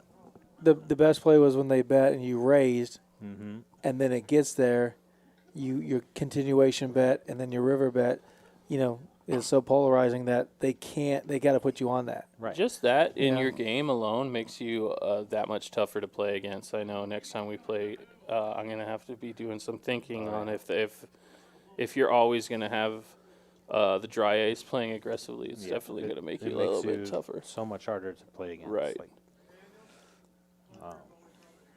I think Garrett also made a similar play, didn't he, with the ace of hearts? Or Yes. Something like that. Mhm. Yeah, Garrett played well tonight. He had a couple Garrett bluffs. did play well. The flop Yeah. was 10 deuce deuce. He bet and Rory called with queens, and then the blank because 6 came on the turn. He bet full pot again, and Rory let it go, but he had nothing.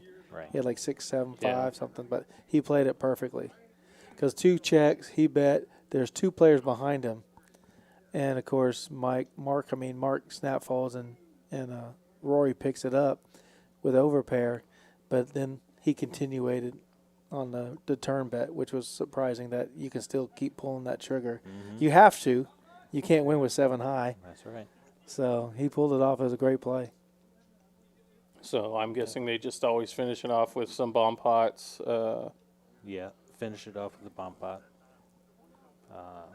So we saw some just blood flipped today. already. We didn't see a lot of blood, but we definitely towards the beginning we were seeing people mix it in well. No super crazy cooler. That's what I was thinking. I was thinking there was going to be that one flop where Hand it's, over you hand, know, when we didn't see that. There was that one hand me and Han got in where we both flopped the nut straight. And Right. you had the update And on you- I him. had the Yeah. you- I had the little That was free a roll on. big, Yeah. big free roll You had the- opportunity. You especially, showed him you had the ace, Yep. yeah. and a brick came on. Oh, it board paired or something. Yeah. Especially running it twice, you Yeah. got that free roll both opportunity. of them, Is yeah. pretty brutal to not make it, Yeah. but I was a little worried he had a little spade could have free had the roll. flush draw. Right, with it, right. Yeah. You're always thinking they have what you don't have. Yeah. Yeah. Ooh, Well, luckily it came out good for both of you. Yeah, no Yeah. blood. Would have been nice though. That was like a 4K So, pot. Yeah. so okay. When you guys started, everybody did like a 1,500, 2,000, and you did a 500. Right.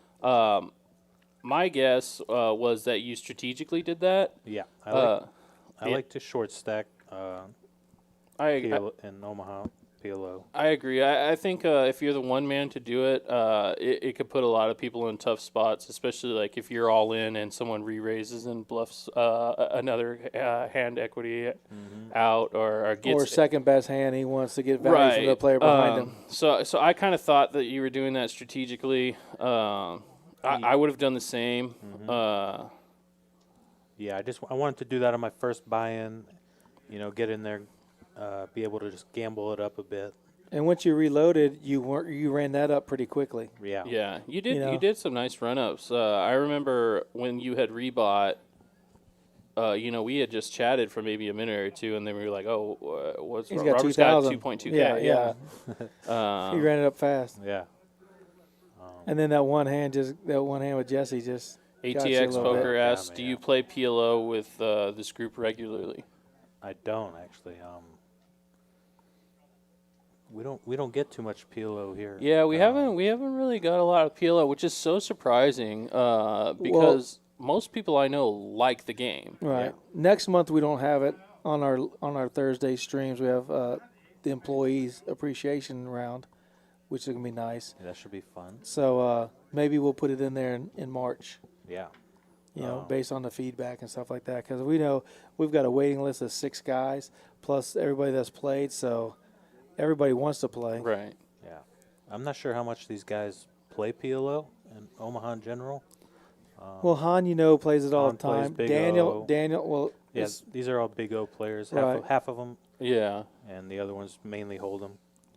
So I thought I had a decent edge there. well, we want to thank everybody for watching our stream tonight. Everybody on YouTube, please subscribe and like. I'm JT for Rocket and Robert. We want to thank you guys and catch us all February. Every Thursday in February, we have games going on. Our stream will be going on, and we want to thank everybody for watching. Good night. Night. Good night.